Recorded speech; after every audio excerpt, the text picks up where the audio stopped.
what's up? Hello. Let's turn that down. Hello, hello, hello. Let me get everything pulled up. We are at a new setup, and so everything is a little chaotic while I work on getting all that set. For some reason, it does not like to enable or disable the critical role group, but don't worry. I figured that out last time. I'm on it. Let's see. Okay. Hello. And let me make sure that I am on YouTube, that it actually connected me this time. It did. Hello. And I am theoretically able to see chats. What's up? Hello, hello. Yeah. I think we're ready to go. I will also say, right off the bat, the title's a bit of bait. I'll come clean right at the start. The title's a little bit of bait, but I think you'll see what I mean very, very soon. Am I online? I am getting weird feedback. Am I actually streaming? I am. Okay, sweet. Oh, wait. The moment that I said that I was getting weird feedback, everything, updated instantly. What's up? Hello. Hello, Daniel. Hi. Yeah. So, I'm going to get right into the takeaway, because this is one that I thought a lot about and had, I think, quite a bit to say on. And it is something that will actually kind of inform how I talk about TTRPGs and Vox Machina moving forward. And it's like a terminology thing. That's why I said it's a little bit of bait. This title is not to mean that Vox Machina is on rails. And that's actually kind of the point. I'm going to jump right into it. And then after the takeaway, I'll go over all of this. Also, this is definitely going to be a half ep. Unfortunately, it might be even shorter than a half ep. I really wanted to stream today, and so I'm live. But I got terrible sleep last night. And I do not feel good, but I really wanted to stream. So I'm trying to remove my own internal sense of if I stream, I have to do X amount or it has to go this way. I just wanted to stream, so I'm going to stream. And if it doesn't end up going the ideal way, then that's fine. At least that's what I'm trying to tell myself. We got to remind ourselves. Sandbox on Rails isn't a binary thing anyway. It's a spectrum, and VM isn't on either extreme end. You are almost immediately hitting on my point, Daniel. And one of the reasons that I wanted to talk about this is because of words that I want to start using, because I've realized we had a conversation last episode. What up, Confused Strawberry? We had a conversation last episode where Sandbox and On Rails got brought up, and I, especially in retrospect, I didn't understand why. I was like, why are people talking about Sandbox and On Rails? This doesn't feel like the discussion right now. And it was almost like a non sequitur to me until I kind of started to think through the way that I interpret those words, and I think the way that they are used sometimes in ways that I don't necessarily interpret them. And so I kind of wanted to put out there the way that I consider them when I use them, and what I'm probably going to start using for clarity moving forward. What up, Sarah? Aura? Hello, you just found me this week? Fuck yeah, welcome. Glad to have you. Yeah. But basically, this isn't this is like a broad trend that I've noticed over like interacting with chat, reading comments, like comments from streams way back in the day. That, you know, I don't respond to comments from streams like, you know, 5 months ago because I honestly don't remember most of what I said back then. And so I would have to like rewatch it and all that. But this sort of sandbox versus on rails thing comes up a lot, especially in comments, and it comes up a lot in chat. And I sort of realized in like thinking about it that a lot of times I think we all know that on rails is kind of derogatory, right? It's kind of a pejorative, where like saying on rails is kind of equivalent to saying bad. Like when people talk about Roll20, they typically don't use the term on rails unless they don't like Roll20. If they like Roll20, they will use the term like linear, which is a term that I prefer. I think linear is better when we're not trying to be derogatory than on rails. And sandbox is almost the opposite, where sandbox kind of doesn't mean anything. It does. It has a meaning, but it has like a positive value statement built in. I've noticed a lot of times people will say something about a sandbox, or they will say something about a strategy that is used in a sandbox campaign, like Vox Machina,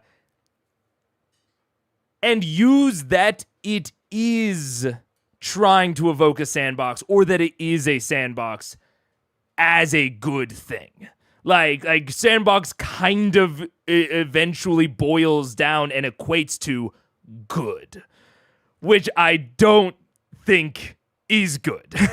But I think that we are much less inundated, because I think the bad on rail or bad linear campaigns have, and I think Daniel's reading my mind. Wait, let's see. It's not even a game. It's people sitting around listening to the DM tell a story. The extreme sandbox then is just very bad, mediocre game. Absolutely, Daniel. That's exactly, I think that is why these terms have evolved in this way, is because you're totally right. A really bad linear game winds up like being about the DM, and there are a lot of like interpersonal issues that can derive from that. Whereas a bad non-linear game mostly winds up just being boring.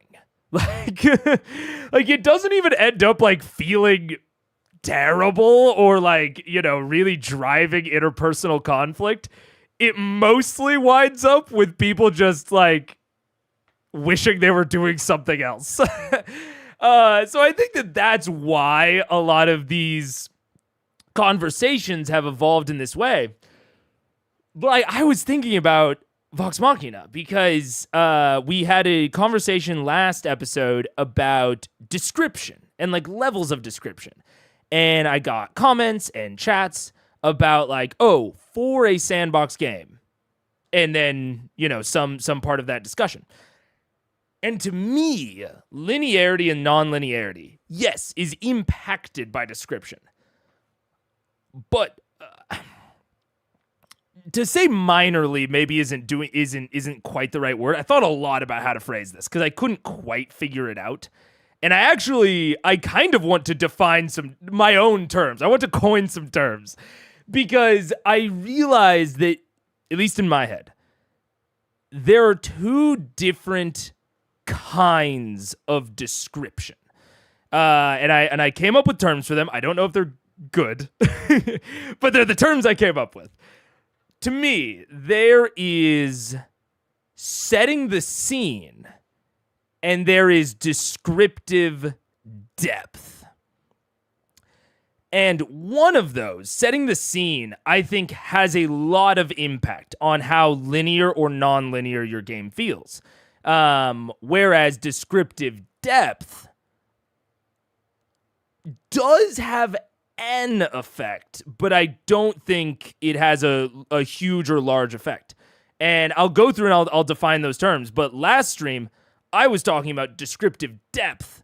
And I think a lot of people took my like words and my meaning as more of setting the scene.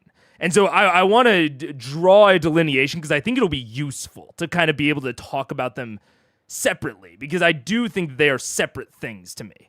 And so setting the scene, I'll define first. Setting the scene, and you know what? Maybe I might need a bit of screen sharing. I think I want to get some drawings in here because I think it'll be easier to remember. Oh, and I can just put that right behind chat. It really is in the way of the camera in this new setup. I'm gonna have to fix that, but this works for now. Let's see. Perfect. Matt found out in the second campaign lull when he described a chair a bit too much and the players got stuck on the chair and he wanted to say he just wanted to say someone's out here. This is a good example. This is a really, really good example. I do think maybe wanders a bit into spoiler territory, Aura. No worries. Obviously, incredibly minor. But the future campaign examples, while they can be pertinent, sometimes wander into spoiler territory. I think this is fine because, like, I'll never know when this is coming. But I know that you're new, and I just wanted to let you know. But I think that's a really good example of the types of delineations between. I think that is players getting confused between the two. They thought that the chair was part of setting the scene when it was actually descriptive depth. And so setting the scene, this is what I would define, and it's my term, so I'm going to define it. This is what I would define as giving the players the necessary information for them to make choices. And it's worth kind of hitting on the spectrum of linearity versus non-linearity, right? So we have like non-linear on this side and linear on this side, right? On a like 10 to negative 10 scale, with like a negative 10 being non-linear and a 10 being linear, I think Vox Machina sits pretty close to a 0. I think VM is like right around here. Maybe a little bit more towards the non-linear side. Maybe. But that has to do a lot with setting the scene. Because I get on Matt all the time about maps. Matt, where are all the maps? How am I supposed to know what I can do? In my head, because I consider myself a very non-linear DM, which is, I think some of you might find funny, given some of the things that I say, but I really do. And so hearing Vox Machina described as a sandbox campaign, I mean, before I started the YouTube channel, non-mega Jack. Before now. If you asked Jack the DM, if I had seen what I'd seen, you asked him if this was a sandbox, I would say no shot. No. It doesn't have, they don't do hex crawls. I've never seen like a city map except for like once in Whitestone, which is one of the most non-linear sections of the entire campaign, I would say. But I rarely see a map outside of battle arenas. That is really one of the key points with Matt, is he brings out the map for battles and combat and battle arenas. And I think that maps are one of the easiest ways to set the scene. But it's also a tonal thing. I think I've grown now. I've started to realize that you don't need a hex map. You don't need a region map or a city map. in order to have a nonlinear feel. It's just an easy way to get that, because nonlinearity versus linearity is all about, I would say, I'm trying to think of a way to use not a $10 word here, but I can't think of one. It is a way to use, or linearity versus nonlinearity is a difference in ostensible player choice. And when I say ostensible, that's what I was saying. I was trying to figure out a way to use not this word, because I love this word, but it's a very $10 word, which I try to avoid. It is stated or appearing to be true, but not necessarily so. I think it's an incredibly good word for your daily life. Work it into your vocabulary. It's great. But I think that linearity versus nonlinearity is all about ostensible player choice. It is how many choices they feel like they have. So, like, for example, the Chroma Conclave is actually a pretty linear arc. Even though it has non-linear elements within it, it has the vestige hunts. It has what order they're going to do the dragons in. But they can't just ignore the Chroma Conclave. There's not a diplomatic option with Thordak. There's not a peaceful resolution where they teach Thordak to be a nice guy and he just becomes the cool ruler of Exandria, right? This is a pretty linear story. It's a pretty linear arc, but it has a lot of non-linear sub-elements, which I think it goes towards it feeling really nice. But it is also why I think it's sort of not... How do I say it? It's not that... I don't think any game is a sandbox game or a Rails game. There's no non-linear campaigns versus linear campaigns.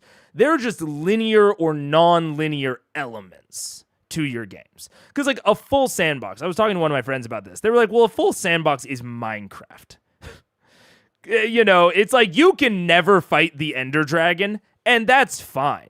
There's no consequence for never going and fighting the Ender Dragon. There's no consequence for never going and fighting and going into the Nether. You can fully pursue your own goals as you define them within Minecraft. It's a full sandbox. The vast majority of TTRPGs, this is a number I'm pulling directly out of my tootie, out of my butt, but I would guess that 95 to 99% of TTRPGs do not fall into the sandbox category. They are not Minecraft. There is an amount of linearity because we're telling stories, right? A huge part of TTRPGs is storytelling. And storytelling is inevitably going to have some linear elements. So, with that out of the way, setting the scene.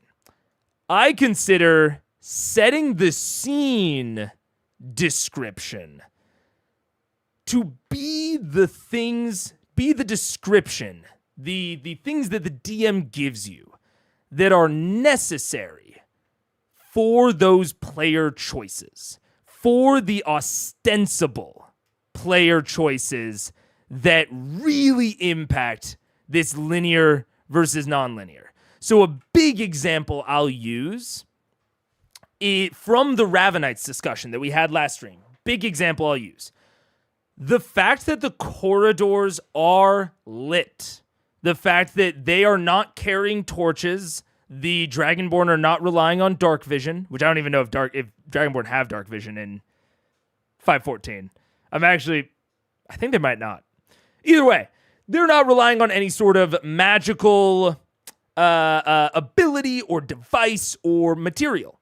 They have lights at regular checkpoints to light up the inside of the interior.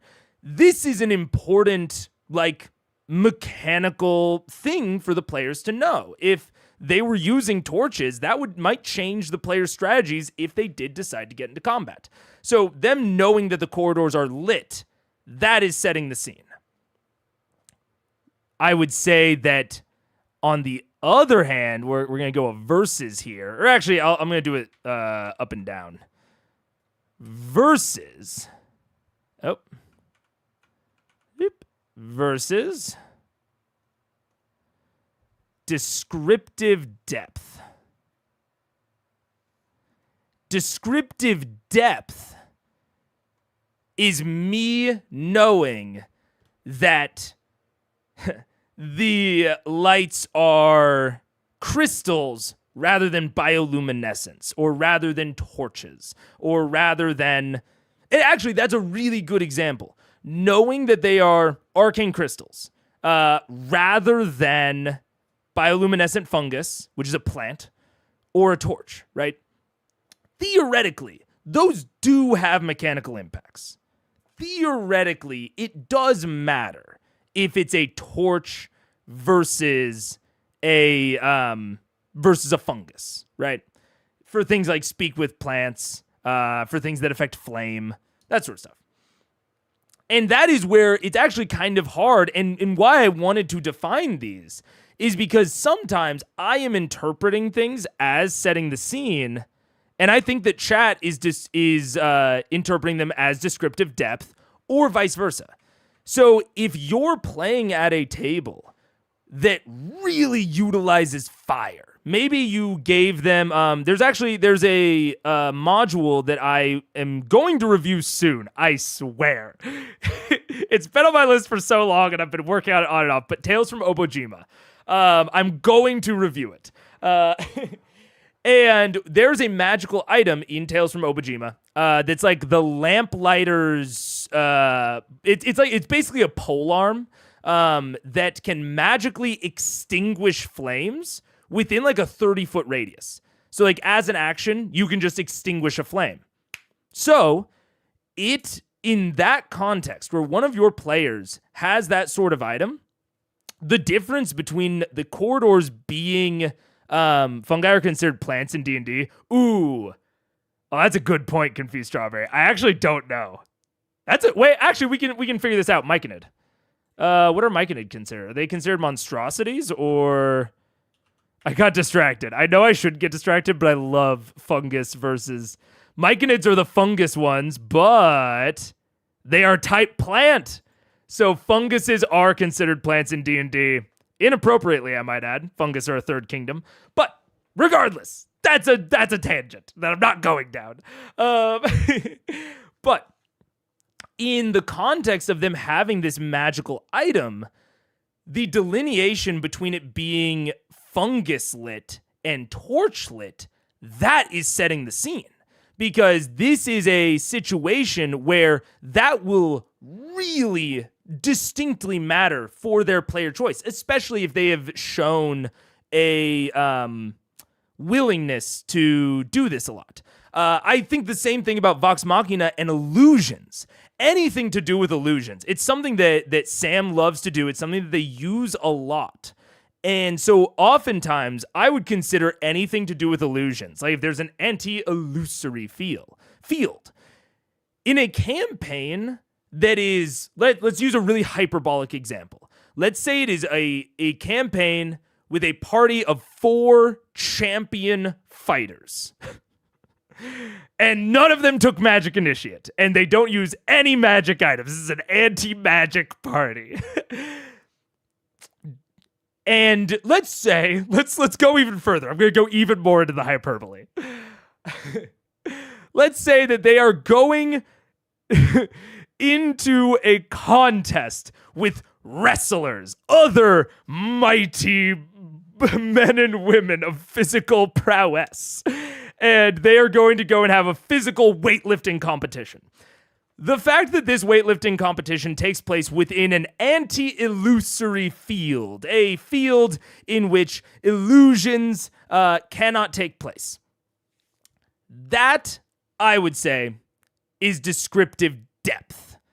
Because why would that be needed? it's sort of like when you see those signs in like bars that have the hyper specific rules, right?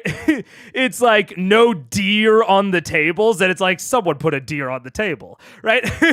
Like in that context of the all-fighter party in the wrestling competition, this stadium having an anti-illusory field, that is flavor, that is descriptive depth, and it should only be included if it's important.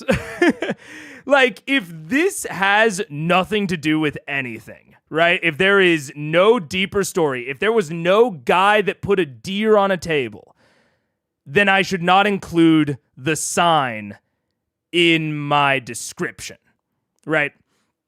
And so that is my kind of delineation between setting the scene and descriptive depth.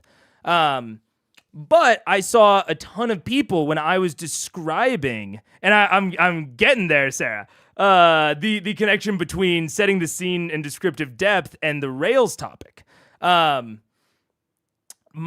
point is that Rails versus sandbox. I was describing when I went into the Ravenites, I was saying, oh man, I was talking a lot about descriptive depth to me. In my own head. I'm not saying that I said that out loud because I had not mentally drawn a delineation between these, even though I had one in my own head. I was doing a lot of descriptive depth conversation where I was saying, I don't know if Matt should have gone that deep on this topic. I like that he included the pile of chains because that is helping characterize the faction. I was talking purely in terms of descriptive depth. I was not talking about setting the scene. But I would say that when a lot of people brought up sandbox or on Rails, they either thought or maybe, didn't, they hadn't drawn a delineation between these two things, that I was talking about setting the scene stuff. Where, Matt needs to describe this in order to give them an awareness of their choices, what kinds of choices they can make. I'll give another example of like setting the scene stuff that can be campaign dependent and has an impact on like non-linear versus linear. I do a lot of stuff with elevation. I do a lot of stuff with geometry, like cover geometry, like, corner peeking and that sort of thing in my campaigns. A lot of my stealth missions wind up being like timing based things and like peeking around corners. I don't do a lot of auditory stuff. I do a lot of visual stuff. It also like, grades, like elevation changes matter a lot in my campaigns because those are the things that I'm interested in and my players find interesting.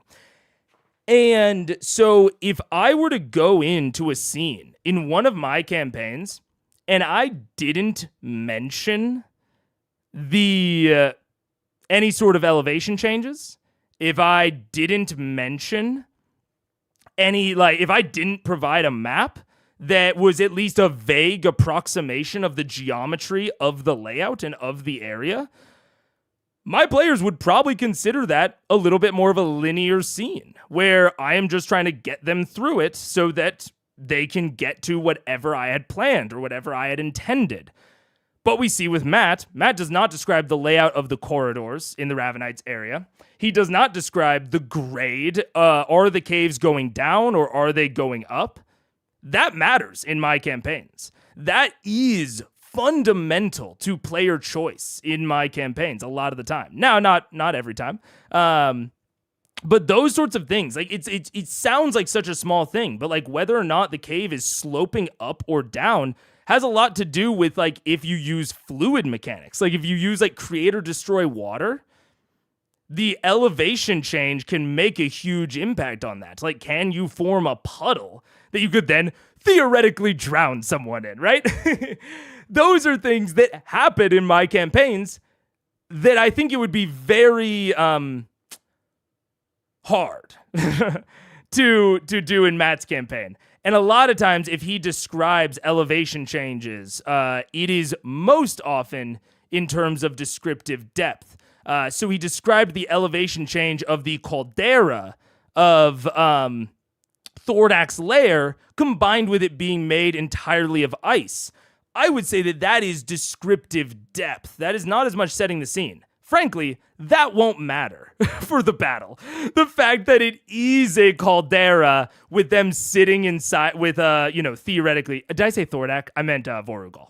With Vorugal sitting inside of it, that's not going to matter for the battle. That, frankly, doesn't matter for player choice. It has really no impact on the non-linear versus linear feel of it. In my opinion, it's descriptive depth. It is him describing the caldera with the icy walls that Vorugal can see out of, describes this incredibly defensive position through which Vorugal can surveil his entire territory. Very much contrasting to Umbrasyl's lair, which was at the top of Gat Shadow, pretty far away from his general lived-in territory. And it's inside of a dark cave behind a bunch of twists and turns, some of which he doesn't even inhabit. They had like a little antechamber where they didn't even encounter Vorugal and wasn't part of the battle map. So, where they didn't encounter Umbrasyl. I'm getting the dragon names confused, which is not good for this conversation.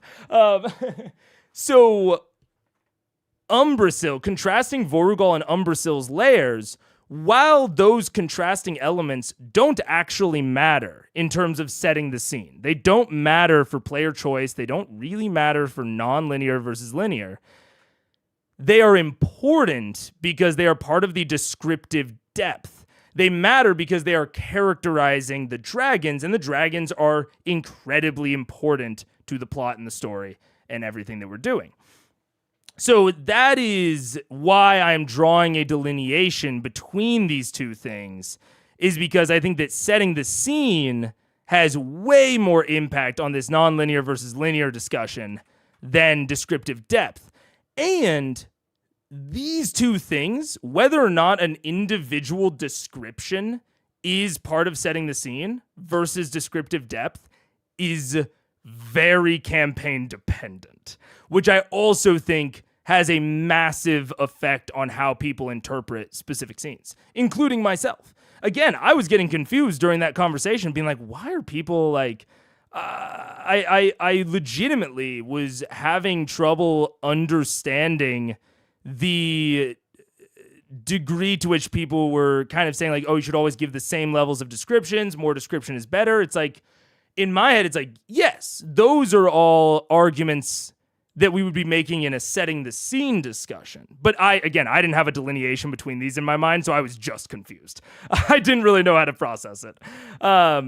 Those sorts of things of like always giving the same level of description. I agree for setting the scene. I think that if you are giving differing amounts of setting the scene description, that is inserting a ton of bias in how they go about solving the scene. And you'll never remove all your DM bias. An unbiased description is frankly impossible. All of our worlds are biased, our characters, our NPCs, our abilities also biased. No, I don't think you're mutes, Sarah. I'm seeing it on screen. If you're not seeing it in the chat, that's one thing, but I'm trying to finish out the point and then I'll go back through. But yeah, no, I'm not muting you. But like the difference between these two things to me is pretty substantial. Even though they do affect the same things. Like, I would say that broadly, setting the scene type descriptions should be pretty consistent in okay, so that's good. In the level and amount that you should give. If I find something that my players are interested in that has a big impact on their decision making, I try to include it in most scenes of that type. even to highlight its absence. You know, if a plane is incredibly flat, I describe that because that has an impact on their decision making and the non-linearity feel of the campaign. I describe that pretty consistently. But descriptive depth changes all the time. Descriptive depth changes all the time. And it really matters on what things are important to describe. Like, the situations with the dragon layers are incredibly important towards characterizing the dragons, but describing the layer of the Briarwoods, not. We didn't have any, layer, quote unquote. We didn't get a scene of their bedroom. All of their lieutenants didn't really have layers, so to speak. They had the manors, but even the manors were not heavily characterized. They were described pretty averagely because they didn't have a huge impact on those characters, specifically because they had moved in. So describing the houses was only done in terms of contrasting it to what Percy remembered versus what it is now, which is a descriptive depth on the Briarwood's impact on Whitestone and goes to characterize them, but it was much, much lighter than the regional effects that we've learned about these dragons. That descriptive depth difference is different for the different adversaries. So I think that, this isn't always going to be a clean-cut distinction, and it's hard to tell sometimes. Sometimes this is dependent, like what is setting the scene versus what is descriptive depth is dependent on, above-the-table discussions. It's dependent on that bias that I mentioned earlier, because I truly don't think you can give, I shouldn't even say I don't think. We always have internal biases, right? There's a Brenly Mulligan quote that I like a lot of every character has a little piece of you in it. Every world that a DM creates has a little piece of them in it. That piece is bias, right? The way that I think about enchantment magic is biased by my own personal experiences. And the way that I build my worlds is also biased by that. And the way that my players interpret my worlds is biased by their own internal thing. Not even to mention the aspect of improv, where unless you're scripting out everything that you're saying, which I know that sometimes Matt does script, and I think that that's totally valid, especially when it's an important scene that you want to be less biased. I think it's very appropriate to script. But the majority of the time, you're improving. You're improving descriptions, characters, lines of dialogue based on what your PCs respond with, because Critical Role is not scripted. And all of that improv is going to have a lot of bias in it, because you can't rewrite, you can't go back, you can't pass it by an editor, you can't talk to someone about what you're thinking about writing or creating and get their take on it. You're coming up with it in the moment. Just got an ad. Oh, okay. This is something good to note. Actually, thank you for bringing this up, John, because I totally forgot to do it. But actually, I'm pretty much done with the takeaway. I'm gonna read some comments, and we're gonna talk about it more. But I'm pretty much done with my presentation part of the takeaway. I'm trying to do more I present and then I read the comments, because I think that leads to tighter takeaways. But this is a good point, John. I'm trying out something this time. YouTube is fucking all over me on the back end, and it's constantly reminding me, and I have to constantly dismiss it, that it wants me to turn on the automated ads thing. So instead of doing and I can't schedule ads on YouTube.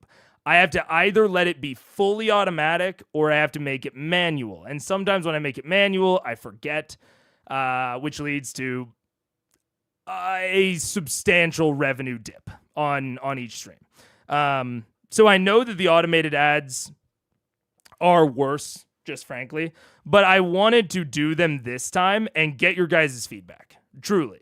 And don't hold back on me. If you fucking hate it, let me know. Because I know it'll be worse, but it is also worse for me monetarily to not have it. And YouTube gives you a higher CPM on automated ads than on manual ads. So it's a big like user experience versus my financials. So let me have it. Let me know what you think. If it's really bad, let me know. I thought about the aspect that like, YouTube has the faster playback option, so you can catch up after an ad easier than you could on like Twitch. But let me know how bad it is. Because I know, like I said, I know it'll be worse. I should have addressed it right at the beginning before anyone got an ad. But the automated ads are going to basically play whenever YouTube thinks it's a good time and whenever it can find an ad for you. So let me know how bad it is. Let me know how disruptive it is. If it's really bad, I'll switch back to manual. At the end of the day, I'll have to make some, financial versus user experience decisions. But I want to weigh user feedback from you guys heavily in that decision making. So I should have addressed that right at the beginning. But yeah, right now the automated ads are on. But with that, I'm going to go back through a little bit. Let's read some chats. Ba ba ba ba ba ba ba booey. Ba ba booey. Let's see. Kind of like it's the verbal equivalent of an establishing shot versus a close-up on a pertinent detail. Yeah. Very in a similar vein, Confused Strawberry. Yeah, absolutely. It's weird watching you live. I usually wait for the VODs. What's up, Spencer? I'm much slower in real time than I am sped up in a VOD. Yeah. But welcome. I'm glad to have you. I see the drift towards nonlinear as being a metagame factor. Matt and VM understand they're on a quest, and they're not going to throw that out. If they did decide to throw out the Chroma Conclave, Matt would go along with it, but they never will. They want his adventure. They want to make a TV show. I think yes and no. So I think you're right, but there's an implication that this is happening because it's a program. It's a media show. I think there's also there's an aspect of this in at-home games as well, where like, say I'm at my at-home game and I run the Chroma Conclave exactly the same way that Matt did.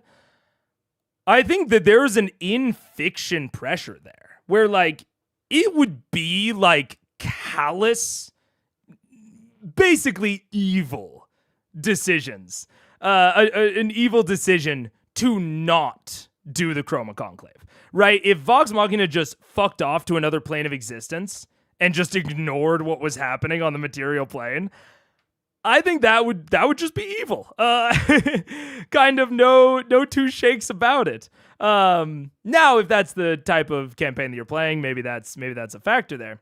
But that is, I still think it's a linear element. But this is kind of what I'm saying. It's like, I don't think that any individual thing makes it linear or non-linear, because I think that the Briarwoods is a great example.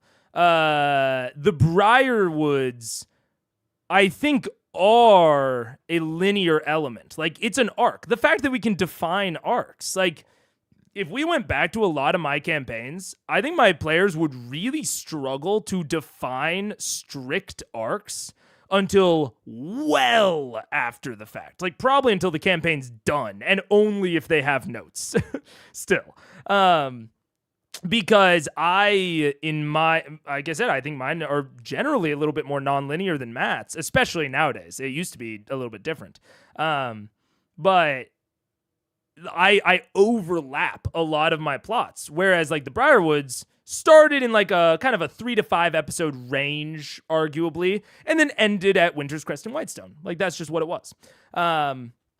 Whereas, you know, that is a linear element. But unlike the Chroma Conclave, I truly believe that they could have dealt with the Briarwoods in one of many ways, and that quest line could have ended severely differently based on their player actions throughout. So I would still consider it more on the non-linear side, and especially the way that they went about it was very non-linear. Did they take out the generals? They didn't quite have to. Did they try to access the the skeleton storage and try to destroy them beforehand? They didn't end up doing that. They went with the generals. Like, there was a lot of ways to approach that quest line. So I think that in general was a very non-linear segment of the campaign, but it still had some linear elements to it. And I think that that's always going to be like a balance within it. Whereas the Chroma Conclave, I would describe as more linear because there's very few ways this can actually end, compared to like something like the Briarwoods. I think I agree. An at-home game, people will also go along with the story because consenting to the service the DM is offering, I think it's a metagame social decision, not a fiction decision. I disagree. Well, man, again, I agree with you. I think you are right. Half of it, but I do think there is also a fiction decision. If, like, let's say that you had a conversation well early on where the GM was like, fuck me up, ignore my shit, whatever. If Vox Machina, let's take them through the Slayer's Take, the characters that they are at the end of Slayer's Take, at the end of the Briarwoods, my bad. The characters that they are at the end of the Briarwoods, I think it would be an incredible stretch for them to ignore the Chroma Conclave after they destroy Amon and nearly kill Gilmore and put all of these people in danger, put Whitestone in danger. I think it would be a real in-fiction break in personality. For, like, I've famously argued that Vox Machina is not that heroic. But I do think it would be a very, very non-heroic fictional break from their current personalities. And presenting a quest line that has that sort of pressure. Like, the way that Chroma Conclave was presented and was introduced placed that in-fiction pressure on the players. The fact that Chroma Conclave exists. Like, Matt did not have to make this questline. He didn't have to make it. But the fact that it exists, how it exists, and the way that it was executed, how it was executed, I do think puts a little bit of a linearity pressure onto the players. Not only from an out-of-game perspective, because I do think that there is a metagame social perspective there, but also a fictional, my character would go down this line sort of perspective. I think every campaign has to have some linear elements. Absolutely. Unless you equate a complete sandbox to a campaign where DM and players have the same level of knowledge and the DM improvs, to maybe, if you're in like a Gods Must Be Crazy campaign, maybe. But I agree with you, Hanover. I think that this is exactly why I named the title what I named it, is I think that calling a campaign sandbox or on rails is honestly is reductive. It's very incredibly rarely true. But that's why I want to draw these real big distinctions. And it's why I want to get away from kind of using the terms sandbox and railroading or rails, unless I'm meaning to be pejorative. Because I think that non-linear versus linear has a little bit less kind of baked in stuff to it. And why I want to draw a delineation between these two things. Because every campaign, I agree, it's going to have non-linear, it's going to have linear. The balance between those things totally can change between campaigns. But also, I've seen, again, one of the things that really got this worm in my head about it was that I've seen it repeatedly in like chats and comments of sandbox essentially being used as like a defense of, I think this is right in sandbox campaigns. but I don't think that sandbox campaigns really exist. You can say this is good when paired with this other element that has been established, but that takes a little bit more legwork of delineation, which I think that so far sandbox has sort of been used as like a stand-in for. And I think to the detriment of the discussion. If I didn't think that it was detrimental to the discussion, I honestly just wouldn't bring it up. But I do think that it has inhibited the discussion in certain ways. Yeah.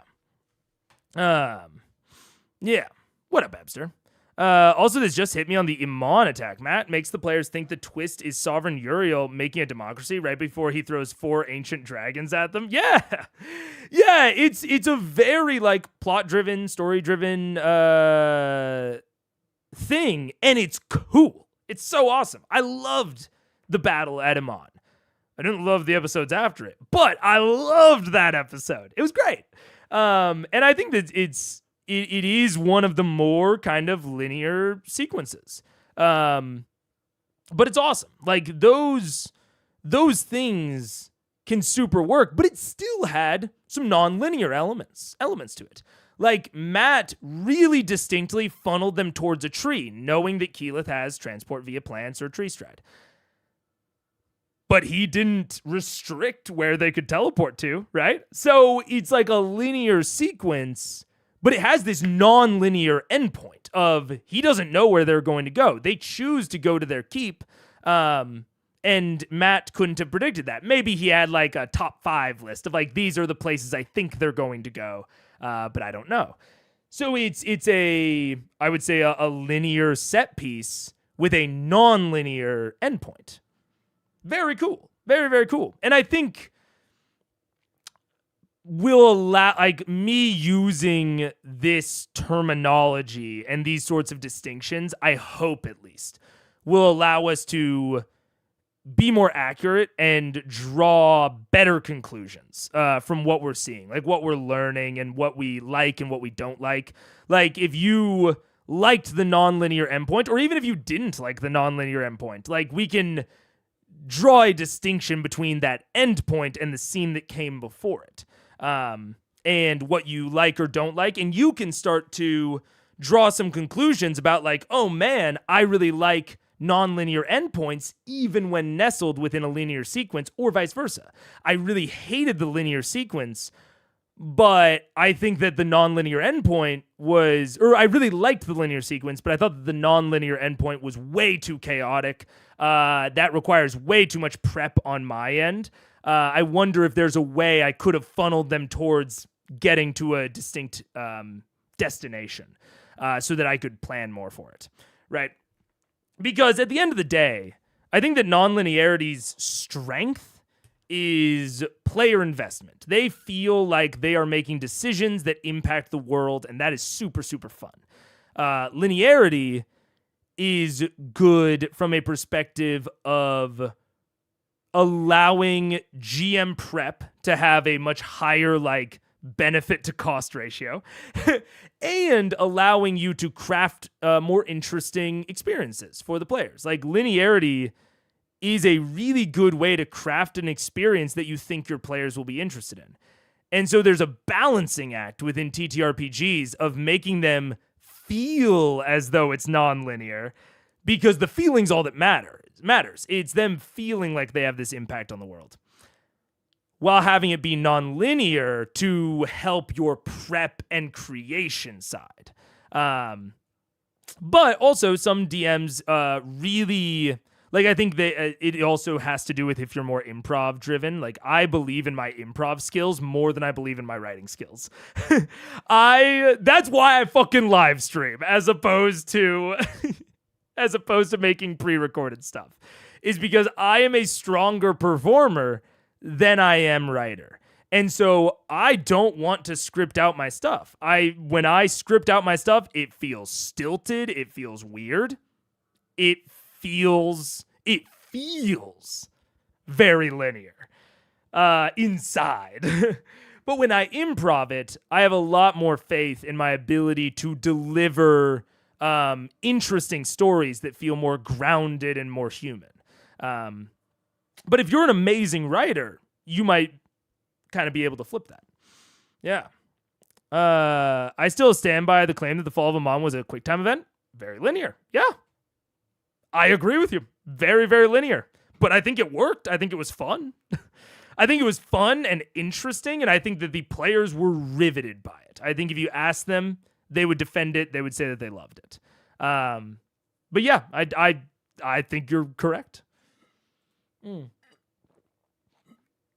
Reasonably, you could argue that it's more probable that they go to a place further from the attack. Yeah, and that's how, when you're planning for nonlinearity, that's how you have to like rank it in your head. Like, someone asked me last stream about the, what do I think like Matt would have done if they had done no tails?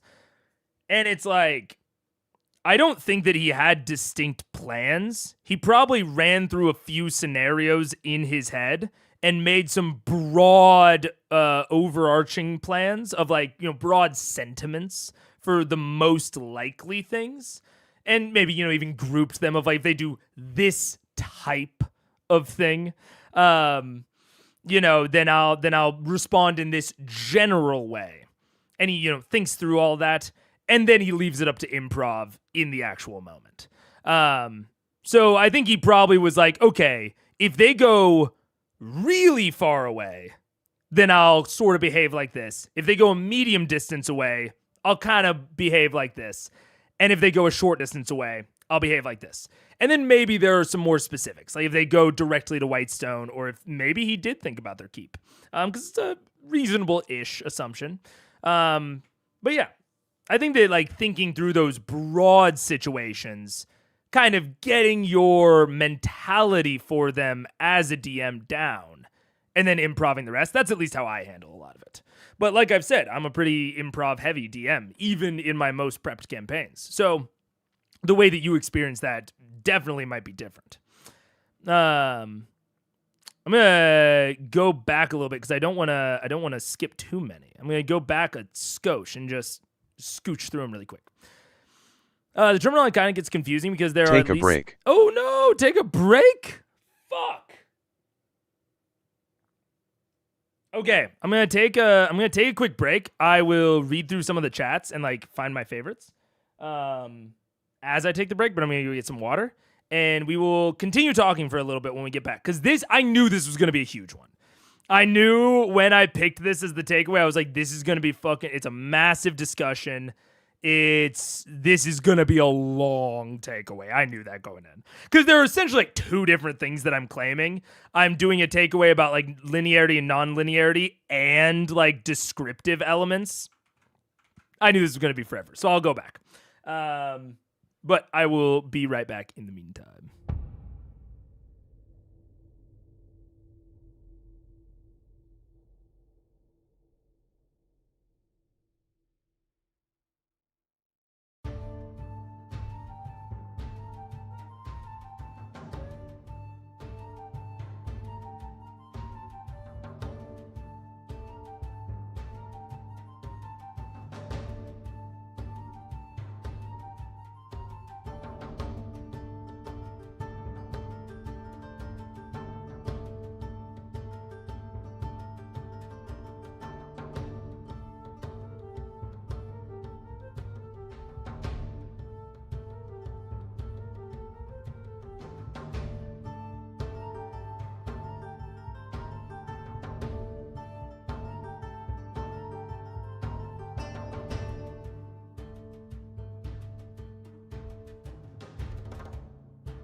What up? Hello. All right. Let's get back into it. Sarah, if a player wants to fight an NPC, room description just changes the flavor of the fight, not the fact that it will happen. I agree. But I think that this is where we get into the kind of campaign-dependent part of setting the scene, is it being knowledge of what your players want to do typically. If they're a very fight-oriented party where they just want to fight shit. Say I was in a Monster Hunter-related campaign. We were fighting monsters. That was the, conceit of the campaign.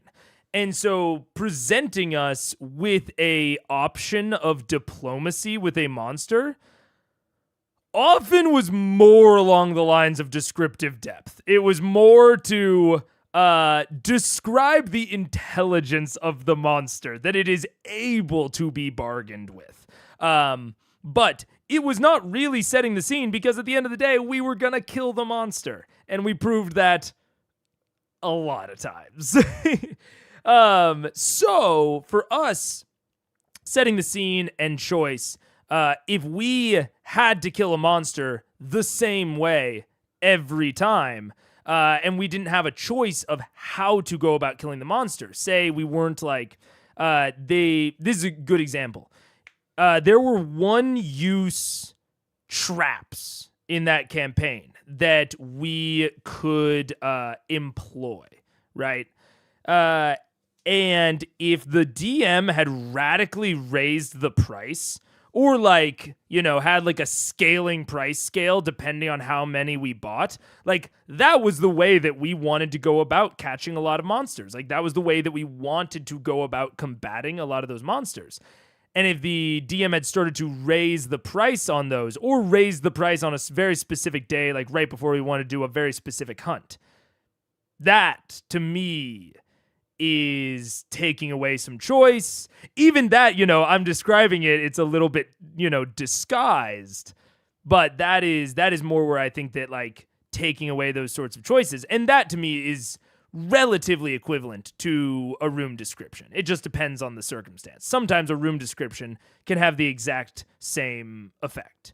If they really like a certain strategy, sometimes it's good to challenge them. It's good to really kind of subvert their expectations of how things can be approached. But if you start designing your rooms in a way that makes a type of choice non-viable consistently, that is a little bit more on the linear side of things. But it depends. And it's something where a lot of the times it's hard to talk about this stuff in the abstract because it's so abstract. But it can be boiled down pretty quickly. And so it's why I wanted to kind of establish these terms so that we can continue to talk about them when we get into the Ravenites area.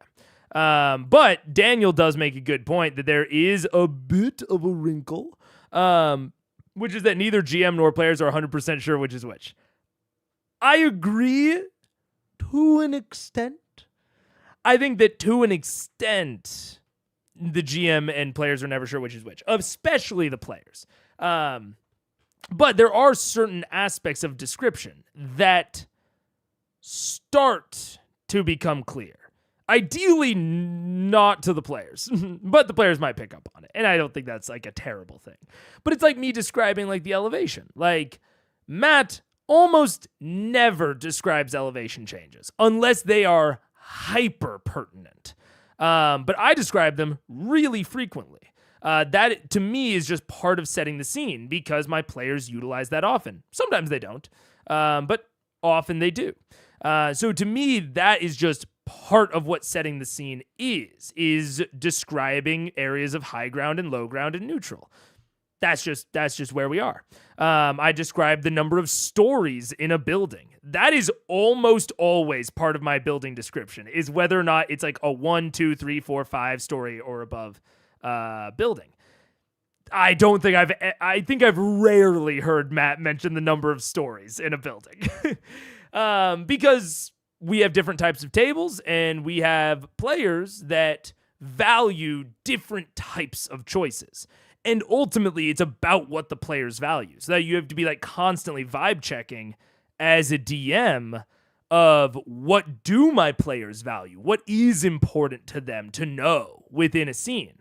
To Matt and Matt's players, elevation and differences in like what story things are on don't matter. Don't matter that much, at least it seems. To use a much more pertinent example, the actual routes that they travel on. I use the example of going from Westrun to Sphinx Mountain all the time through the Frostweald. Matt didn't give them a hex map. To me, that is incredibly nonlinear. But to Matt's players, I don't think it would come off that way. Because that, to them, is not part of setting the scene. If they get finite control a lot over like large travel sequences, I think to them that would more come off as descriptive depth. That would say this place is so dangerous that I need to give you finite control. But when we're exploring through the Moonbrush, when we're going from Westrun to Sphinx Mountain, we don't get a hex map. We don't even get a region map that they can like draw a line on. Because to Matt and his players, that is not an important part of setting the scene. Even though it takes away, in my head, a lot of autonomy.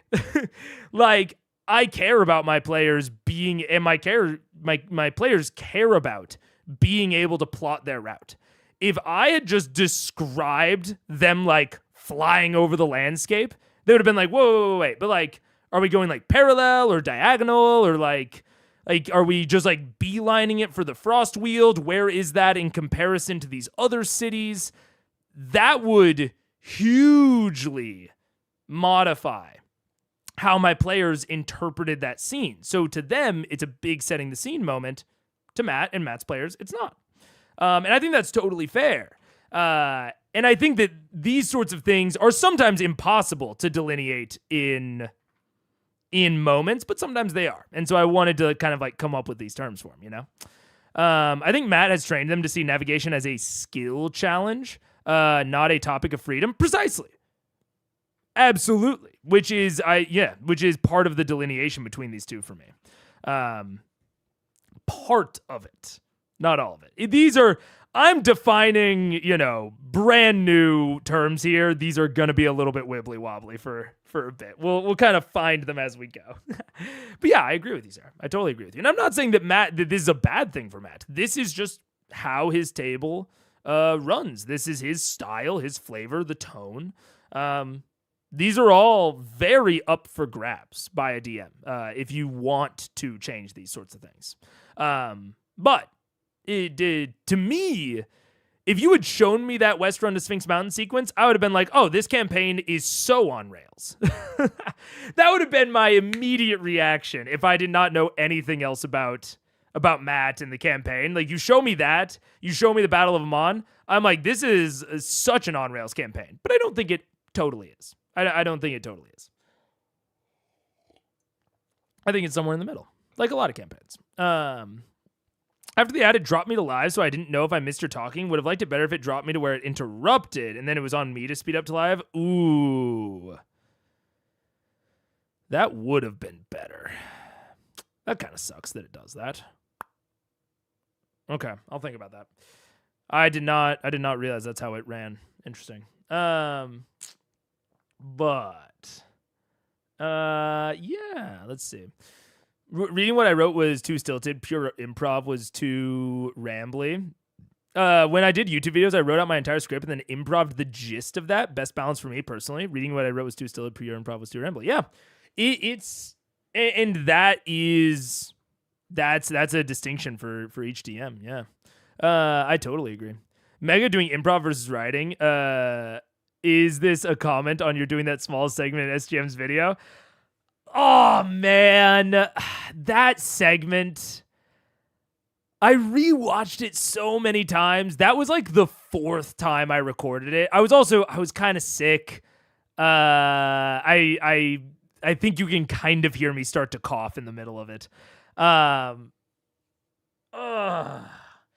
And I didn't SGM warned me that there were spoilers in the video, so I didn't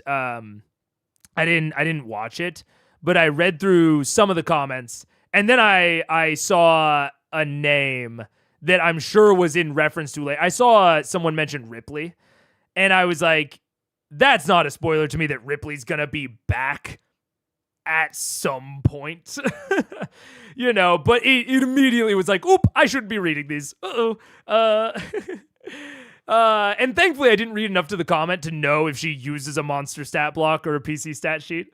Thank goodness. But I read some comments that were about my segment, and I was like, man, if I could reply to these. Like, it's just like someone mentioned, like, I think your friend Mega has the impression that stat blocks are the only valid way to run monsters or to run adversaries. And they referenced a DMG segment where it talks about using stat sheets for villains, like in the DMG.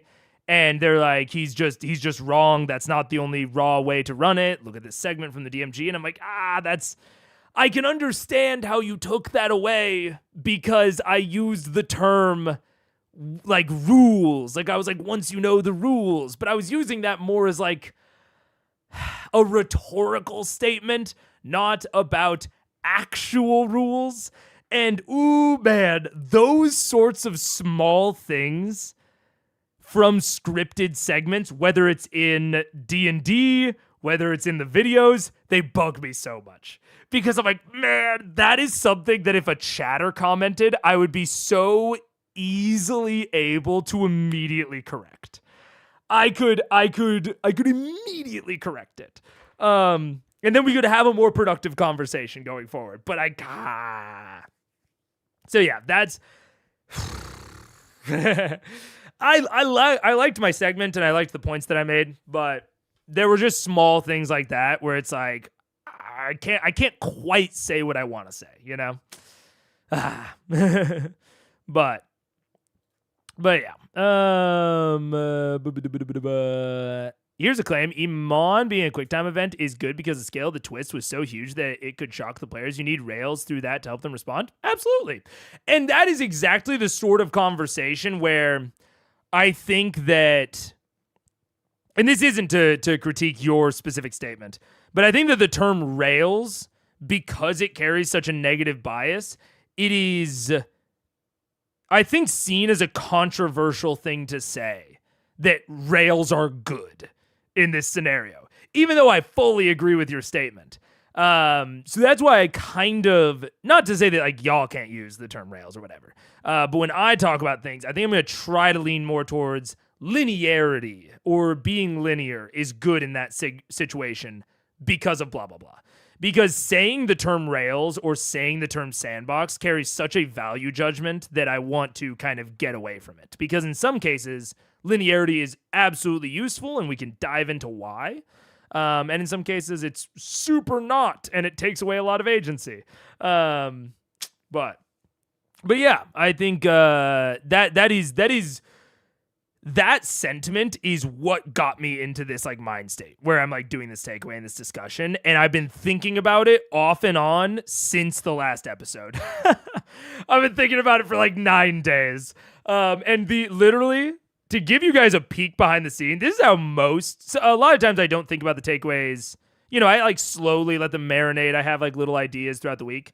I was thinking about this when I went to bed last night, and then I got up this morning, and I have been thinking about it basically all morning, like running through my thoughts and like trying to categorize them and organize them. I basically have not stopped thinking about this because it's such I think it's actually relatively important, but it is sort of, it's not uncharted territory of discussion, but I haven't seen people try to break it up in the way that I'm trying to because it's weird and kind of confusing. But I think that if we can break it apart, it will have a really positive impact on discussion and analysis. And a lot of times I'm just trying to make my analysis better. Like, I don't want to fall into like really easy analysis where I just call something bad or good and leave it there. I want to try to make the most accurate analysis possible, because I ultimately consider Critical Eyes an analysis show, kind of more than anything else. React is secondary to tertiary. I consider it primarily an analysis show. So I'm always trying to think of like, and this was like such a big piece where it was like, man, I think that these value judgments are actually getting in the way of analysis, but I don't know quite how to fix that. And so I had to think about it a lot. Yeah. But yeah, it's weird. It's hard. Yeah. You don't even need to have a plan. The big dragon thing would have impacted those places at all, so they're just normal cities. Yeah, that's kind of what I'm saying about like having like a general mindset of if they teleport far away, then they're just normal. But if they teleport close, then maybe there's something going on. Yeah, I think that's a really good example of like mindset differences when you're planning. Yeah. The party running into a town. Yeah, hell yeah. Second ad for John. Okay, this may not be doable. We'll see. I think that running it as an actual 4E style skill challenge would allow much more player agency than Matt's version of travel. First time chatter, love the stream. Hell yeah, Tuskington. Thank you. Yeah, I mean, we've talked about like 4E style skill challenges, which I've never played 4E, so I was totally unaware of like a skill challenge. But I totally agree with you, Tuskington. And this is what I kind of had to reckon with during that era, was like, oh man, Matt is just kind of fundamentally uninterested in this part. And it doesn't seem like his players are that interested either. The most interested party was probably Marisha, but even her, iffy. So it's like, but can I, if everyone's uninterested, then it's not worth having, right? It's not worth having details and agency and decision points that your players are uninterested in, right? That's just going to bog them down and make them less interested in the story overall. That's where an amount of linearity is really useful in skipping over things that make fictional sense. You still need to have them, but your players are uninterested in them, or you're uninterested in them as a DM. At the end of the day, if you are uninterested in running any manner of exploration, whether it is hex crawls or skill challenges, if you are uninterested in that as a DM, it's gonna come off poorly. And it's just better to make it more linear so that it can go faster and you can have that experience in fiction so that you don't break like continuity and verisimilitude, but you can get through it lightning fast, which is another advantage of linearity. It goes way faster than non-linearity. But I think your segment was great. Thank you. I just, there are things that bug me about my own pre-recorded nature. Is why I like live. It's just why I like live. I appreciate it. But yeah, it's every time I make a pre-recorded video, I'm like, man, this is why live is for me. Oh wait. The only thing really missing that live Mega is different, and IMO better than pre-recorded Mega, but for obvious reasons, you can't show Mike's audience your live persona. Yeah, to an extent. Yeah, I want to have Mike on more, which we haven't even gotten to the housekeeping yet. Jesus, I need to go faster. This is what it feels like to be on the slow end of the shared frame. Yeah. Destigmatize rails because GMs avoid using them when they would be good. Yeah, I mean, it's and which is like to the point. It's like I don't know if there's a way to like take the word back. Like, I think it might just have too much baggage, which is why I just kind of want to avoid it. Overall, yeah. Here the difference between law and sandbox doesn't really exist. The labels are too loaded. Everything is situational. Yeah, it is. Yeah. I come back to the idea that railroading only really refers to big scale plot decisions. I would never even debate about small things like description. That's fair. And I think that we can still keep railroading as a pejorative, as a derogatory term. Like, if I see things that are linear in a really terrible way, especially, I agree with you, especially like a super meta level, I think that railroading can still be somewhat useful as a pejorative. But I think that I'm going to try to use it less, unless I'm using it very distinctly in that way. Yeah. Yeah. You try to kill the NPC but fails. Yeah, like Skyrim. Yeah. I don't remember if you do this, but what I disliked about recorded videos when the speaker's face is too close to the angle is from below. Sometimes I want to yell back up. I'm not great at fucking like structuring like a filming environment. I don't have like a lot of film experience. It may shock you to realize to know most of my experience is in live performance where I am getting blocked by a director. So yeah, I have almost no experience with like camera work. I've had to learn everything as I go. Yeah, and lighting, all that. It's a fucking deep well that I don't love, but I also don't hate. Like I like lighting improvements and camera work well enough. There are certain parts of content creation that I really don't like, but camera work is one of those things I'm pretty neutral on. Yeah, good railroading, roller coaster. Yeah, that's a good metaphor. Yeah, wee. Yeah, roller coasters are hella fun. I agree. Well, it's like there are literally slow uphill climb. Yeah, and there are certain video games that are like literally called rail shooters that people love. There are ways to make linearity rails super fun. Yeah. But anyways, they often simply refuse to stay on the rails when I try. Unless I straight up say, no, you can't do that. They find ways to derail everything. And that's one of the reasons that I've been thinking about this so much, because I don't think you're alone.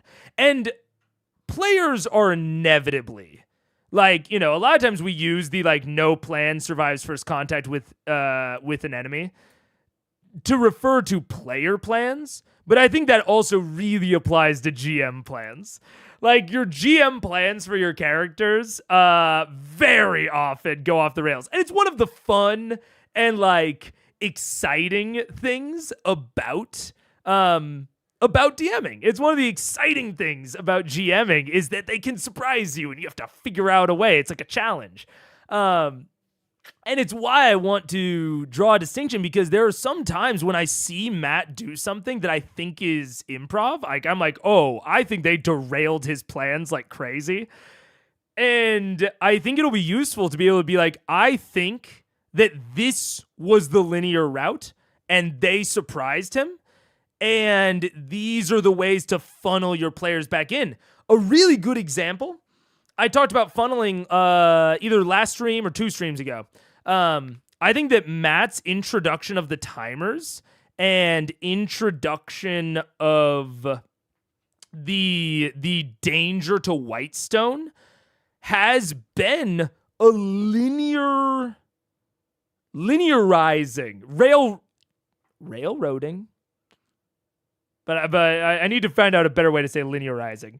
It has been a narrowing constraint where he's taking a lot of their options and he's not actually reducing them, but he kind of is, because not all options are created equal, and he knows that. So when you take a bunch of options that are unequal, right? Let's say you have 10 options and, some of them are way more impactful than others. By saying that you can only pick 2, you are virtually limiting the field of choices, right? You're not actually limiting it. Theoretically, they could still do whatever they want. But as a DM, you can be pretty confident that they won't. You can be pretty confident that you can narrow down your own prep field into like, well, I gave them 10 options, but I told them they could only pick 2. that's probably going to narrow it down to like these 4 or 5. So now I only need to prep those 4 or 5. Maybe I'll do the lightest, most general prep on the other ones, just in case they throw a huge curveball at me. But now I can really limit things down and be fairly confident in it. That is a huge linearizing force and is really good. And I really, really like. Third ad? Fuck it, dude. I can't take that. I can't have that. 3, fucking. It's 3 ads in an hour 30, which is the pace that I put in ads for VODs, but it's not the pace I put in ads for live. Because ads in the VODs, honestly, if it was the thing you were talking about where it took you back to where you started the ad, I would say 30 minutes per ad is okay. But if it requires you to rewind, and I can't put that in a break segment, an ad every 30 minutes is not cool. I'm going to turn it off. I'm going to pause. Wait, what? Oh, I have to pause. Wait, one second. Oh, wait, okay. Dude, I've never let YouTube insert mid-rolls for you, so I've never seen this. Apparently, there's an ad frequency. Okay, I'm going to turn it down to conservative. Because I apparently had it on balanced. So I'm turning it down to conservative. We'll see if that has an impact. Because an ad every 30 on live is not for me. Not cool for me. But yeah, so these are the sorts of conversations that I really want to have and really enjoy having, of like how linearity can be good. Yeah. I like a railroad if the train is nice. Yeah, precisely. Oh, yeah. Yeah. I love manic D&D decisions, but not have details. Things in a malicious eat. Yeah. You hit on something there with the fact that players can surprise the GM by picking the most sensible path, but the GM just didn't think of it. Precisely. Totally. You are only one person. I'm assuming, at least. I'm assuming most of you that DM are not DMing on like a team. And when you're only one person, yeah, you just don't think of shit sometimes. And you need to be able to move. You need to be able to be agile. And that is a non-linear portion of it. But also having strategies to get your players back on track is super helpful. Yeah. I haven't gotten any ads yet. It's another thing that I'm iffy on YouTube, is that they give so little. Like, if I could just say, play an ad every so many minutes, we'd be big chilling, but I can't. It like picks and chooses for everybody, which is why it says that, if you let us pick and choose instead of running them manually, then you'll get more money. And you fucking do. But yeah, it's tough. That's why TCP and UDP both exist. Super nerd alert. Ooh, you're getting into networking? I'm not. Look, I think of myself as a turbo nerd sometimes, but I don't fuck with networking. I think that's networking, right? Those are both protocols. Yeah. I don't know. People often call planned stability railroading, but actually from a non-linear, non-subjective viewpoint, it's more like inertial soup with a side of bread. Inertial soup. That's so funny. How late am I to the stream? Beginning of ep break? Oh, we haven't even started the ep yet. We're at a solid 0 on the time codes. This was a huge takeaway. We have not just been like chatting random bullshit. This was a takeaway that I was like, I think this is going to be one of my biggest takeaways in recent memory. And it has been. He just started. Yeah.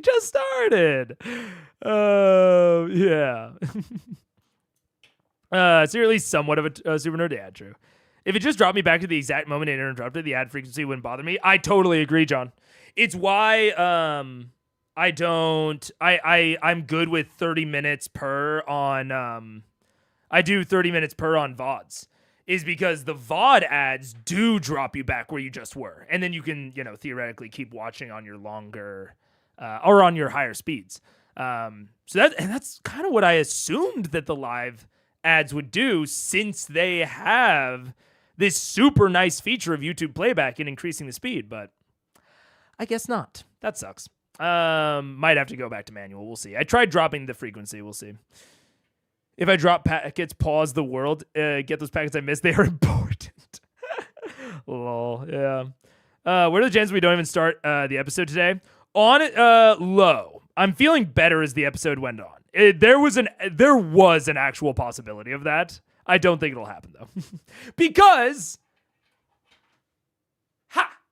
I'm going to stop the takeaway there. And we're going to get into housekeeping. And housekeeping is pretty short. There's more going on behind the scenes, but it's basically just telling you that there's stuff going on behind the scenes. I'm in a new room. Whoa. New room alert.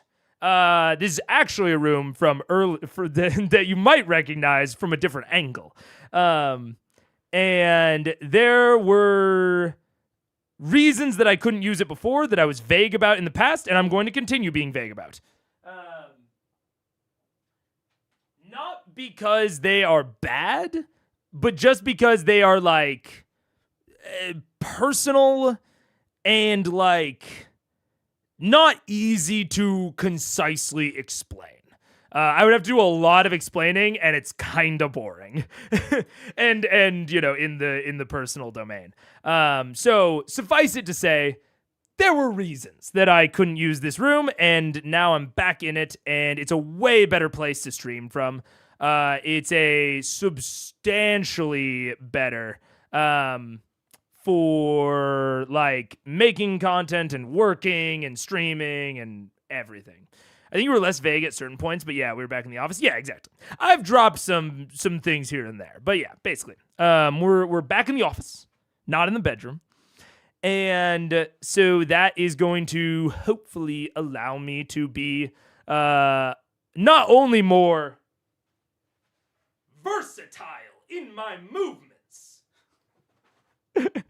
but also like stream at different times of the day, stream with different people. Like I really want to stream with Ryan more, but he streams really late, and I just couldn't do that when I was in the bedroom that Paige sleeps in.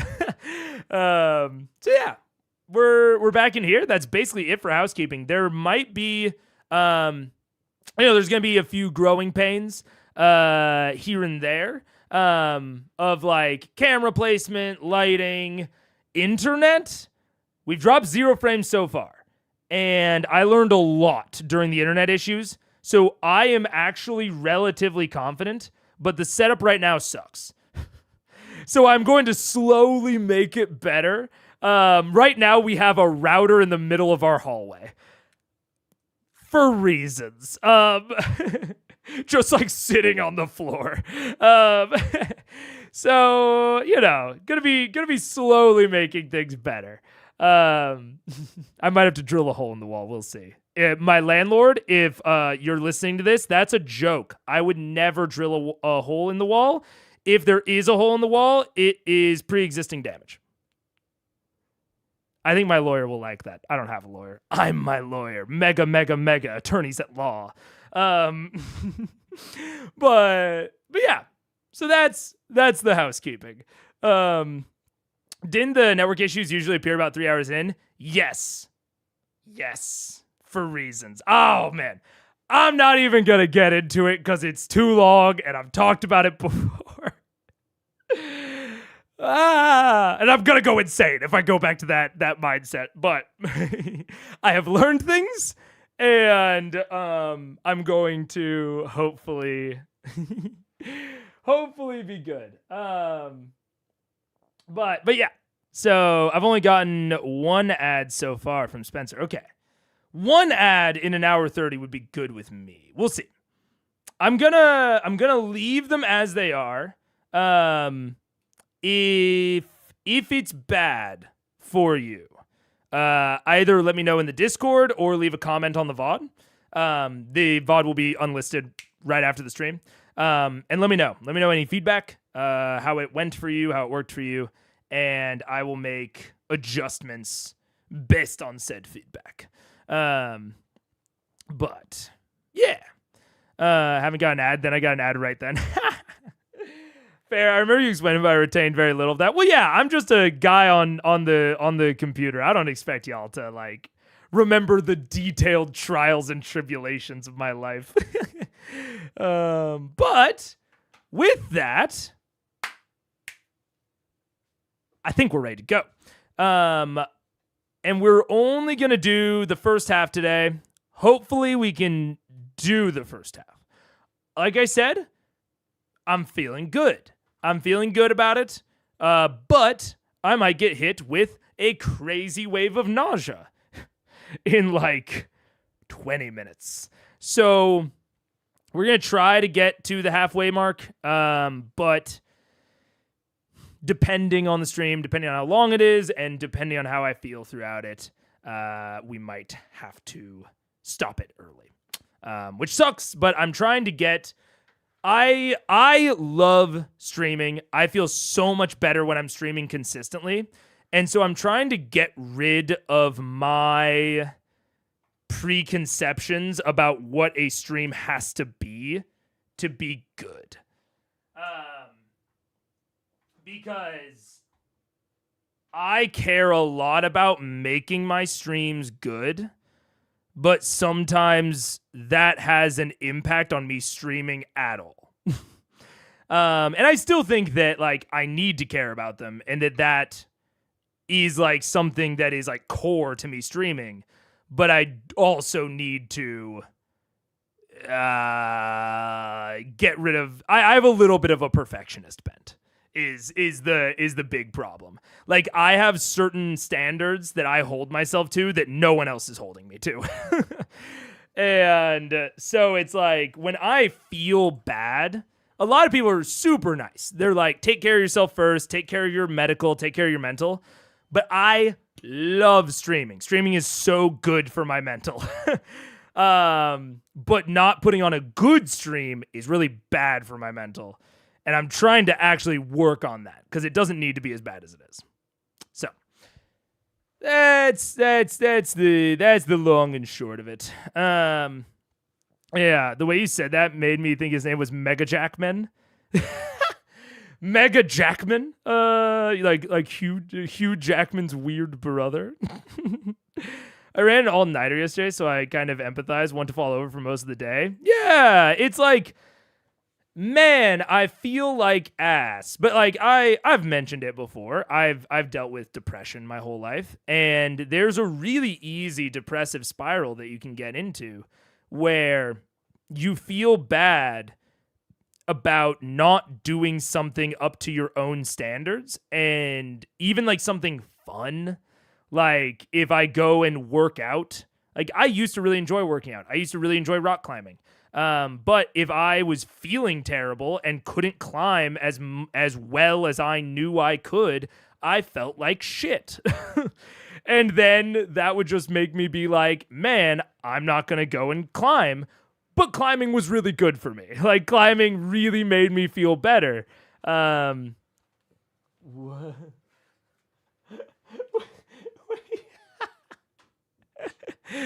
That was all off camera. You couldn't see that. That was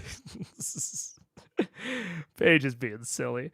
But it's like I one of the key ways to like break out of those sorts of depressive spirals is just to make yourself do the fun things anyway, even though you can't do them as well as you should be able to. Should, big air quotes.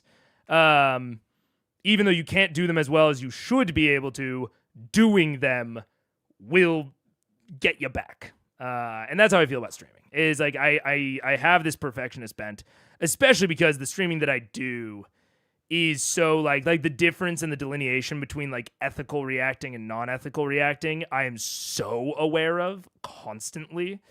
And so for me, I'm like, man, if I can't do the ethical, then I shouldn't do it at all. But there are ways that I can still do it. I can put in my full effort and just not do it for as long. And if I get to a point where I feel like I'm not able to do it anymore, I just end stream.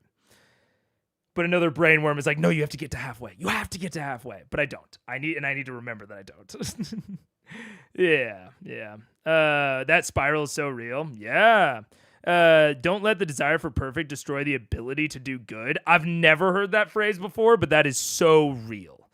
That is so real. Striving for perfection is good, but you will never get there. And you can't let the knowledge that you will never get to perfection stop you from attempting to. I get really into the spiral of like when I don't even feel like I can give my full attempt. That's where my like stupid brainworm is when I don't feel like I am attempting to do my best, when I'm just attempting to do good. That's where I'm like, that's where I get fucked up. But I need to just be like, hey, I'm not at full capacity. That's okay. I can just do good, and that's okay. And I used to be like that at work. But honestly, I don't know who they hired for my job before me. But I'm not, look, humbleness, I don't have a strong humility bone. I'll be real with you guys. I was really good at my job. And I'm still really good at my job. The stuff that I do beyond streaming, I'm a really good tech worker. And I used to be able to go in and give 50% and then still tell me that I was a superstar. And so it's like, but now with streaming, especially, I am my own critic. I am the determination of if I'm a superstar. That's way tougher than when I was only getting like external validation. To me, external validation is way easier to acquire than internal validation because I am so much more critical of myself than anyone else is of me. Yeah. Just doing the thing is sometimes the only way forward. Precisely. Perfect is the enemy of good. Yeah. I'm sure the streams constantly failing must have sucked for perfectionism. Oh, I've told you. I've said it on stream before. The internet issues were easily the closest I came to stopping streaming. Like, at one point, I was very legitimately considering making a, like, I'll see you later. Maybe I'll try this again in a year. I was really, really close to, like, full stopping. It was a bad period.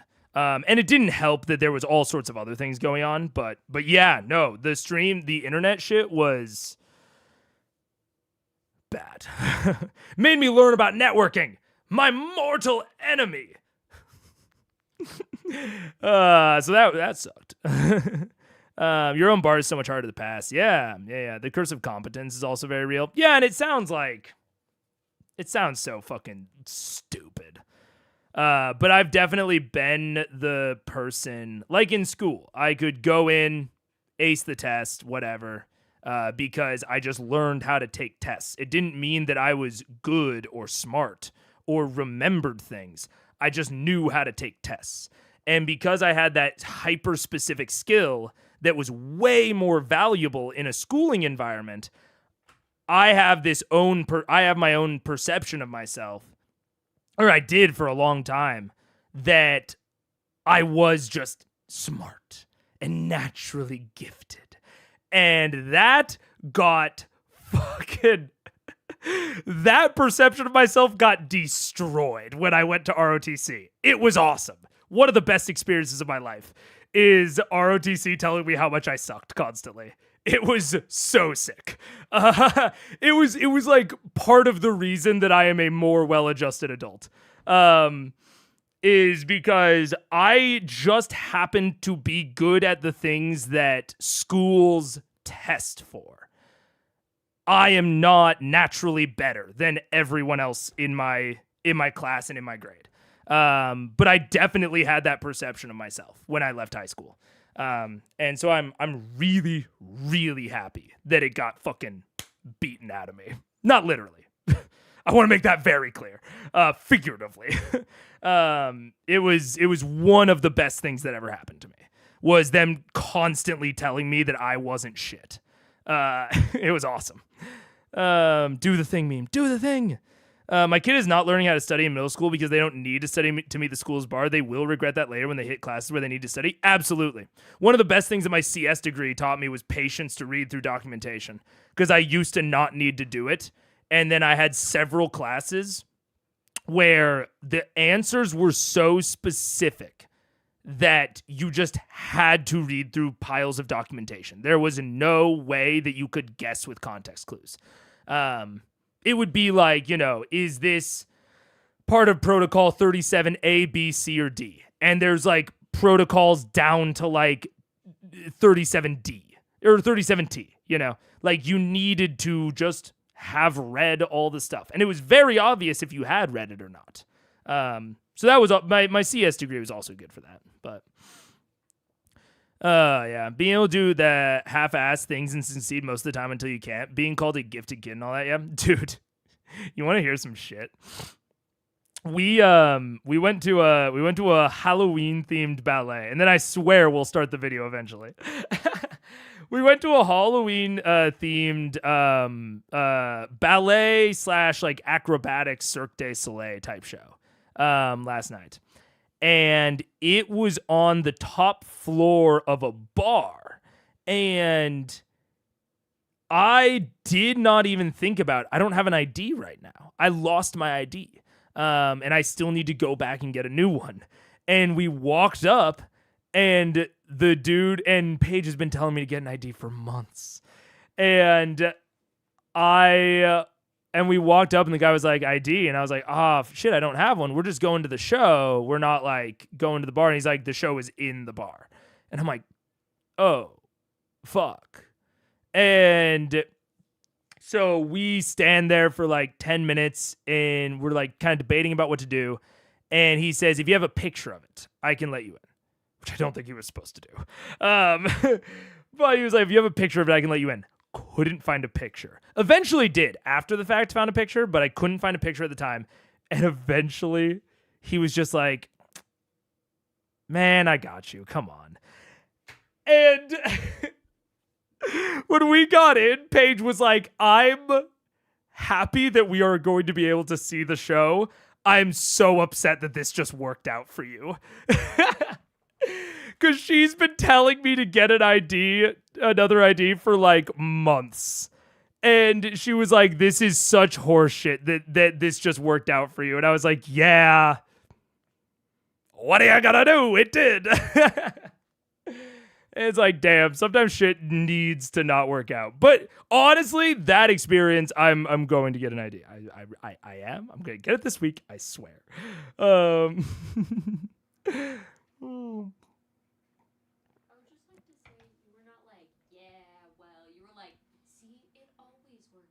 No, I was less arrogant than that. Also, they can't hear you on mic. She said, I want to be clear that you were like, see, it always works out, which I was kind of like. I was like, man, it's tough because it just sort of does work out. And she was like, no, it shouldn't. It won't always. And I was like, I haven't had any life experiences to say otherwise. Which I have. I have had plenty of life experiences, but I still live my life as if I haven't. That anecdote means that you can never again play dumb about privilege debates. Oh God, no. No. I was born with several layers of privilege. I am definitely not the type of person that will claim no privilege. Mega pass the persuasion check. I mean, you will agree that my stats are mediocre, but my charisma's pretty maxed out. I would also say he dumped a lot into luck. If there was a luck stat. If there was a luck stat, he took it. He didn't even persuade him. We just were standing there. It was my aura. It was my aura, dude. He just knew. It was my passive charisma. It's bullshit. That's all I'm saying. It was awesome. We were literally just standing there debating, not talking to him. I didn't even think he was within earshot. And he was just like, come on, I got you. It was awesome. More like the pathetic check. A bit of pathetic check. Yeah, I won't lie. It appears I haven't missed anything yet. Not yet. You got to roll 5 times and eventually he set the DC to 4. This really was the prime example of the more... if you just have a character roll a bunch, eventually they'll hit the nat 20. Eventually they'll just hit the high DC if you give them over and over and over to roll with no consequences. It was fucking awesome.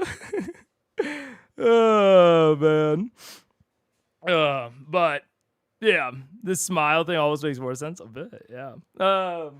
Anyways, we're gonna actually start the video, get through the Critical Role intro before the second break. It's insane. We're getting there.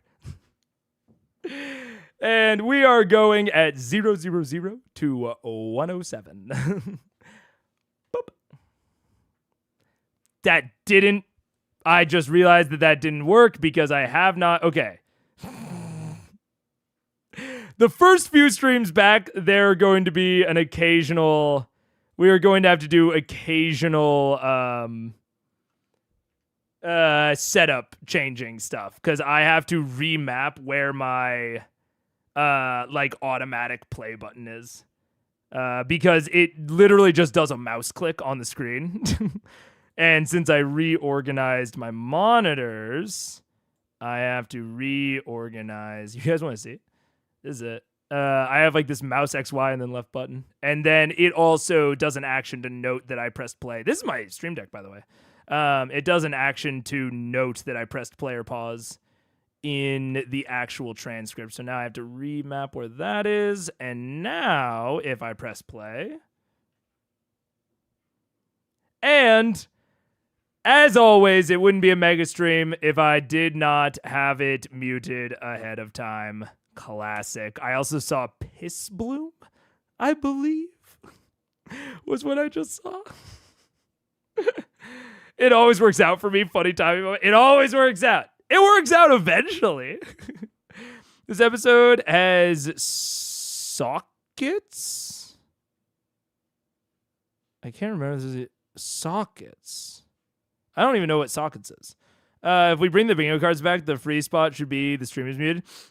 I do eventually. This is one of the things that, like, I had to put a lot of, like, the lower priority stuff off, but now that have a little bit more of a work environment, I do want to bring bingo cards back. Not for, like, an on-stream element, but for y'all. That I can, like, post in, like, the description or something that you could, like, play along with if you want. So I'm, yeah, I think there will, that is in the future. It's just lower priority at the moment. But anyways, let's play. It is somehow still muted. How? How is it? What? I clicked that. I clicked it, I swear. Piss Blossom. Hello, everyone. Piss Welcome Blossom. to tonight's episode of Critical Role, where Taliesin jumps the gun and says his phrase. Oh, it has some misgendering. Got it. Okay. Got it. Got it. It's going to take a long time to fix? Interesting. Okay. Too late. Yeah, that was way too Hit you late, all. man. Way too late. So welcome. How to be back. Very emotional episode last week. We're gonna kick it in the next step of Vox Machina's adventure this week, and then me, Marisha, and Taliesin will be gone next week. So there will not be progression in this current storyline. However, Liam O'Brien over there has been cracking up quite an awesome one-shot adventure for our remaining players and a few guests. Liam, if you want to talk a little bit about it. Another Liam one-shot? That's exciting. I will definitely be doing another eye patch on that, which is also good. I've also decided right now I have one eye patch in the bank. I think if I get to 3 eye patches in the bank and I make a 4th, I will just post one of them. I think I want to keep about 3 in reserve.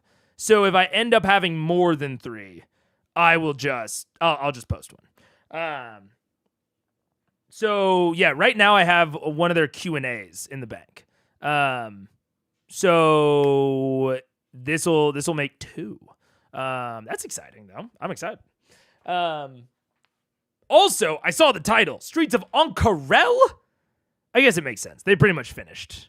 I could have guessed that if I'd thought through it. They kind of finished Draconia to an extent. So yeah, it makes sense that they're going to Ank'Harel.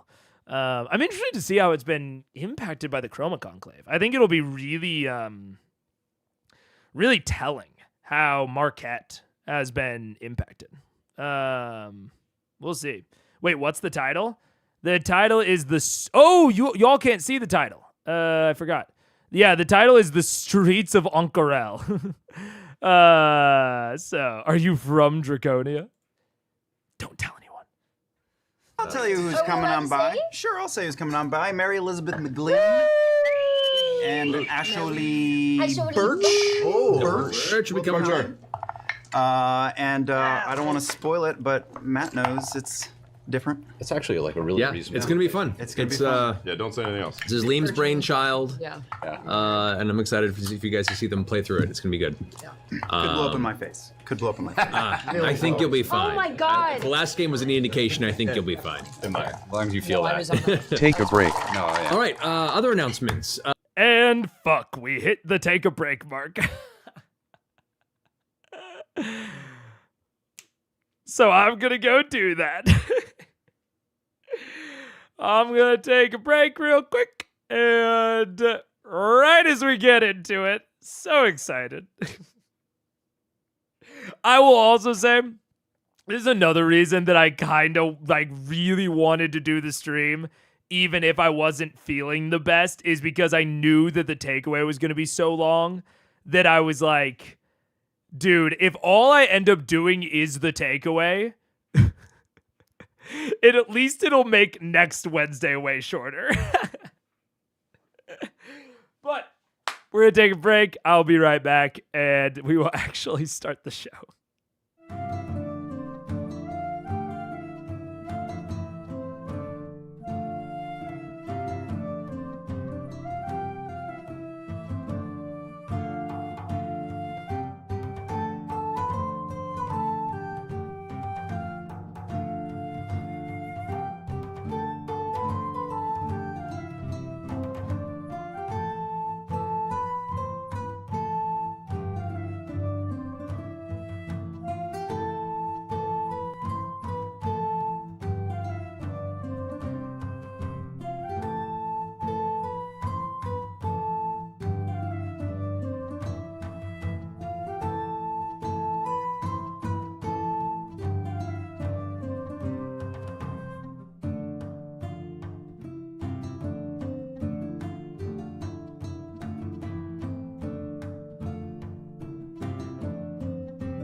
What up? Hello. Oh, I also just realized the talking budget is wrong. The talking budget for this stream was supposed to be 90K. And it's currently sitting at 60. That's my bad. All right, that'll update. What up? What up? We're gonna watch Critical Role. Woo! Let's fucking go. Ashley Birch, in case Mega doesn't know, was Tiny Tina in Borderlands Chloe in Life is Strange and Allura in Horizon Zero Dawn. Oh, I've actually played one of those. Kind of. I played a little bit of Tiny Tina's, of Borderlands. I never played Zero Dawn or Life is Strange, but I know both those games. Those are very, very prominent roles. Cool. In before Mega talks to the next start. No! Play. Once again, we have our wonderful sponsor with a new theme kicking in. Sam, you want to take this away? Yes, I do, Matt Mercer. Guys, Loot Crate. Loot Crate! Loot Crate has been such a great sponsor all year long, and we got another great week to share with you. Speed is this week's theme, this month's theme of the Loot Crate. I can just read the script first. Lace up your sneakers or rev your engine. September's all about speed. Feel the adrenaline of some of pop culture's quickest vehicles and characters. High-octane assortment of goodies from Batman, The Flash, The Arrow, the Battlestar Galactica, the Iron Man, the Gone in the 60 seconds. It includes 2 collectibles, a figure, and as always, our monthly t-shirt. I'm wearing a t-shirt, not from this month, but from last month. I've heard amazing things about Horizon Zero Dawn. I've heard really, really good things. But it was console exclusive, right, for a long time. And then by the time it became a not console exclusive, because I think it's on Steam now. But by the time it got there, it had like passed out of the zeitgeist, and there was like other stuff I wanted to play. So it's always been on the list. And I've always heard great shit about it. But it's just never, it's one of those games where like some games I don't play because I don't want to, like Witcher. Like I don't like Witcher. Just gonna throw that out with no explanation. But there are other games that I am pretty positive that I would like, but I just kind of, we were just kind of ships in the night. That was me and Horizon. Is like, it just like the way that it happened, it just like passed me by and I never played it. But maybe I will. Maybe I will someday. HDD is my favorite post-apocalyptic sci-fi story in all of media. Woo! Big praise, big praise. Sequel's also great. Hell yeah. One of my all-time favorite game series. Woo! Yeah. I don't think I've heard bad things about it. I'm trying to think if I've ever heard bad things about it. I hear it brought up with the same kind of tone. They're obviously incredibly different games. But I hear it brought up with the same type of tone as like Subnautica, which I also didn't play. I played like the tiniest little bit of it. But I've never, it seems like not even like a cult classic, just like a classic. It's just like people played it and they're like, this game is great. But I just missed it. Yeah. Futurama stuff on it. It's guys, really cool. Guys, okay. I'm an actor. Why would you listen to me about this stuff? I'm a liar and a deceiver. But what you can listen to and what you know in your Me too. I'm not really here. You're listening to me as a ghost in the past. I'm never here. I don't know you. We're not friends.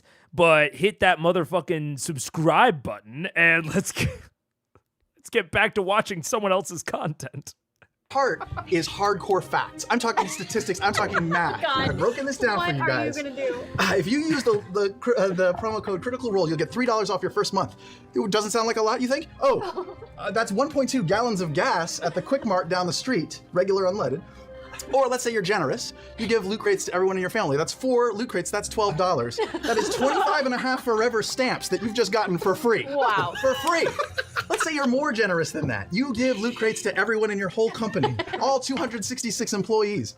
You've just saved enough money to buy a 2002 Kia Sedona with 181,000 miles on it. The transmission is going out and it doesn't shift in the higher gears. But it is for $800 on Craigslist. Go look for it right now, and it will be yours for free, essentially, if you buy 266 subscriptions to Loot Crate. 266.67. Okay, that is hardcore facts. You can't argue with that. Go out, subscribe now, save money, get stamps and gas. Thank you, Sam. If you don't slow your roll. Dude, something that I've realized.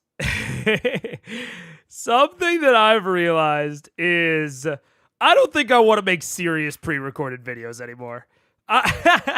Not because I got mean feedback, although I think the only comment I've ever gotten that was truly unironically just mean and had personal attacks in it was on a pre-recorded video. I've never gotten a comment that I would consider mean on a stream VOD. But even on the Tiberius video, which is wild to me. I want to make shit like that. I need to make shit about ludicrous statistical weirdisms in D&D. That's what I need. I need to start making weird D&D pre-records. And not try to make it analysis tube like my streams are. I think that's what I need to do because I can access that. I can access it. I just haven't. And maybe that's where I need to go with my content. Mega's actually a VTuber. I would subscribe if you agree to be my best friend. Your best friend? Can you have multiple? Can I be your best streamer that doesn't actually know you, friend? Because I'll agree to that. You were wanting to make a humorous takedowns of Ludacris? Yeah. That's exactly what I'm doing. Is Ludacris the one that makes those crazy TikToks where he just smiles over other people's content? No, that's Jason Derulo. Jason Derulo. Wait, fuck, I'm going to get copy claimed. I can't do that. But Loot Crate. Best time sync. Oh, God. All right, thank you, Sam. That was best time to use sync. I like best time sync a lot. Yeah, critical role. Exactly. Wait, I was playing it knowing that it wasn't something within the time codes that I was supposed to watch, but then it was just overlapping audio. I will take best time sync. I would actually really like that. I would love to be y'all's best thing to fall asleep to. Yeah, absolutely. Compare the HP of monsters to how many civilians the PC would need to kill to beat the monster. Yeah, that sort of shit. Oh my gosh. Okay, do you guys know? This guy's an inspiration for me, and in a different way than like I've talked in the past about how I consider Doug like a streaming inspiration, even though I wouldn't want to make exactly the types of streams that he makes. But I'll tell you who's a pre-recorded inspiration for me that I would love to make videos like. Hey, you know what? Guess is in chat. Guess is in chat. Pause the video. Put it in the comments. Engagement bait that shit to all hell. And guess who you think I'm talking about. If I'm talking about pre-recorded inspirations, especially within this silly context. 3, 2, 1. It's Annie Austin. I would love to be Annie Austin. Annie Austin makes some of my, when I think about silly videos that don't matter, but are still analysis driven and interesting, I think of Annie Austin. This is my fucking guy. I love him. I love the unemployment videos. Morrowind doesn't have any rivers. I love all the river videos. I loved the Liberty Cities timeline. Some of these I have watched. I've watched all of the unemployment ones. I think it maybe has a timeline thing. It doesn't show them after a certain amount of time. But I fucking love Annie Austin. I've directly sat with Paige at a cafe and discussed any Austin style videos that I could make. And I actually have some ideas. We'll see. Russian Badger, if I had the skill, man. I feel that. Russian Badger is a force of personality. I definitely feel that. Jacob Geller's too serious. That is what I've learned is in a pre-recorded environment where I can't directly respond to people. Jacob Geller, similar with like H-Bomb or Folding Ideas, it's like all of them are so serious and they make such distinct points and they're all like really well scripted out, and I don't believe in my skills as a writer. I don't think that's where my skills lie. Dan Olsen, I would love Dan Olsen. But I don't think I can make that happen. Annie Austin, Andrew Tate. Yeah, I want to be Andrew Tate. I want to fucking flee to Romania and live out the rest of my days in fucking petrified, childish fear of anyone who disagrees with me. That's what I want for the rest of my life. That sounds like a great way to retire. Man carrying thing. I still have no idea what's up with the things in his hair. Oh, like the pins? Yeah. I have no idea. I think they're a fun stylistic thing that he does. More frequent on watch because we are on the window for the yearly drop. Oh, that's true. We are. That's exciting. Oh my gosh. Any Austin is peak of this is so boring on paper, so why do I want to watch it? That's the sort of videos I want to make. That's what I've decided about pre-recorded. I don't know if I can do it. Honestly, I don't know if I have the sauce. I'll be real. But those are the sorts of pre-recorded shit I want to make. I think I've decided. We'll see. You have too much good hair to be Tate. Oh, that's so true. That's so true. And I didn't beat up people for a living. Actually, I don't want to be, I'm an Andrew Tate hater. I'm not an MMA hater. I shouldn't bring that into it. That's personal. I'm not trying to make personal attacks here. Oh my God. I'm definitely cutting this out of context. Tate guy really sold his soul in the most supernatural way possible. Yeah, dude. If I'm gonna sell my soul, I want to at least get I want to get Eldritch Blast out of it. If I'm selling my soul, I will tell you right now. Hey, Devil, if you're listening, or Devil or Taliesin Jassy, if you're listening right now and you will accept my soul in payment for Eldritch Blast, fucking firm handshakes, guys. Let's make it happen. I'm ready. But if I'm not getting Eldritch Blast in the deal, come on. That's ridiculous. It's harboring Andrew Tate away from Romanian authorities. Yeah. Man Carrying Things. Oh wait, Man Carrying Things is a channel? Man Carrying Things. Or Man Carrying Thing, singular. I'll put it on the list. I don't know anything about this person, but I'm putting it on the list. I'll check it out. Jenny Nichols, is that? Jenny Nichols, absolutely. Yeah. Charisma in your dump stat. That's what I'm saying. Mega wants Eyes of the Runekeeper. Dude, I want Mask of Many Faces. If we're being for real. Anyone who has experience masking in public would want Mask of Many Faces. Taliesin Jassy. Fuck, Jaffe. God damn it. Jaffe. Fuck. A character ranking in the same vein as Shafrilla's most popular Mario characters ranked by you. Ooh. That's the tough part about making these sorts of videos, because I would love to tear apart Exandria in a fun way. I would love to. There's so much CR content in the future that I just can't do right now because of spoilers. It sucks. Because I would love to do any Austin style videos about Exandria, about the rivers and the size of the world and the ridiculous consequences of that. I would love to make those kinds of videos, but they're just so spoiler rich, which sucks. Yeah. If you could have any invocation with that Warlock Pact, what would it be? Any invocation? Warlock 5e invocations. Especially, we're not talking like level gated, right? We're not talking like first level or second level. Ascendant Step is underrated. Ascendant Step is great. Oh, I'm sorry. It's Aspect of the Moon. It's absolutely Aspect of the Moon. I shouldn't have even looked at anything else. I'm going to just to make sure. But I think it's Aspect of the Moon. Farscribe is cool. Gaze of Two Minds. A lot of them are cool.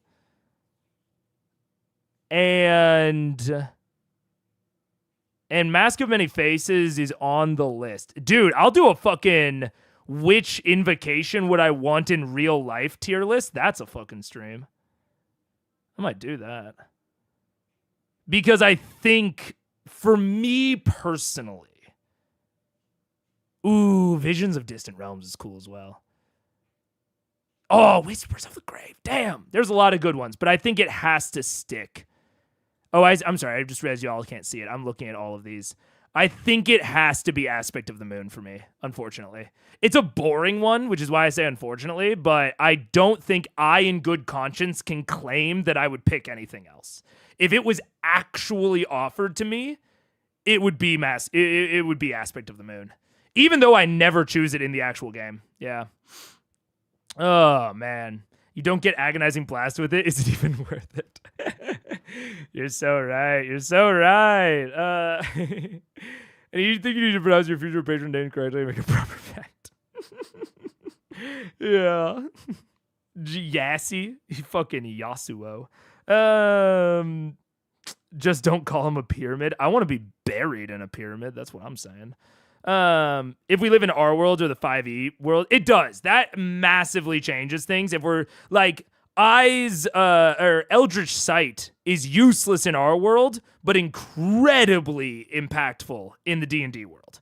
So it does really depend. Maybe I'd have to make two. Do you know what? That's two separate videos. Hey, that's more content. What is the moon one? Moon one is you don't sleep. It basically gives you elf trance. It's better elf trance. It's not even like you don't even fall into a trance. You just have to do light work. So you know how like in 5e, a long rest is 2 hours of light work, like keeping watch, and then 6 hours of sleep. Aspect of the Moon just says 8 hours of light work. Yeah. It's fucking like reading your book of shadows counts. So like watching a YouTube video would count, or like reading a book. Like if I'm being real with you guys, I could give a fun guy answer, but man, Aspect of the Moon would hit. Yeah. Sleeping while cleaning house sounds good. That's what I'm saying. What is this sleep you're talking about? You're definitely in a chatty mood today. I'm terrified about finishing half the episode. Ooh, yeah. Well, it's because I feel like shit, but I've also taken meds to combat that, which puts me in a weird headspace. Whoo! If you know Mega, if you couldn't sleep, you'd have to learn to meditate for your own sanity. I should learn how to meditate. Dude, I was watching Survivor. Okay, wait. No, I can't. I was about to go on a whole Survivor tangent that was not related in any way.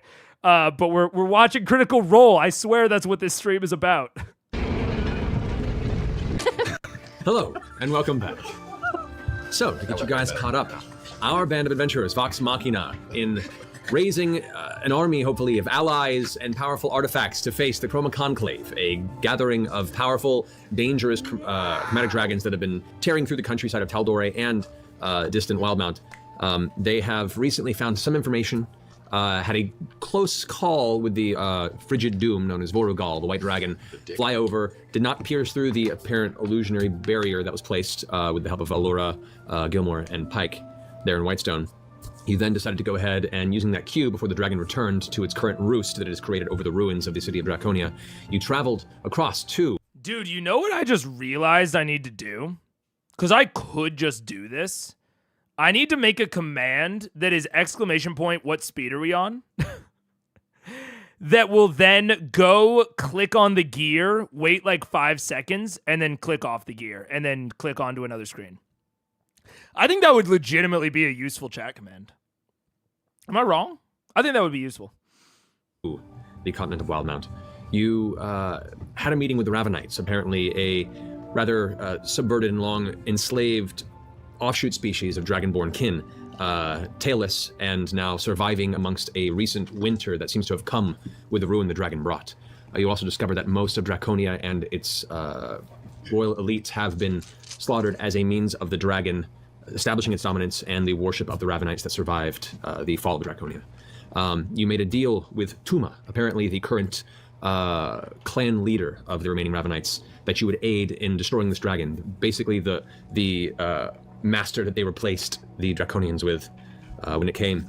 However, to ensure your help, there was a 2-week time limit, and if you did not return before then, they would see you as not keeping your end of the deal, and they would then instead direct the dragon towards what was going to be Whitestone until you altered her memory, which she recalls now as Iman. So good. Anyway, before it could be finding your way home, one of the corpses upon one of the ice spikes outside of the dragon's new nest, Percy saw to be the remains of your long-travel friend Tiberius Stormwind. The party had a fateful farewell, set him to rest within the ruins of the nearby library fallen from the islands of Draconia, said your goodbyes, and then, upon prepping a bit, plotting and planning, found your way back to Whitestone to continue the next leg of your adventure. And that is where we begin. You have now taken some time in your own respective rooms. It's still late afternoon, going into dusk. You all kind of took some time to yourselves within Castle Whitestone just to take a short rest and kind of ruminate over these recent events and reveals. The evening sun draws close to dusk. It is your choice what you wish to do. You wish to spend the evening resting here and then leaving first thing in the morning. That is up to you.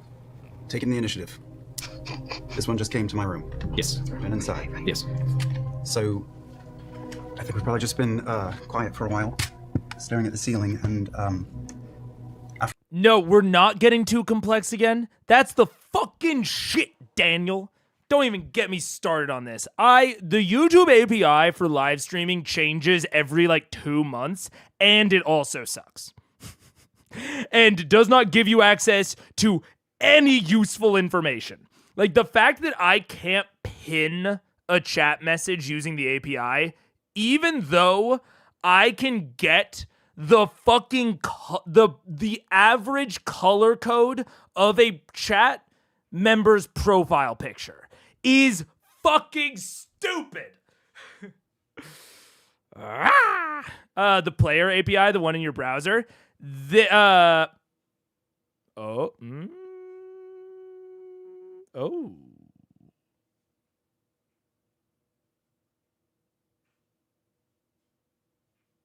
Like, you mean going through the browser API to get player information?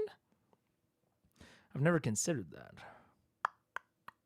I've only gone through, like, YouTube's actual API. I didn't realize that the player would have a separate one. The player has a separate API that you can, like, go through the browser for?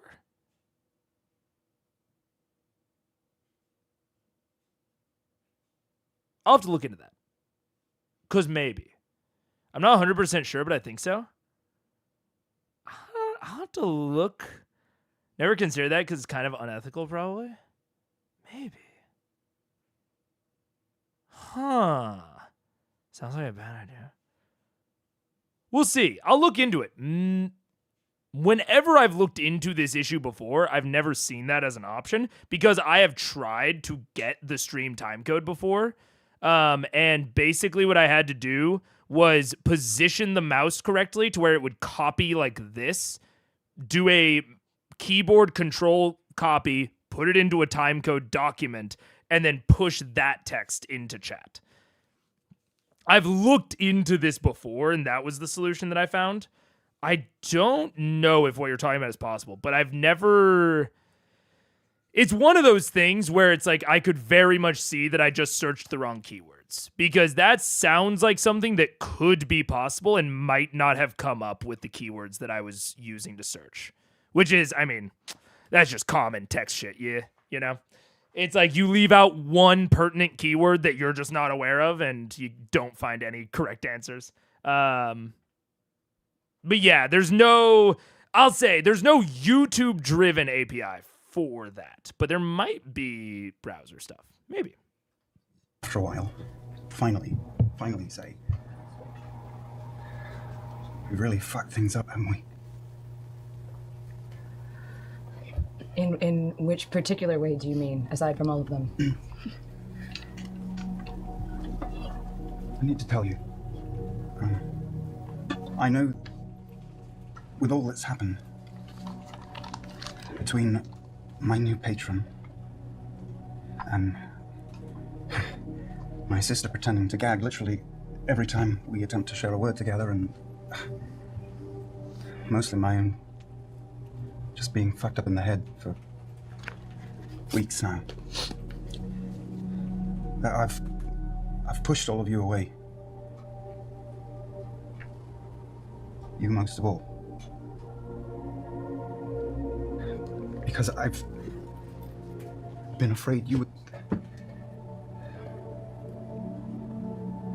I'm sorry. And you didn't deserve any of that. Keyleth, I need you to know through all of that, of everything, nothing has changed about how I... We've had so many near misses. And now finding Tiberius. Death is unavoidable. And it's all the more reason for life to be lived. And it doesn't matter to me what this is, or what we call it. If you were willing to spend some time, any time, with me, then I will simply count myself lucky to have it. You're very dear to me. You're talking too much. You know, it's not like I've made myself very accessible either. It's not on you. I mean, it might be a little on you, but it's kind of on both of us. Anyway, my point is, for the longest time, I was terrified that I was going to lose you. First to death, and then to the Raven Queen, which is still kind of like death, and then ultimately to yourself. And then I had an interesting talk with Pike here recently, and she said something that really stood out to me, and that was that some people just have more of themselves to give. And I realized this whole time that I was afraid of losing you to a future that ultimately has not yet been written, which is stupid. Maybe so. Dude. This is like that line of losing you to a future that's not yet written. That is, I think, really human. It's something that me and Paige have talked about in our own personal relationship of sometimes we hold each other accountable for things that we haven't done yet. Like treating each other certain ways because of something that we think the other person will do at some point in the future. And we have to like catch each other when we're doing that, because it's incredibly disruptive to relationships, but it's also such a natural human thing to do. And now that I'm paused, I'll go over this. I think that this convo from Liam, I originally said like it's a high risk move, but I don't know that I don't think it matters that much to call it high risk. I think that's a little bit hyperbolic, but it's risky because I think it can Like, especially if it's something that that the characters participating in, or sorry, not the characters, the players participating in really care about, it's going to get them in really quick. But I think it can also really, like, make a conversation, especially a serious conversation like this, go unintended directions. Because... And not even because of any, like, fictional reasons or even, like, actual player reasons, just because the players aren't warmed up yet. A lot of times I try to avoid more serious conversations at the beginning because of that warm-up aspect. But I think if you judge the moods of the table correctly, it can almost be a shortcut towards that, like, ramp up and that warm-up kind of segment at the beginning of a session. So definitely interesting. I think I would rate it as risky because of that kind of dependency factor, but definitely an interesting thing to do. That was a great speech from Liam. It was a great speech from Liam, but he also does talk too much. Oh, yeah, 5th ad. Oh, dude, right then. Oof, yeah. Liam's RP is something I love most of the time. His sad boy stuff is off-putting for me, though. It's very... I think the sad boy stuff is a... I don't know. I think it's speculative to say how purposeful it is. But I do think that it could be very, very believably be a purposeful flaw of Vax's. That he gets a little bit sad boy, a little bit depresso, and that sours, or that kind of bakes his lens of a lot of situations. And I do think it's something that the other characters press back on, so I feel comfortable rating it as a legitimate flaw that is, like, interesting for, like, drama and storytelling. Kind of even in this scenario with Keyleth, she's kind of pushing back on it. Yeah, interesting moment. They just found a party member dead, so they should be sad. Oh, absolutely. Like, and this is a very, like, this conversation makes absolute sense within the fiction. And my commentary of it being a risky move isn't necessarily commenting on, like, Vax doing it. And it's not even necessarily on Liam choosing to have Vax say this or have this conversation at some point. It's specifically at the beginning of a session that I think it can be risky, and it can taint what otherwise would be a very emotional conversation in a bad way. I think that Marisha's, I think he read the room correctly here. Marisha responded really well. But if the vibes had been a little bit different, she might not have, and it might have taken the conversation in a way that didn't make sense in fiction. But I think it absolutely did. With how it actually worked out, I think it was on the beneficial side of the risk factor. But yeah.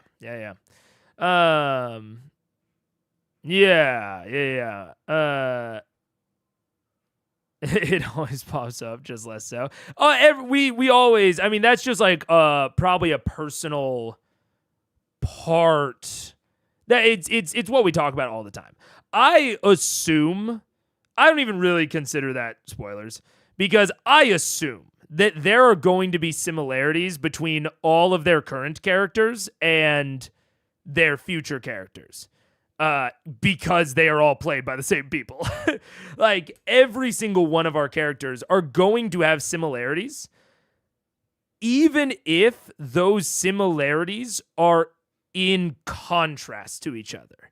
Like, if one of your characters is much more like yourself in terms of how they view money, let's take Vex as an example, right? Very financially driven, loves to haggle. I am sure that her future characters in campaign 2 and 3 will have a feature that is somehow related to finances and money. Whether it is they care about it a lot, they haggle a lot, or they really distinctly don't care. I think there's a really good chance that her campaign 2 character is like actively frivolous. And that and so I think that there's kind of like a through line there with like the most dominant parts of your characteristics like oftentimes do shine through, regardless of if you try to make them not. Is commenting on the campaign book's content if it's not used by any of the campaigns considered spoilery? Basically, the rule of thumb is I want to find out information in the same order that a critter would have found it out, like chronologically in real life.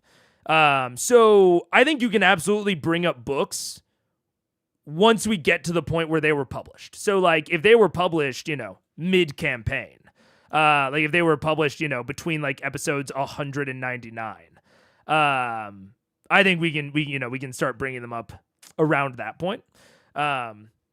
But I generally, the big rule of thumb is find things out as a critter would have. And that's also the kind of the mindset I try to take with players is like, even if I know, like if they encountered Kuatoa, I know a lot about Kuatoa. I love Kuatoa. But Matt could have changed things. He could have changed features and mechanics and lore. So when I'm looking at the dragons or when I'm looking at anything in the game, I also try to inhabit the player mindset of what do they know? What have they experienced? To try and like ride that journey with them to an extent. Sometimes it's unavoidable, but that's the rule of thumb. Yeah. Tal never has any one-liners after Percy. Dash S. Yeah. And also, err on the side of caution. There is a Discord. There's a chat in the Discord. In like the Megaphone Man Discord that has that is all like very spoilers allowed. So if you want to check with them or if you just want to talk about it, I know it is popping most streams. So if you want to talk about anything spoiler adjacent, that's in there. Yeah. May is pretty good at story recognition. So even if there isn't something that seems relevant, it could actually confirm, dissuade things. Yeah. I am a hyper aware of foreshadowing. Foreshadowing is one of like the big things. It's why I haven't watched Legend of Vox Machina, the animated show.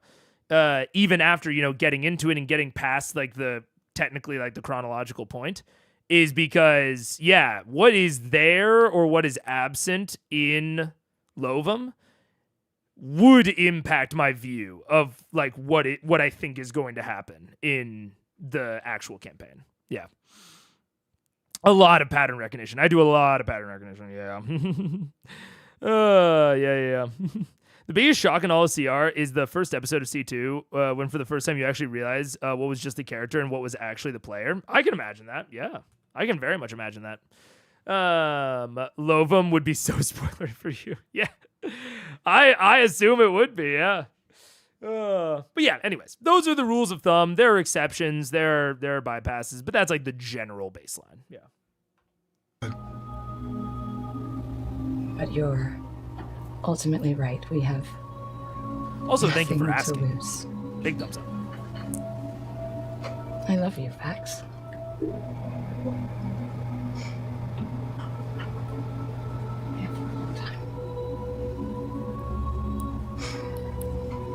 And I'm sorry for being me and that it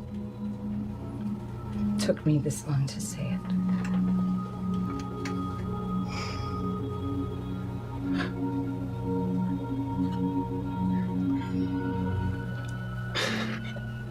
I'm sorry. Yeah, me too. I love you.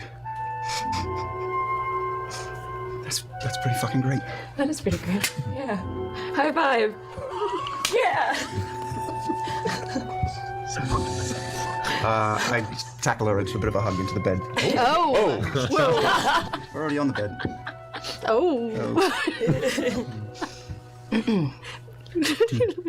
And that's it for now. Let's fade out.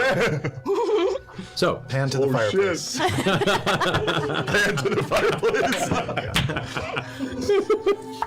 all right, so, Vox Machina. Taking your time to mourn in your own interesting ways. What is your path of action? What is your course going forward? Sleeping in.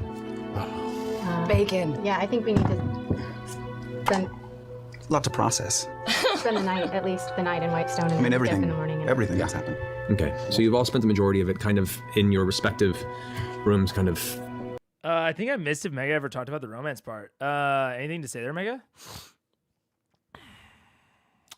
I've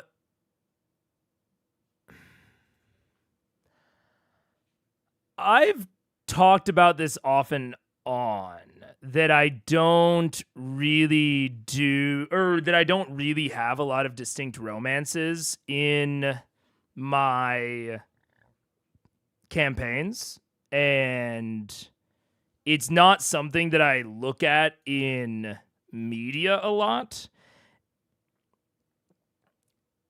And I've sort of hinted off and on at this, but I don't know. It's more because I didn't want it to be like, and I still don't want it to be like part of like the brand or whatever. But I'm ace. I'm asexual. So it's not really something I pay a lot of attention to. I'm not fully aromantic. But it's just not really something that, like, you know, sticks in there. And I know that, like, the discussion of that and, like, how people like me, like, perceive and process media is a whole deep well of discussion that I honestly am not really equipped to have. This was a relatively late in life realization for me. Let's go. But yeah, so it's this is the way I'll put it. It's not that I am, you know, ignoring it or I don't get it. It's more that I rarely have a lot to say about it. Like, it's just not really something that, like, reads as important to me, even though I know it is. Like, I can recognize that for a lot of tables, this is a very important aspect, and this is, but, like, people have asked me in the past, like, who I ship on the cast, or who I think other people ship, and it's like, man, I have never shipped characters in a fictional show ever. But I know that that's very different. Like, a lot of asexual people are, like, almost casually hypersexual. They, you know, in their, like, discussion and talking to each other and to other people. So it's, I mean, talking about a spectrum. Yeah, but it's just for me personally, it really is just so low on the totem pole, you know? Yeah. I know a lot of people are ace IRL but love romance, sex, and fiction. Yeah, this is like a very common presentation of it. Of everything. So that's also why, like, I don't know. I'm me. I'm Mega. It doesn't, like, impact. It impacts things, but it doesn't impact them in, like, a standard way that if you know that about me, you can, like, predict a bunch of other things, because it's such a varied presentation. So, for me, yeah, doesn't the romance is something that I can look at and I can be like, oh, like I just consider it a serious conversation in the same way that I would consider them talking about Orion, Tiberius's dead corpse, a serious conversation. I'm just like, oh yeah, those are both serious convos, I guess. And I also one of the reasons that I'm probably not going to talk about it a lot in the future is because I don't particularly, that's like an area of my personal life that I don't really want to go because it brings up questions about my relationship that I don't really want to go into publicly.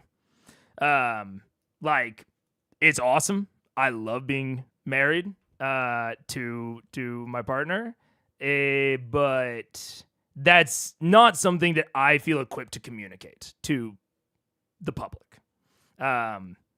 So, yeah, this is, I've been debating bringing it up occasionally, and like some of like the collaborators know, like I've talked to Mike about it, and like potentially how to communicate it. But that is a factor. Probably not going to talk about it too much. But, I consider myself on that spectrum. It's more common than I think people think. Yeah. And it's one of the things that taught me about like representation. Like one of the things that made me realize it was how much I related to Todd in BoJack Horseman, from like the get. And at first I thought that was related to something else. And then the more I thought about it, the more I was like, oh no, that's just like me. And I'd never seen a representation of it in media. So it was cool. It was very, very cool for like helping me through my journey. Yeah. Subconsciously recognized. Yeah. Other players indicating when things hit their limits for them in that case is good. Yeah, it's why like I consider romance to be like something that should be included in session 0. It's why I like safety tools, because these are the sorts of things that not only might you not know about other players, but other players might not know about themselves. I communicated a lot of lines related to this long before I ever knew. Long before I ever actually recognized it in myself, I was communicating lines that, like lines and veils that were very much this. So yeah, it's a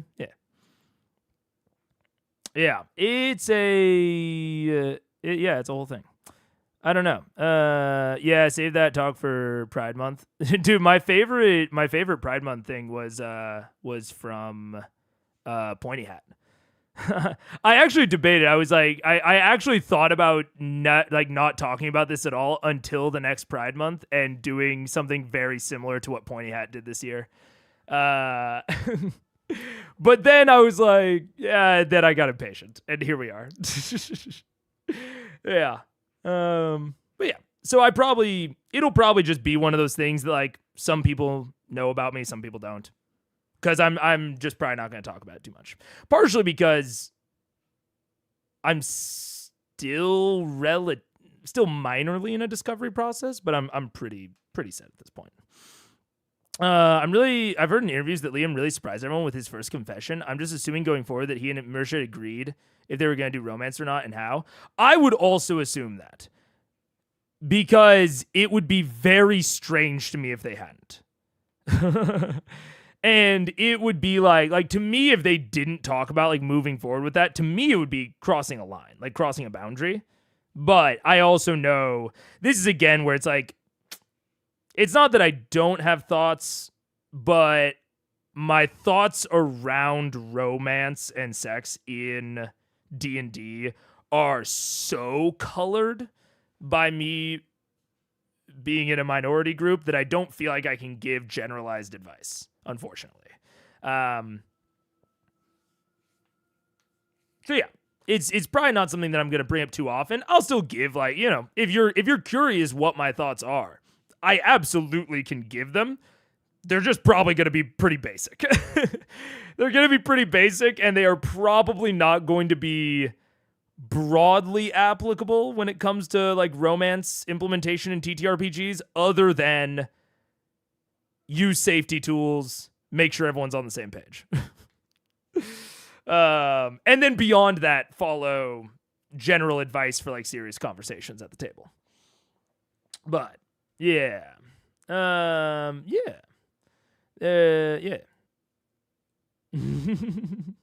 Is Dr.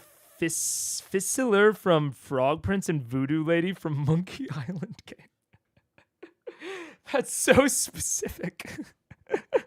That's very funny. That's very specific. Yeah. I'm not sure if I'm lightly as or society is problematically sexual. No, yeah. You made me smile. Thank you, Sue. I appreciate it. And I like communicating to people. I like talking to people. But I also very much consider myself as having a lane. And like I have a strong sense of stay in your lane. Which I think that a lot of times stay in your lane is used derogatorily. But I also don't want to talk about things that I don't feel like I can adequately communicate, which I do have a sense of. So yeah. Jonathan makes a great point that their table is uniquely equipped for these sorts of moments in conversations in a way that a standard table might not be. Yeah, that's a very, very good point. Not your usual molten radioactive cataclysm correct math takes. No! Fuck! Yeah. I'm happy to hear if you have any thoughts about romance in terms of storytelling, but it's cool if you aren't emotionally invested in it. Yeah, it's one of those things where it's like, it's always such a background thing to me. Like, I'm sure if people are reading Mistborn Era 1, they might like the sections of Vin and Elend, spoilers for a very old series. They might like the sections of Vin and Elend getting together. And they might like the tension in the second book related to that. For me, the second book was very slow because I did not care. But also, again, I think that is that's a me thing. Liam has also said that Vex realized when he was drowned by the Briarwoods, he thought Vex was dead. In his monologue, he mentions only Vex and Keyleth explicitly. I do remember that. I do remember his monologue mentioning only them. Yeah. Which it's a very, in terms of storytelling, that is a very cool way to... That's a very cool way to realize an emotional truth. Which is about as detailed as I can get on it. But that's a very cool way to realize an emotional truth, if you have one, yeah. Mistborn Book 2 was slow. All right, good to know. And also the worst love triangle ever. Good, okay. And this is kind of what I'm saying. Is like, it's hard for me to identify if that love triangle was bad or if it was just me. That's the problem. That's like the ultimate problem when it comes to like talking about this or communicating it, is like I can have opinions, but I honestly don't know how accurate they are a lot of the times. Like I have a storytelling sense, but sometimes I've run into situations where my storytelling sense totally misses an emotional truth that a more generalized audience would pick up on. I'm also bad at emotions. I started going to therapy to have emotions. And to know when I was having them. So that's when we get into like emotional resonance. I don't know if you've noticed, but I talk about it pretty analytically. Because I've sort of had to learn about them in an analytical sense, which maybe you can imply some other stuff from that, but... Most of you in your respective rooms, kind of just figuring out where you are as a person and where this story leads you. After an evening's rest, the next morning comes around. Breakfast is already prepared by the servants in the castle, though maybe not the amount of bacon you were hoping, and easily rectified upon request. It's at your disposal. There's attention to the city. The barrier remains up. As you're having breakfast, you can see Zara kind of wander in at the smell of bacon and kind of glances over the rest of you. Still kind of holding a book at her side that she slams closed. Oh, glad to see you're all right and you're safe. Please tell me there's more bacon. Not for long. We're coming, dear. What she said. She comes and sits down and spends breakfast with you guys, catching up on what has transpired and what your current plan of action is. Zara, it occurs to me, you come from a family with power, connections? Kind of. Let's just say we're estranged at the moment. Well, we're looking for any ally we could, and we were curious if... You will find no allies where you're asking. Believe me, I'd be happy to offer if we could, but no. I had a feeling. I've just felt worth asking. It's all right. I'm going to continue with my research, since the rest of the Ziggurat clan are now scattered about, or maintaining that barrier. Guess who has to do the research in the meantime? She kind of rolls her sleeves up. You can see the kind of slightly smudged dirt across her, reddish skin. She's been hard at work, digging around, trying to figure out what the basis of this enchantment beneath the city still is. Sorry you can't be out having more fun, dear. I'm certain time will allow me at some point. It better. I'm going a little stir crazy. She grabs the bacon from the table. Take a break. And walks out of the room. See you later, Amy. Around by any... Take a break. Yeah, I don't mind this for Zara. I've never had this sort of like lingering guest PC like Matt has for several of the guest PCs, but especially Zara and Cash and Pike. And I like them having like these consistent, essentially like day jobs in the hub world, so that they have like, so that Matt has like an easy justification for, oh, they're busy, they gotta find a fact to keep the barrier up, and it's important, and that's why they are not going with you on adventures. But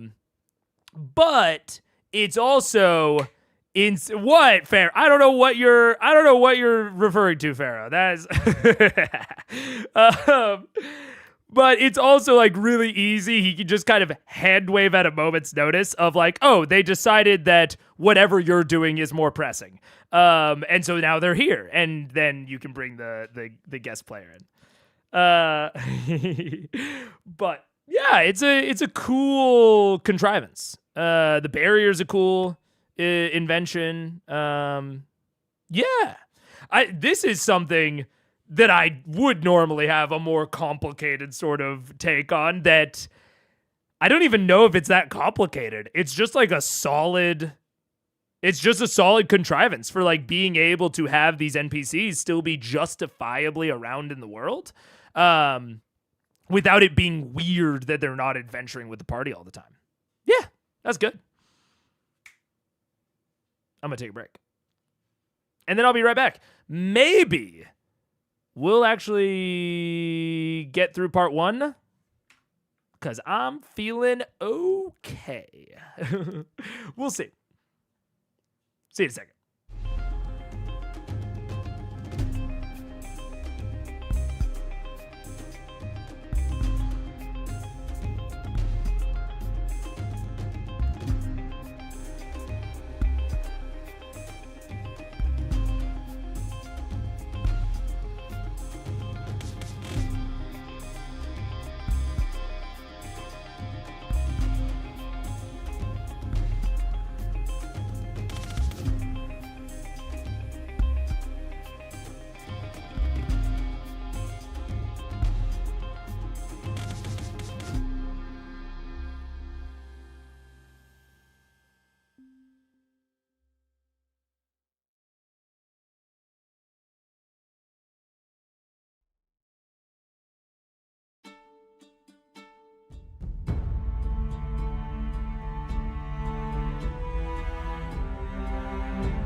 what up? Hello. Keeping them busy with tasks is good. Yeah. My favorite DMPC I had was a scribe wizard, and she was a sheltered academic coward.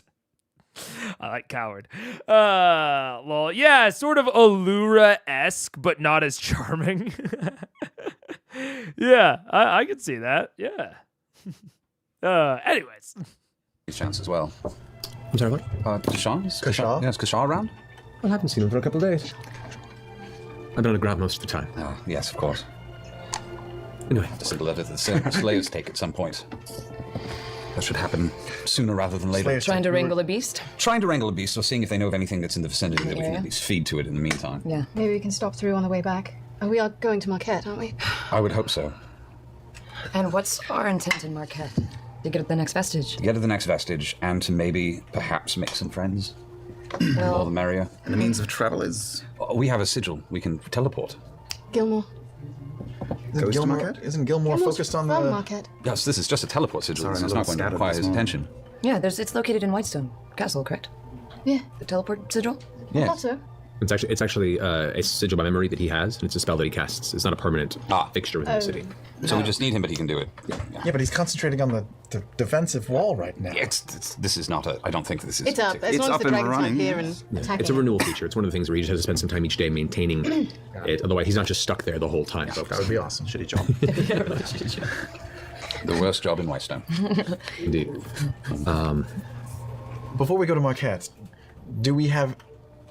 Let's say Marquette takes 13 days. That's an awful long time. I agree, but let's just say it does. Do we know what we're doing with regards to Draconia when we come back? Do we have some sort of a plan? We're getting a beast. That's kind of all we know. Yeah, we got a That's about as couple much as we things have. planned out too, Tate. How are we even going to get a beast? We're going to talk to the Slayers take and see what perhaps is already on the Well, continent. what constitutes a beast? Because I can make, me and Keyleth can make some beasts. Not I what we think need. a large enough beast to attract Voragol. Like a Triceratops? Well, they were No. they were recent. They said it hunted something really intense. You need like a kraken. Here recent. You said he- dangerous they game, hunted Emeralds? Yeah, they went to the ocean. Remoras is what it said. What is that? The large insect creature Go that ahead and lives in roll the sea. roll an intelligence check. I wrote it down. I freaking No, but him, though. For me. Oh, a 19 Whether or not we need it. plus 2. Hey, man. Yes, but you're very That's what they look like. Oh. Okay. Oh, That looks like a bad those day. are big and No, we scary. need Is it a something gargantuan monster? Or They're huge. Okay. Most definitely. They are It's interesting. Ooh. I don't know if this is directly related to exactly, Thashel. It's an interesting thing of I think that Marisha and probably the players at large are so used to Matt not giving them this information in terms of like setting the scene versus like detailed or descriptional like depth. They are so used to Matt like not including those sorts of checks in setting the scene sort of descriptions. That she's just like, wait, I wrote it down. What do you mean? But specifically for this, he was going to give them the art as a more descriptional depth thing, where the art doesn't really matter. Like, what the Remoraz looks like does not, like, matter for, like, a linear versus non-linear discussion, but it characterizes Vorugal. If they see Remoraz big, scary, then suddenly that helps characterize Vorugal. That's the type of beast that he wanted.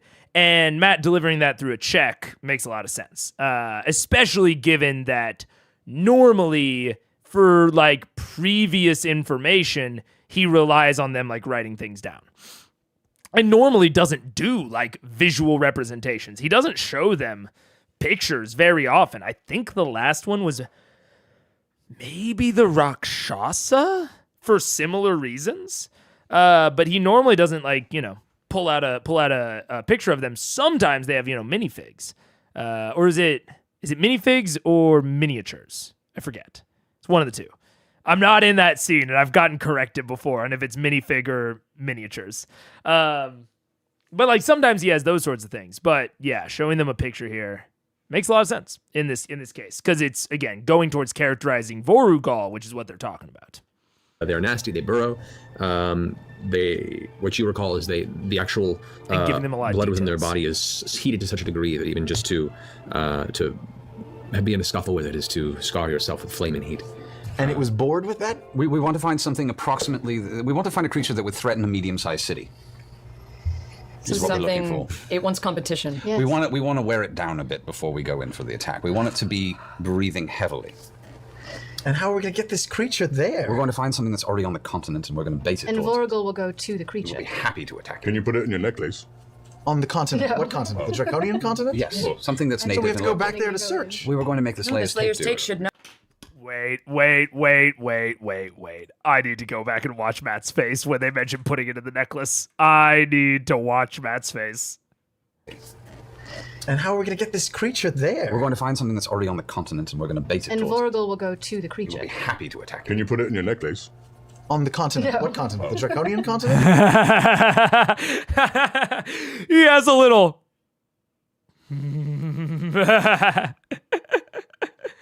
He starts getting a little nervy about that. It's like, fuck, I did not think about that.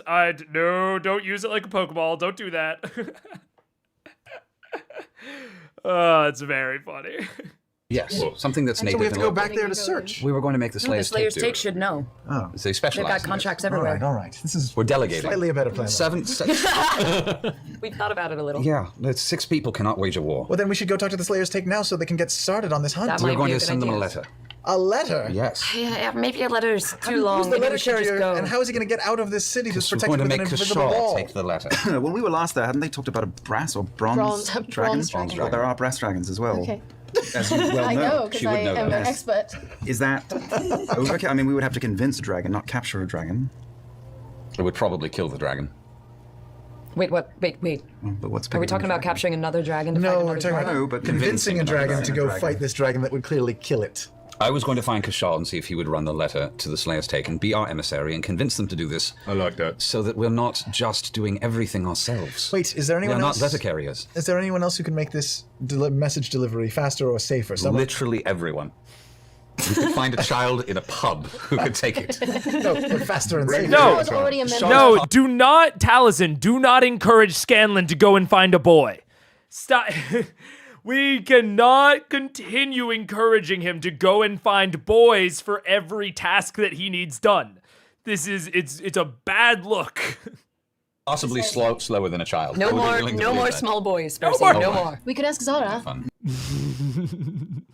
Mega is Marisha. but she's could busy ask. with research.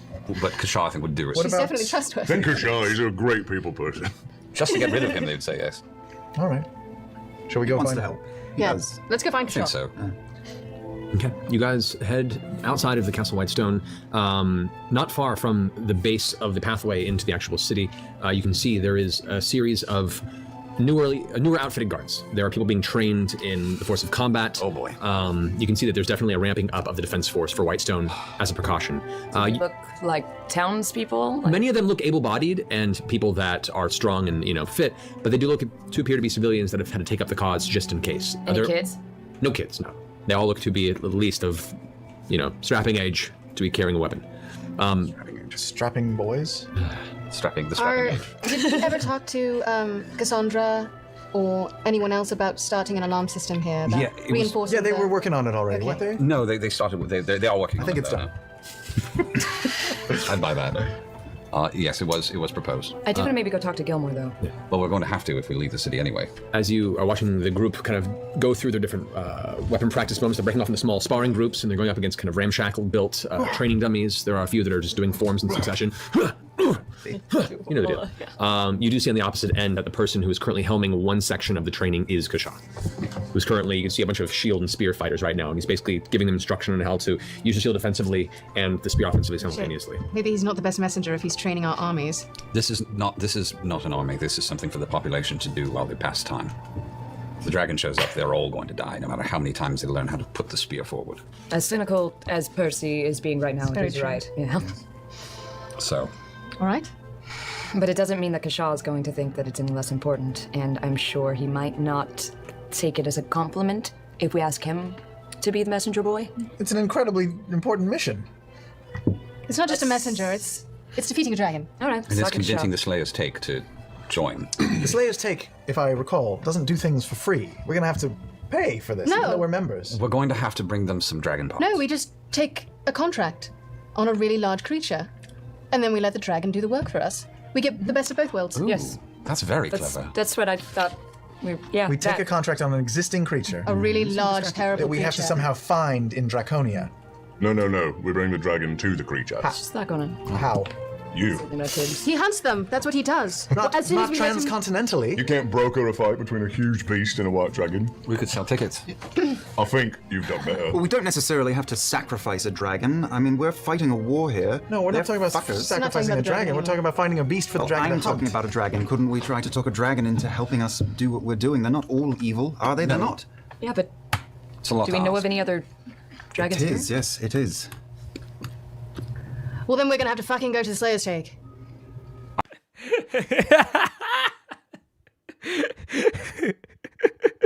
Ben, how dare you? Ben, how dare you do this?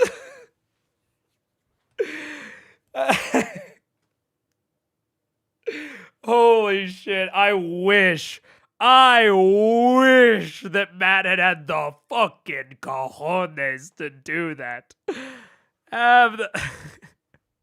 That's fucking awesome.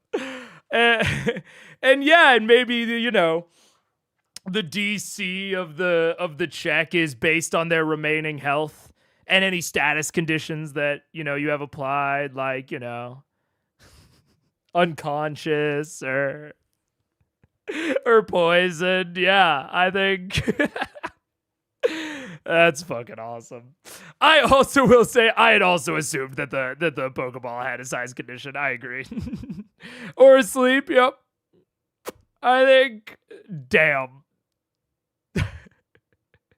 It actually just works. It's like it's a joke, but it's also like legitimately, if you wanted to implement the fucking trinket necklace in your games, I would just recommend doing what Ben is describing here. It's almost like there's a reason that that's how it works in Pokemon. That's fucking awesome. Can we go somewhere in the next 60 seconds? This would be great. Let's talk to Kashaw. Let's talk to We go up and we talk to Kashaw. All right. Thank you, Instigator. As you approach, you see him currently leaning in with kind of younger, early 20s looking men, but scrawny, but still armored. The helmet looks a little lopsided. And Kashaw's like, "You're not supposed to put the shield away when..." Oh, wonderful. Take 5. Take 30. So, you're alive. That's great. I'm excited. What can I do for you? Kashaw, how would you like to be anywhere else other than here right now? Depends on where and what you'd have me doing. Exactly the sort of enthusiasm I was hoping for. We have need of an emissary to the Slayer's Take. We need to convince them to help us kill the next dragon. And Vanessa really likes you. She does. We just need a big beast on Draconia. We need So you're saying that I go back to frozen-ass Vasselheim to go ahead and deliver a paper message to the headmistress, whom already I just am so happy to be away from. Yeah, see? She glances over at the rest of the soldiers. Yeah, I'll take it. Thank you. Okay. We are in your debt, and anything you can do, I'll have the paper drawn up, and anything you can do to put the weight of the situation behind us and make sure they know how clear it is and how necessary this is and how desperate we are. And Something very large. I'll do my best to muster Very some dangerous. semblance of emphasis, but and we'll figure out ways to make sure there's money in it for them, or at least dragon parts. all right. Give me a list of what you got to offer. I'll bring it to them. Excellent. What do we got to offer?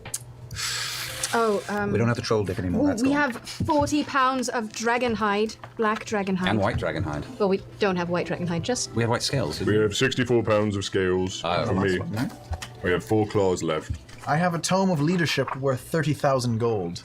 no, that's with that. Keyleth's. Remember, in the next century when she's We'll still get it back. living. We'll get it back before 100 years are up. I'll lend it to him for 100 We'll years. lend it I'll to come him, back. 99 years. Check it out. And we got Umberhawk pieces too, but I will say part of what's going on right now is one of the reasons that I do one of the things that I do in my own campaigns. It is a decision that I make that isn't overly obvious, but it's to avoid this sort of behavior where I've talked about how I don't really do like general like monster skinning or even like you kill an enemy and you loot it. Most of the time, vast majority of the time, random bullshit just does not have like valuable loot on it. Or if they do, I abstract it into a gold amount and I just give it to them for like everything that is like obviously lootable. A lot of times, there are many exceptions. But I I really like crafting and I like for players to like discover like magic item crafting recipes and then have to gather those components. I think that's really cool. And will often be like a little like interlude quest or like a little bottle episode of them going to get one of these components or something. And this is one of the reasons that I do it. I've talked off and on about how one of my like sub principles in my head of like things that I focus on is getting the players out of their sheets. And when I let them loot or harvest just everything, anywhere, all the time, especially late in the campaign, it leads to these sorts of situations where people are just in their character sheet reading off lists of things that they wrote down months ago. And I don't like that. I think it's taking them out of the fiction, out of the character, and reminding them about how much of a game this is. So I much more enjoy it being like, we need to get this specific thing for this specific purpose. So that they don't develop this giant text log of just shit that they have. Or if they do get like random shit, I like to convert it into a gold amount. Because being able to look at a single number is a much shorter interruption of them being in their character sheet than looking through, we have 4 paintings that are each worth this amount of gold. We have 10 rubies that are all worth 25 gold apiece. And then they have to do fucking math to figure it all out, unless they did math ahead of time. You know, it's all of those things are things that I just like to convert into the gold values. Now, that's why I say that maybe it's not like overly obvious, because this is the sort of situation I'm trying to avoid. If the economy is very interesting to your players, a la Laura Bailey, and if managing all of this is interesting, number one, I would dive more into it on the regular within your campaign, and I would dive more into it in fiction. I would lean more into it when it comes to your bag of holding. I would lean into size requirements. Like, if you want it to be present, I would make it present. And it's one of the things that's a challenge when you have more players. When you have 6 players, it's harder to dive into things that maybe only 1 or 2 of them are really interested in, because, you know, they might be a minority of people that are interested in it at the table. It's one of the challenges when it comes to this size of table. So I don't really blame Matt for kind of going in and out of it occasionally. He has to balance that. But it is like when I am looking at this sort of thing, or I'm thinking about it, one of my tentpole philosophies is get them out of their character sheet. So when I talk about things, keep that in mind, that it's like, the character sheet is there to facilitate logical problem solving and is there to, bridge a gap between physical and mental and perception-based things within the game world. So I want to lean into that side of things for them being inside their character sheets. And I don't think that this is an overly interesting incarnation of that. So it's something that I try to avoid. Eyes and the blood are Mostly, I was thinking of also just offering them whatever we can take from the dragon itself. I was about to say, we just put into the contract that it has the remains of the beast we take down, which we will take down. We keep some scales, we keep some teeth. Sure, as a souvenir, right, yes. We're basically doing a contract for free. It's a very large creature. There's going to be lots That's of provided we scales. kill it. If we lose, they get nothing. I'm just saying, from their perspective, if we're offering them literally nothing. No, that's why we They don't offer lose them. anything either, right? That's why. No, they do. They lose a contract. But wouldn't the But then contract we just also go right die. back into cycle? No, if the creature dies, if the dragon kills the creature and then we all die and we can't at the same harvest time. it, Get to bring the back Slayer's things Take doesn't at have once. anything from its previous contract. But that could Sure. happen with any contract Yeah, and any exactly. band of Yeah, idiots. that's- They could go die written on the into This is true. battlefield. They're used to having people die. Well, fuck it. I think Grog's getting antsy. Indeed.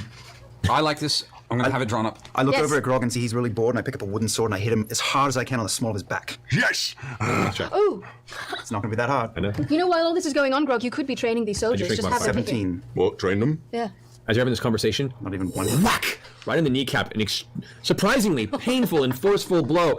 It's less the strength behind it, more the precision in which it strikes you right between the kneecap and the rest of the lower half of your knee. Like when a doctor hits you and your knee jumps? And you're like, and you just glance over and you see Vax hide up with the sword looking behind him as he Come on, big guy, I know you're bored. Come on. I hit him again.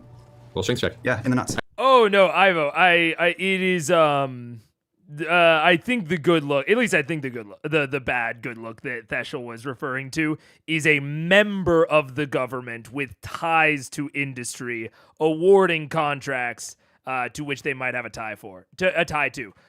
As someone who worked for a government contractor, I had a lot of training on this because there is a shitload of regulation around it, at least in the US. Yeah, it's like if you have a tie to any sort of business that we might be subcontracting because we were directly contracting with the government, we had certain regulations on if my brother worked for, I don't have a brother, but if I had a brother, if he worked for a fucking machining company, I would probably have to recuse myself from the decision-making process of which machining company we choose as a subcontractor, because I have ties to that. As if not acting on behalf of the government, Percy kind of is the government, unfair as it may be. Oh yeah, oh absolutely. This is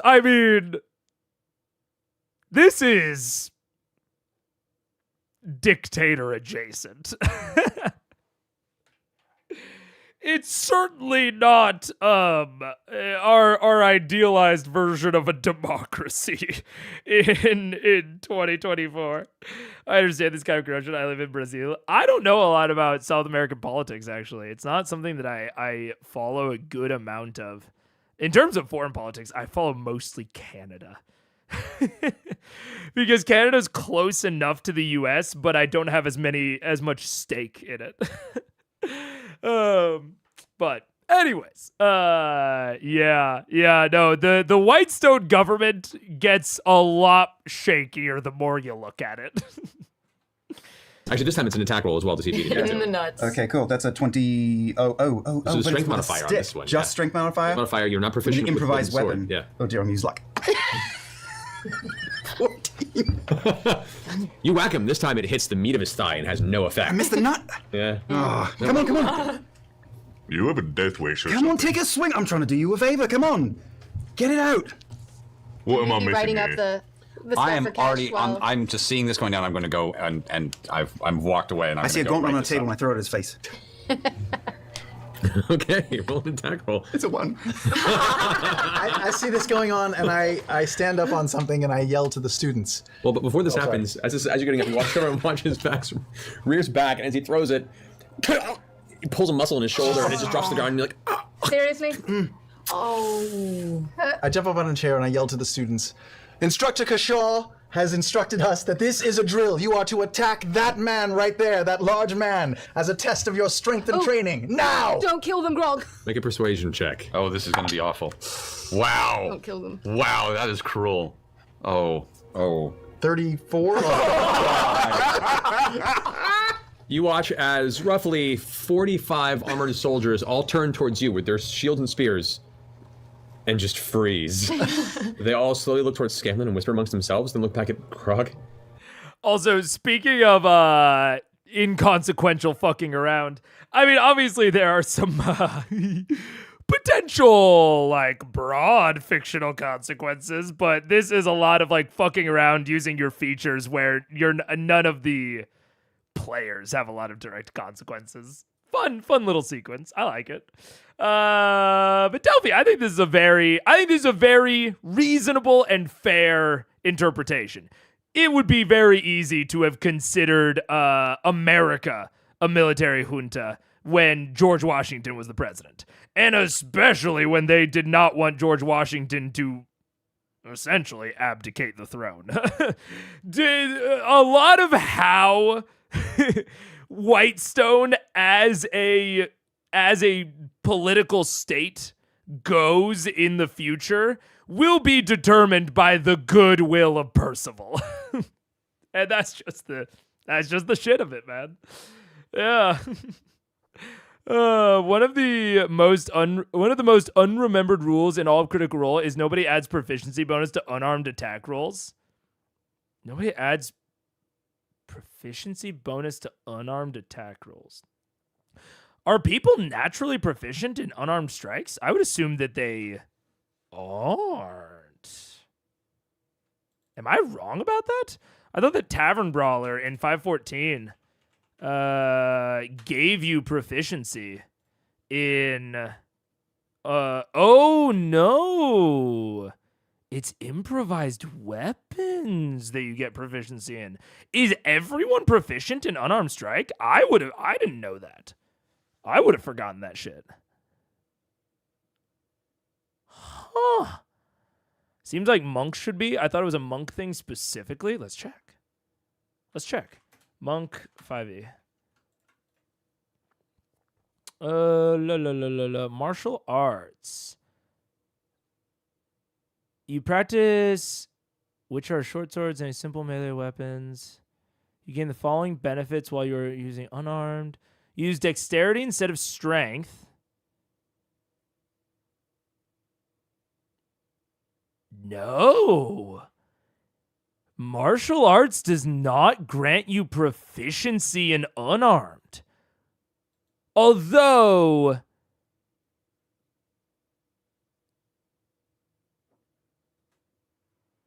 interesting.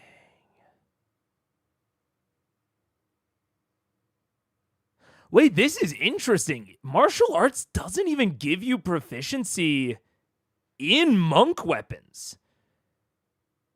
But I think that monk weapons are given to you up here. Yeah, simple weapons and short swords. So it gives you the proficiency for monk weapons separately from the actual feature. Martial arts does not give you proficiency in monk weapons. Weird.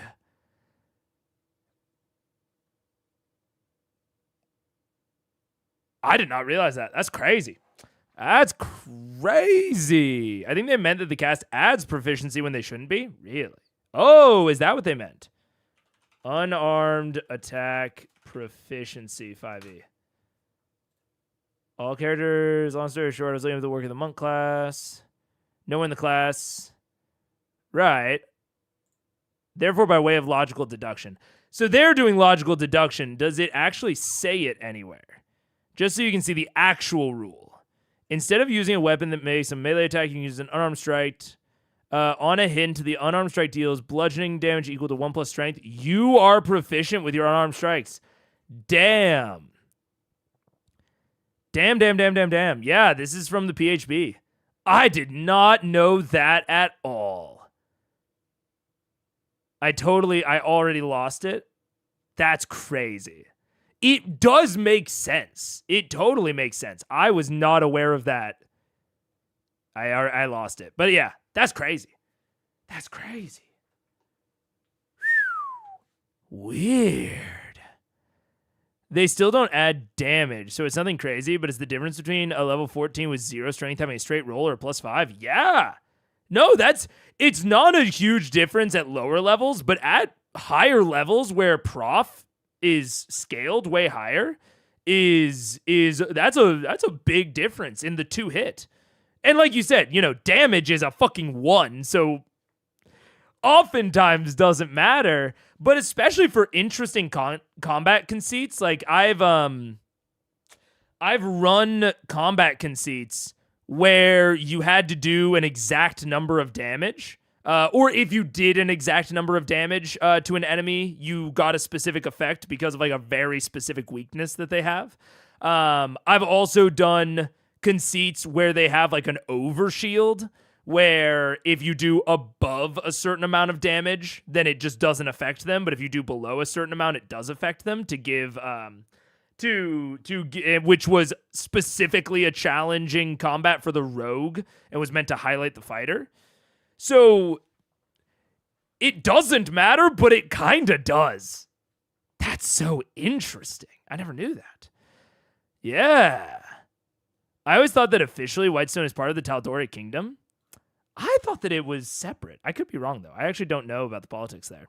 It also might depend on... Tal'Dorei Kingdom doesn't really exist anymore.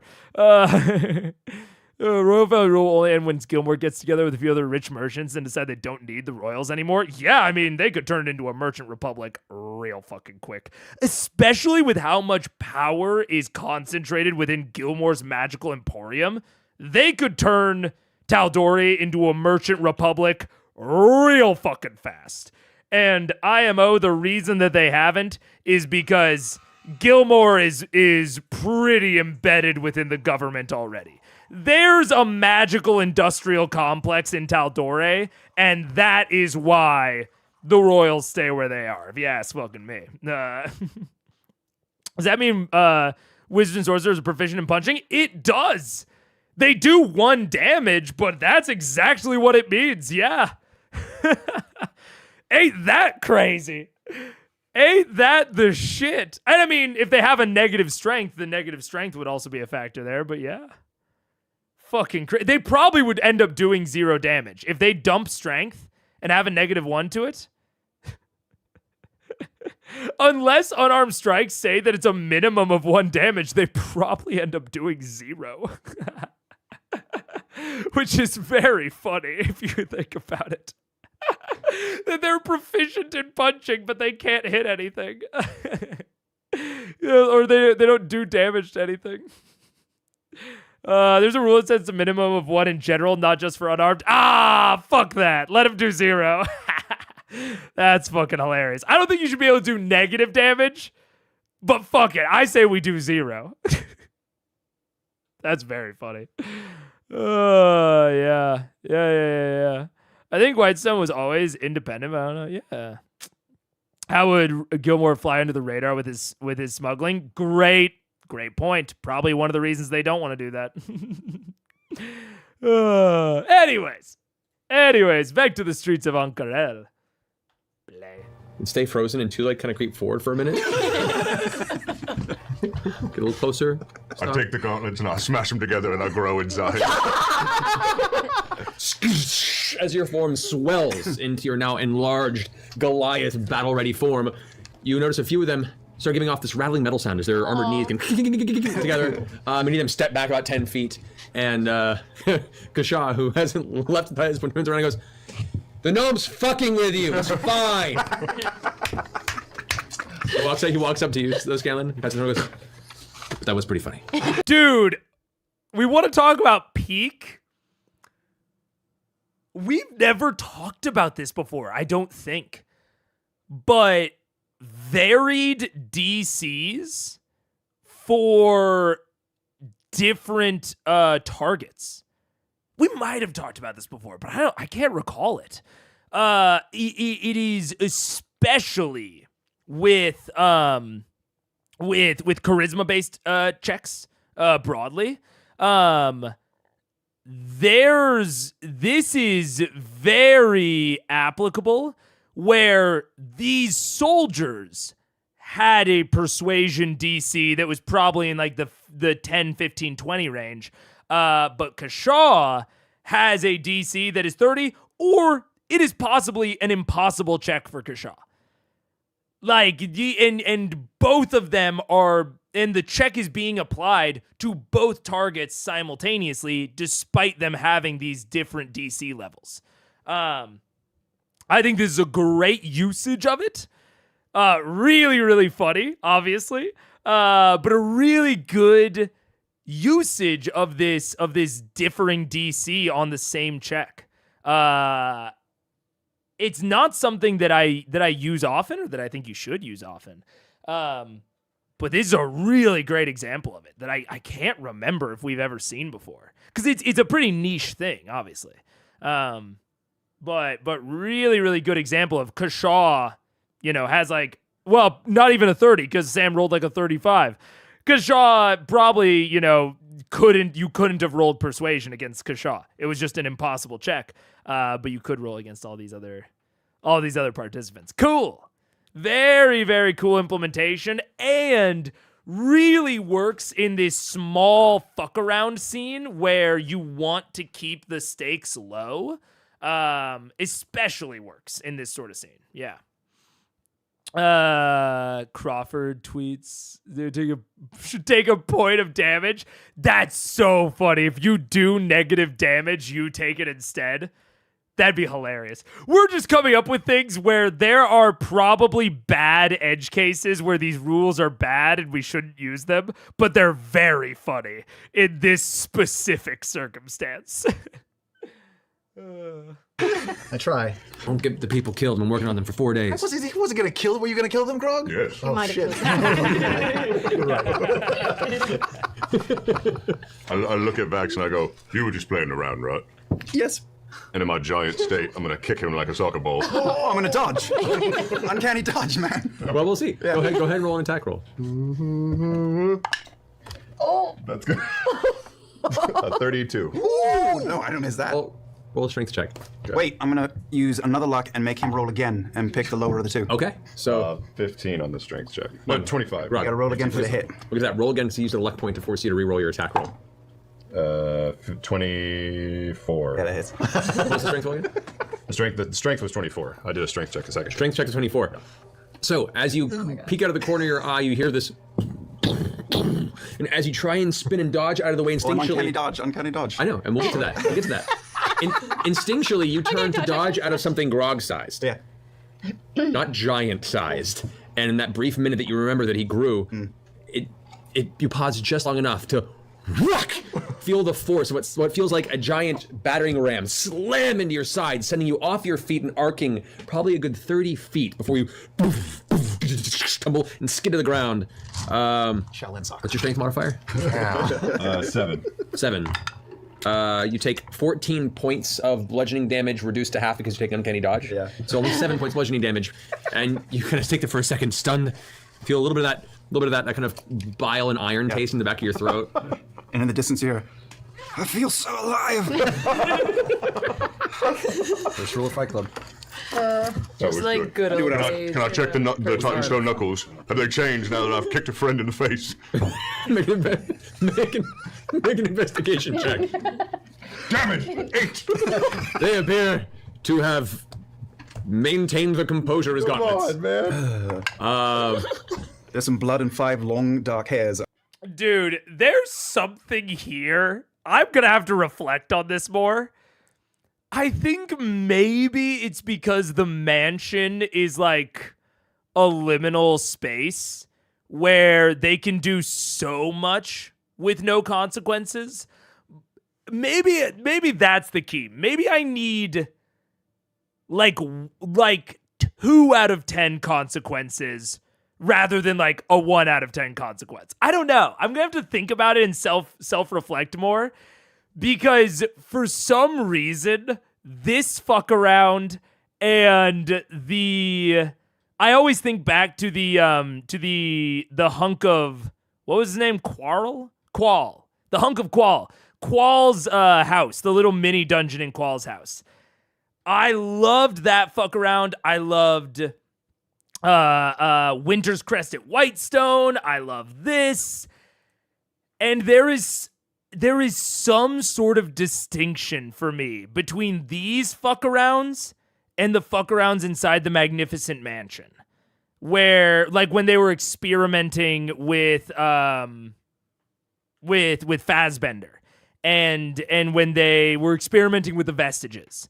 For some reason, and I think it is the liminal space. I think it's the fact that like the only impact they can have is on each other. I think that's just a little too inconsequential for me. I need there to be just a smidge more stakes, a smidgen more consequences, but not too many.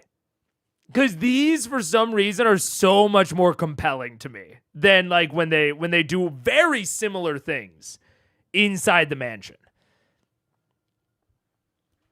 I'm going to have to think about it more, but I'm definitely realizing that it is in fact the case, and it is in fact true. I just can't quite pin down why. Yeah. Every time you miss on melee attack by 5, you hurt yourself for half the regular damage. If you wanted a very like brutal thing where like combats like end quicker and PCs are more fragile, yeah. Although, oh yeah, melee attack. That does, you know what? That does give more of a reason to use ranged weapons. So if you have someone that wants to have like the bow wielder fantasy, bows are typically just kind of worse than melee in 5e, especially in 514 with like the mobile feat, and like the disengage action. But if you want to provide a balancing pressure to that, where like you have someone like Vex that really wants to use a homebrew item, and you don't necessarily want to buff her, and everyone is on board. Yeah, everyone has to be on board. But if everyone's on board with you, like, somewhat nerfing melee in order to bring melee and ranged a little bit more in line, this is a bit of an interesting way to go with it, where it's only if you're bad at melee to an extent. I don't know about that specific incarnation, but it's definitely a road you could go down that I think has some interesting endpoints. Yeah. You watch, as a lot of the soldiers have been watching this endeavor, step even further away from Rog, and some of them begin just walking off, taking their helmets off, and like, all right, we're done. Hey, Bonus, he's on our side. Huh? That's encouraging. They all kind of nod their heads like, yeah, I know that. Thank God. Yeah. And they're all like doing this while still locking eyes with him. That's great. Just slowly walk off. Vex, Yeah. help me up. Don't you have wings? I'm not going to use them right now. Just a hand. Oh, that's going to bruise. Worth it. Thank you, I was getting so bored. No. Thanks, Bobby. Bobby. What are the chances I would have at least a basic portable writing desk? They're not that complicated. A portable writing desk? Like 16th century style. What are you, just something to Inspector write Gadget? on. I know, what do you need a writing desk Come on, for? No, have not like access just something with like paper, pen, and just something to write on. You have access to a quill and ink. That's called you a have book, access to parchment. dude. It's a journal. How about a fucking clipboard? It's basically a fucking clipboard. Is what You it have is. access to that, Okay, yes. thank He you. can't write without one of those Rolo, writers. inventor Can't of. do it. No, it was called a writing desk back then. It was just called a writing desk. It's just a thing. It was that big, and you put it on your lap. It was a writing desk. All right, yes, you have access to that. So wait, Both what are is in in this this game right letter? What are we offering them? What Yeah, is how's the the letter lore? going? I'm writing the letter up. I've basically gotten it together. I've explained the situation briefly. I assume they're aware of the war and They the are, 'cause we told current them. reality. And to clarify from me, we're asking them. I'm bringing it. I'm getting there. Okay. I'm getting there. In this, I'm asking for their assistance in killing a dragon. For this assistance, they will get all bounty of biological remnants of the dragon, with a small percentage of scales and teeth, with a small percentage of scales and teeth kept for us. Asking for 20%, but negotiable. We want them to supply either a local or give some intel into where we can find a beast large enough for this dragon to attack. Information that we have on this dragon, so that they can actually help us strategize any ways of defeating it. and any other help that they could give in defeating this creature. Yeah. And as a token of our goodwill, we are sending them a small package of black and white dragon scales and a dragon tooth. Yes, and make sure to include that this all must be completed within 14 days. Within 14 days. But wait. There's more. Asking them to help us kill a dragon? For stuff. No. But that's not what we're asking them. We're asking them to find a beast. Yes, that's in there. That's what he said. That's in It's in the there. letter. Yes, in the letter. Okay. We're good. That's part of that listening thing, Scanlan. I'm sorry. He did talk for quite a while. Is there a way to enchant me so that I have his voice and then he'll listen more closely to everything I say? Yeah, actually. He has a stuff now. We can do that. Yeah. I'm sure he does, actually. Ventriloquism. Like that. So, no answer to that, actually. No. as you finish penning the letter, you read over it once, twice, make sure all the information is contained. You go ahead and grab a little bit of your offering of dragon scales and teeth, present them to Kashaw. He takes the letter, reads it over. Sure. Should we add an NDA? There's a rider at the end of everything I send. Okay. It's like the end of an email. For sure. No mention of Whitestone at all. Anywhere you go. Very important. Good addendum. And Again, please. no mention of Whitestone. No mention of Whitestone. Is there Do we have a way to get him there very quickly? What? Can he miss Shaw? Can he mist Yeah. it? Wait, Can you are mist you going it? to do your tree thing for me? Sure. Yeah. Otherwise, I can walk, but That'll take a I get lot there in a longer. month and a half before I get to shore. Yeah. We're gonna be here the rest of the day, right? How will he get back? Slayers take Another way. really powerful. Druids, people, wizards, I'll figure sorcerers. something out. He'll Wait, figure we something got out. those rocks. He's a really The smart rocks. guy. The rocks. The rock. That's a really good idea. Yeah, but then he'll pop where we are, and we're No, gonna. we'll leave the we're rock here. gonna stay here at least a day. We'll leave the Got rock here. friends, don't you? I can figure something All out. right. Don't worry about it. We've got Maybe Steal an not airship on your way back. That would be lovely, actually. No. All right, let's go to the Sentry. All right. Gets a shield and his spear and walks down with Keyleth towards the sun tree. As he's walking down, kind of at your side. Don't you want to walk with him? No, where is that coming from? No, he definitely has a thing for you, Vax. I have a keen eye for these things. You can't address it. You just have to let it be. No, man. I'm not going to encourage it. I'm not interested. Smolders. I see it every time. He does. He smolders. As he walks with you down the pathway, we're having this conversation. It's kind of that awkward, quiet, about 3-4 minutes of walking before he kind of goes. So, when all this is over, Oh, come on, man. Why are you doing this to me? Awesome. Hold on. Let it happen. Move that you are pulling. Let it happen. Let it together. we survive all this dragon business and... Fuck you. I hate you so much right now. Uh-huh. Do you want to get a drink? I love drinks Good. so much. Great. But I mean, what kind of a drink? All right, number one, I have to go to the bathroom, so we're going to take the break about 5 minutes early. Number two, I have written some things in the document that I will not be repeating aloud in case you're just listening to this and want to tune into the visuals. Number three, there must be a term for this because this isn't dramatic irony.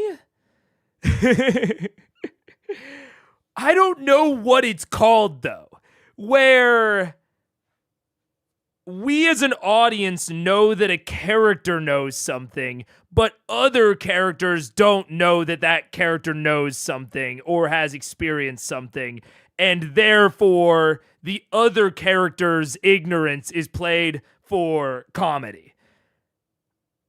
That has to have a term, right? That feels so like something that has a storytelling term. I just don't know what it is. I think it's called trolling. It definitely is, to be very clear. It's called fucking with someone. It's called fucking with your players. But it has to have a storytelling term. No, it's not quite dramatic irony. Dramatic irony is when the audience knows something that a character doesn't know. This is an asymmetry between character knowledge that is being played for laughs. So it's almost dramatic irony, but it is distinct. I don't know what it has to have a term. Or maybe, honestly, maybe it's not distinct enough from dramatic irony to have a term. I don't know what it is, but it's very funny. And I like it. And I have to pee, so I'm going to go to the bathroom. And I will see you all in a second. Goodbye. Also, making decent progress. I'm proud of myself. See you in a second.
What up? Hello. I think I was doing that for too long. Damn it.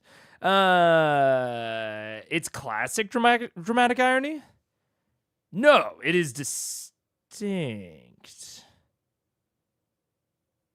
I think it's... Is it? Dramatic irony is when the audience is aware of information that the characters are not. Dramatic irony, right? No. A literary technique, right here. Originally used in Greek tragedy, by which the full significance of a character's words or actions are clear to the audience or reader, although unknown to the character. So I guess you could say that it is dramatic irony from Cashaw's perspective, applying to Cashaw. I guess it is. There's another, normally when I hear dramatic irony referenced, none of the characters are aware of the information. But I guess in this case, like, it's something that we were made privy to off screen that no one else is aware of. None of the characters. But this is something to do with the characters, where two characters are interacting, where they have asymmetrical information. So, like, Keyleth knows how awkward this is, but Keyleth, I think the thing that's delineating it for me, and maybe this is not a valid delineation, I might not know enough about the setup of ancient Greek tragedy, legitimately, to know if this is a fair delineation. My understanding of it is that it is not dramatic irony because Keyleth has the same amount of information that we do. So, some of the characters, but I guess in that case, it's just dramatic irony when applied to some of the characters in the scene, but not others. And that's why it's funny. Interesting. So maybe there's not a distinction. Maybe I'm creating a distinction where there is none. It's just if there's asymmetrical information between the audience and any of the characters, even if it's not with all of the characters. I honestly don't know. That's interesting. I've never thought about it that way. I honestly feel bad for Marisha here. She's an attractive woman who lives in geek spaces. This is probably a thing she's had to do in real life way too many times. Yeah, I'm sure. It's something that, like, it's like, it's geek spaces, and it is in, like, not celebrity culture, but, like, she is a woman who is known online. And I know that women deal with, this manner of thing a lot. Yeah. I mean, a guy asked her out. It's not creepy or anything. It's just awkward because she has to reject him. Yeah, it's... Yeah, maybe... Because also her and Cashaw have had somewhat of an on-again, off-again relationship in the past. I think it's more about the fact that she has these I think it's the fact that she is forced to contend with these fictionalized relationships. Like, no one is coming up to Vax and asking him out. I think that's more of the asymmetry between, like, the man-woman part of it, is the fact that, like, she is the one that is being played for humor. And it makes fictional sense. Like, Vax hasn't had another situation like this except with Gilmore. And he is the one that played it off. Matt didn't put him into a situation where he had to reconcile it. And especially not a situation where it was played for laughs. Vax's denial of Gilmore was played pretty straight. Well, I mean... Okay, straight is maybe the wrong word there. Serious. But, you know, so I think that's maybe more of the asymmetry there. But, still. Dramatic, here he goes again. The audience is the players. Their characters are too, but mainly the audience. To me, I think dramatic irony doesn't mean that none of the characters are aware, I'm pretty sure. That's the part that that I'm not sure on. This is actually maybe something that I'll look into off stream. When I say that I'm into storytelling and that it's one of my core interests, this is what I mean. This is like something where I want to like go and read primary sources to understand how dramatic irony has been understood and analyzed and implemented in the past. Because to me, that seems like something that would have a distinction, but maybe it doesn't. And I don't know. And that's a very interesting question to me. But I think it's kind of boring to a lot of people. But yeah. Yeah. One of my favorite dramatic irony moments. Yeah. Yeah, that's a good example of dramatic irony. But that is, in my head, those are two different scenes. So, again, I think I may be making up this delineation. This might not be an actual delineation, but to me, it is characters in the same scene having asymmetrical information that makes it not dramatic irony, but I think I'm making that up. I think that maybe isn't an actual distinction. Yeah. Yeah. I'm pretty sure Gilmore asked about pre-stream. I'm not sure, honestly. I don't think Kashaw is being creepy at all here. Yeah. I don't think Kashaw is being creepy. It's more that this sort of situation being played for comedy and being common is a more like thing that women have to deal with, especially historically. As straight as wet spaghetti. There's a layer of card and text that Matt and Marisha are partners. You can make jokes with your partner that would be across the line for others. That is a layer of dramatic irony to this. That is a very objective layer of dramatic irony to this, where in this sense, Matt is inhabiting the character of Kashaw.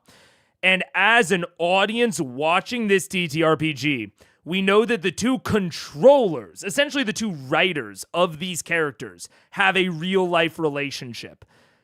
And the dramatic irony of Marisha, the writer, rejecting Matt, the writer, that is a very objective layer of dramatic irony to all of this. It's totally separate from the whole like Vax thing. That is very, very funny. Yeah. Anyways. What kind of a drink? You guys begin to approach the edge of the tree. Because I think you answered your own question. Yeah. Is that a yes? Well. Open the damn tree. Look.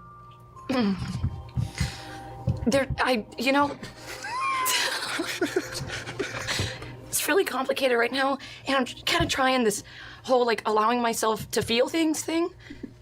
Yeah, and it doesn't work out for anybody. Trust me. Oh, man. I don't know how to respond to that. No, I'm gonna pause it because I think that this sometimes it's kind of a complicated subject to talk about the players and their characters and what is the player, what is the character, how much character bleed is there, how much do you learn about who the player is versus their character.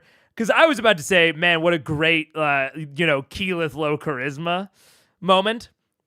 But this is a situation where I am interpreting this awkwardness as Keyleth. Like 95% Keyleth. But especially with the way that Marisha is acting it, I can see people really interpreting this as Marisha being awkward about it. And that being a big moment of like them interpreting Keyleth's personality as Marisha's personality. Because I am taking this as like, oh damn, that 8 charisma moment. Fuck yeah, that's great. But I can see a lot of people, especially with like the very last thing that she said of, oh man, I don't know how to respond to that or whatever. I can see a lot of people interpreting that as just Marisha. And honestly, I might be wrong. It might be Marisha that is having this kind of awkward moment, and is maybe playing up the awkwardness for laughs as a performer. I mean, I think either way, she's playing the awkwardness for laughs. It's just, is it her or is it Keyleth? I think this is one of the times where I empathize the most with, I figured out who Marisha was and who Keyleth was when I watched Campaign 2. Because I've heard that all the time, and it's a complicated subject given all of the other paratext around Keyleth. But this is one of the times where I really can see the line getting blurry. Yeah. People need to say, I don't know how to respond to that more often, rather than making assumptions and reacting based on that. Yeah, it's a really healthy and mature phrase. Saying, I don't know how to respond to that, give me a moment to think. Like, I think that all of those portray a lack of confidence, but if you can say those things confidently, they actually it like crosses like an event horizon where the more you say those sorts of things, it makes you appear less confident. But then depending on how you deliver them, it can cross back to being like maximally confident. If you're in an interview and someone is like, how would you do this? And you say, I don't know, but this is the process by which I would figure out how to do it. I would do A, B, C, D, because I run into things that I don't know how to do all the time, but I've learned how to learn. That was a little bit stilted, but like those sorts of things can portray like maximum confidence. And like sometimes in interviews, people eat that shit up. It's a very interesting like crossover point. Yeah. To me, it looks like Marisha is at least a bit uncomfortable, more like she's embarrassed that this is in front of the audience. Yeah, and I can very much not empathize, sympathize with that viewpoint. That is not how I read this. I read this as her as a performer playing this up to the audience. But I really sympathize with your reading of it. That is like a very reasonable reading of this situation. And I'm more highlighting it because it's one of the first times where like I feel like I can 100% sympathize and like fully think that like it's kind of a coin flip as to which one it is. Whether it's like my reading or your reading. Yeah. Yeah. Results further with views is even if you went out your way to watch media with CR cast. There is/was just less of that from Marisha. Yeah, true. The awkward and uncharismatic person has to reject the casual and upfront person. I honestly don't see any problems here. No, I don't think that there are any specific problems here. I think it's a worthwhile conversation to talk about like broad trends and how this might fit into them, but things that are individual instances that are potentially part of or influenced by broad problematic trends in and of themselves don't need to be, or it doesn't necessitate that the individual instances are problematic, which is a very murky distinction, I will be the first to admit, and makes it very hard to talk about. And I also think that this is like even within that, it's very murky as to whether or not this is even part of an identifiable problematic trend. It's more that I understand the point that like Daniel is making, which I think is about a broader problematic trend. But it's a tougher connection to make than some other ones. Yeah. Yeah, the closest Keyleth was our only touch number. Yeah. The closest term I can think of for what you trying to define as quid pro quo. It was used to describe a scene in which both I'm not aware of the original meaning of this. that was used to describe a scene in which both characters think they are talking about the same thing, but they are really talking about two different things. Ooh. Wait, really? That's the original, like, literary usage of quid pro quo? I'm learning something right now. Quid pro quo, a favor in advantage, or granted return or expectation for something. Mid-16th century, denoting a medicine substitute for another. Latin, something for something. Quid pro quo, literary meaning. Something for something. Or this for that. Quid is a short of alquid. Quid pro quo in literature. We use the phrase distinct in exchange for goods. Do you have like a phrase that I could look up to find this? There's legal mean origin. Something for something. I gave you sugar for salt. So fraudulently. Oh, 1530s, where the term referred to substituting one medicine for another, whether intentionally or fraudulently. Interesting. It is no accident that with my interest in storytelling, I'm also interested in languages, because language shapes so much of how you tell a story. So I find that sort of thing very interesting. But I'm interested if there's like a more like keyworded thing I could look up for that. Marissa is suffering that Mao was trolling her. Not that she is uncomfortable such embarrassed. Yeah. Interesting.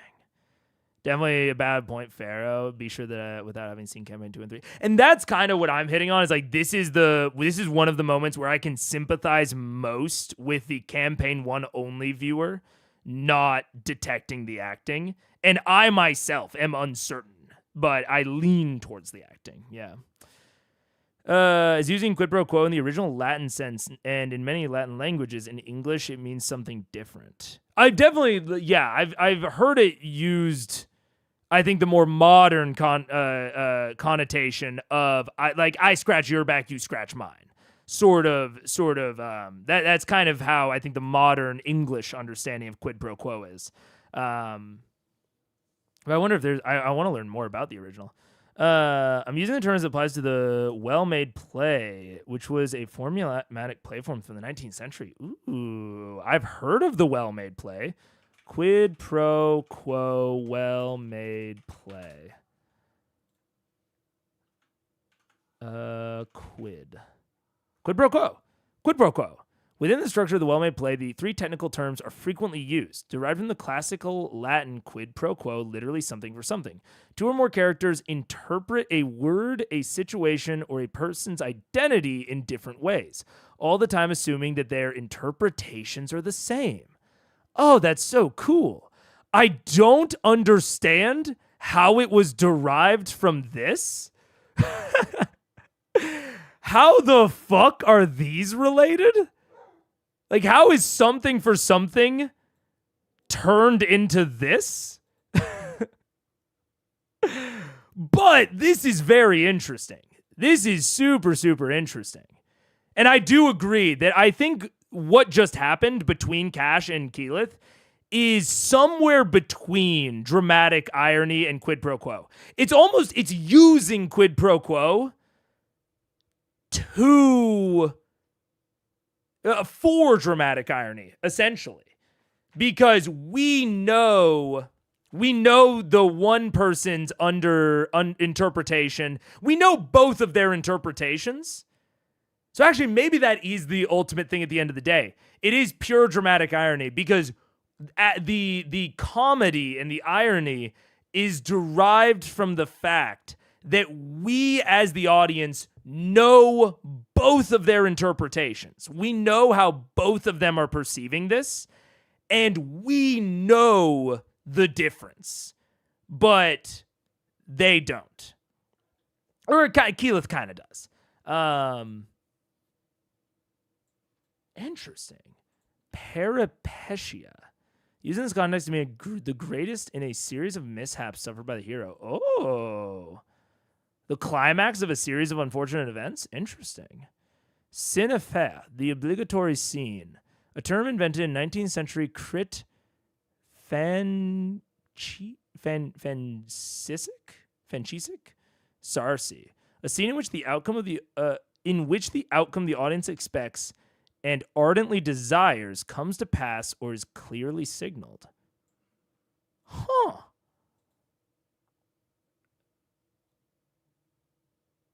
I know what I'm doing tonight. I'm reading more about the well-made play. You've given me fucking Saturday plans. That's so interesting. I've vaguely heard of this before, but I've never actually looked into it. That's so interesting. Interesting. Quid pro quo in that sense is a misunderstanding or a fight. Yeah, it literally means confusing the subject for the object. Oh. Yeah. Fascinating. This whole conversation has just reminded me of the Comedy of Errors. Also something I have heard about, but never actually looked into in detail. I've heard the Comedy of Errors referenced in multiple things that I've read about and researched, but I've never directly looked into as the subject of research. Man, I should do a fucking Greek classics deep dive. Although that's a 19th century thing, so yeah, I don't know. For example, if I say he hit him first, the quid pro quo is exchanging who him and he are. I'm interested in how that because I think I'm getting it now, but I'm interested in how that developed from quid pro quo. Interesting. The play by Shakespeare, so the proprietor is confused to the victim. Yeah. In this case, I mean the play by Shakespeare. Yeah, I've read several of Shakespeare's plays, and seen quite a few of them. Some of which, dude, you want to talk about different mediums? We've talked before about different mediums being good for different types of stories, and what TTRPGs are good for, and how they differentiate themselves from books or television or anything like that, or even LARPing. If you want, this is a personal fucking play review right now. If you want an incredibly, would the term prescient be right? If you want an extreme example of a work of fiction that I think is really great in one medium but terrible in another, I think A Midsummer Night's Dream is a dog shit play to read. I think it sucks to read as a book, to read as a literary form. It's my favorite Shakespeare play to go and see. I think it is a really fun play to go and see people put on stage. I think it absolutely sucks to read. On the other hand, I think The Tempest holds up as a book, and is not significantly degraded between seeing it live versus reading it. But I think Midsummer Night's Dream is extremely degraded by being taken off the stage. Big opinion time. I don't know if people have enough opinions about Shakespeare anymore for this to be a fucking lava hot take, but that is a big take of mine. Quid pro quo sucks because what if I, as a wealthy boss, want to promote a certain the English translation is just wrong. Oh, interesting.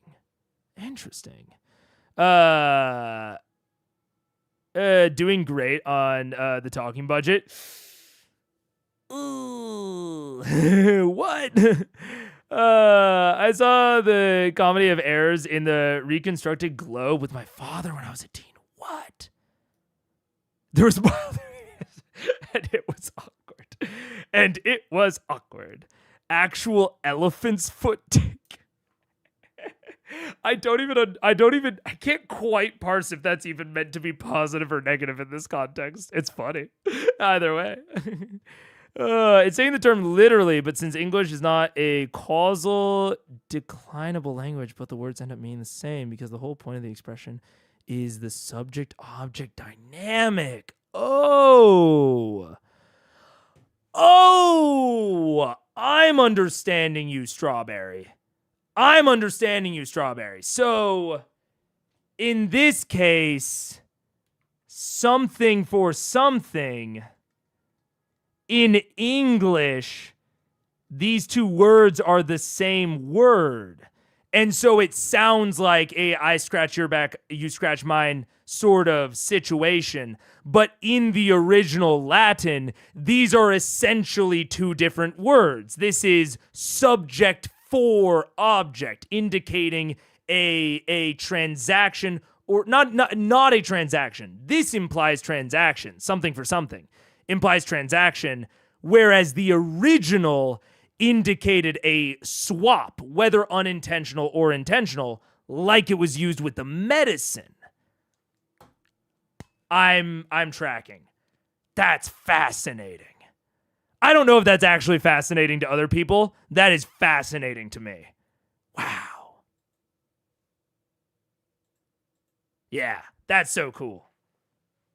I love history of words. I love history of like words and phrases. It's another way to say hot take is. That's I see. I've only heard of the elephant's foot in, I believe, what's his name? In Kyle Hill's videos about Chernobyl.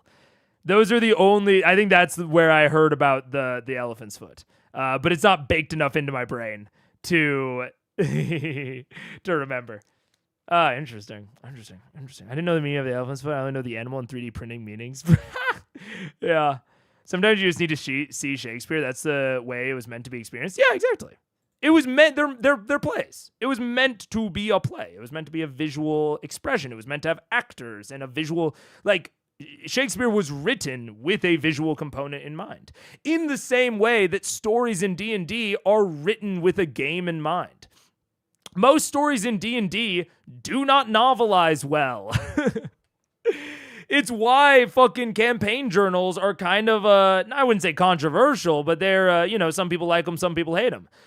Because D&D campaigns are written with the idea that they will be played, that they will be experienced through the format of a tabletop game. And so they don't novelize perfectly. Some of them do, like The Tempest. I think The Tempest novelizes well, but some don't. Clearly, Vox Machina novelized well. Kind of. Because they made it into a TV show, not a book. Still understanding that a lot of Matt's drama is derived from the large stakes. The Fall of Amon, I don't think would novelize well, honestly, unless they added a lot to it, because it is a sequence that is really, I think it works in terms of a game because it is a sequence that players have to go through. They feel the panic. They are making quick decisions. And I think it works in a television format, a visual format, because you get to see the scale of this giant, beautiful city being destroyed by these dragons. I haven't seen Legend of Vox Machina, by the way. I'm just assuming, because it's a set piece that is so obviously perfect for a television show. In fact, if I was a betting man, I would assume that it is either a mid-season or a season finale is The Fall of Amon.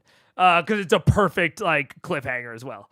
But it has a strong visual component to it that is not included in the game, but can be displayed in a television show.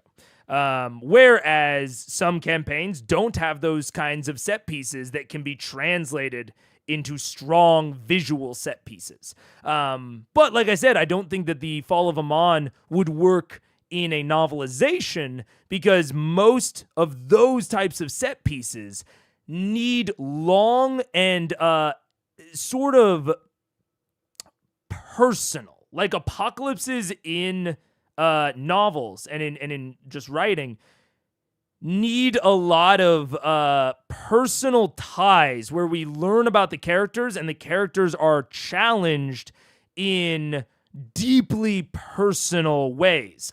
Think the end of Mistborn Era 1. I know I'm referencing Mistborn a lot. But all I'll say, because I don't want to give spoilers, but think the marsh action at the end of Mistborn Era 1. That is the sort of thing that really works for that type of like apocalypse set piece within a novel. But like that would work on screen, but it would be kind of awkward in a TTRPG. Like imagine that sequence in a TTRPG. It's a little stilted, a little awkward, because it is really heavily reliant on characters all taking really specific actions in a specific sequence. All of it works. Like they're all actions that make sense in the fiction, but there are things that like if one of your players made an even slightly different action would really throw the whole set piece into chaos, and it wouldn't have nearly the same impact. So you really just couldn't even design it. Yeah. Oh, we got me off on a bit of a tangent. A bit of a tangent. A little bit of a 20K current chunk count tangent. God, what's the chapter for this one gonna be? Mega rants about storytelling structures for like 40 minutes. 6 years of studying Latin. Woo! Not for nothing. I learned a dead language. Let's go. Oh, man. A straight 1-for-1 campaign journal is almost always going to be terrible. Yeah, exactly. I've seen some really good novelizations. They're loosely based on the campaign with heavy edits. Yeah, you need heavy edits. You need it, it was meant for a specific form. In Lovum, Iman survives. Yeah. In Lovum, the mod is just the new seat of a dragon human coalition government that is developed to contest Vecna. And people are like, oh no, you can watch it. It won't give away anything. That's exactly what I'm saying, dude. In Brazilian Portuguese, quid pro quo basically means a fight. Ooh, because it adds consequence to the original meaning. Misunderstanding often leads to a fight. Interesting. That's very interesting. Huh. Cool. I feel like this is a point where everyone in chat has, this is one of the times where everyone simultaneously decides to stop egging me on to end the tangent. And you know what? I'm gonna listen. I'll see you on the other side. How about that? We'll put a pin on this one. On this one? Put a Hi, Cash. And I cast it through the tree and I push him in. He's like, we'll just go, hey! He's gonna push him through the tree. He shuts behind him. You're left there kind of alone, standing in the cold Whitestone air outside of the sun tree. Or mid-morning. To discriminate between the sinners and the saints, and it takes. Did Tash leave already? Yeah, he's gone. Oh, Vax, you didn't get a chance to say anything to him. Why are you encouraging? I've talked to him about this. He has his eyes out on you. I've got enough complications around me. What are you talking as about? It is. Oh God, I suddenly noticed he's the I'm a one. really good reader of people. It's true. The dark eyeliner, So now that that's handled, so Gilmore, are we leaving today or are we? oh, we're leaving today. Well, one of us doesn't have any luck left, so we maybe should spend the night. No, we're going. I've got a little We bit just- of luck. I'm a We'll lucky get our guy. luck back tomorrow. All right.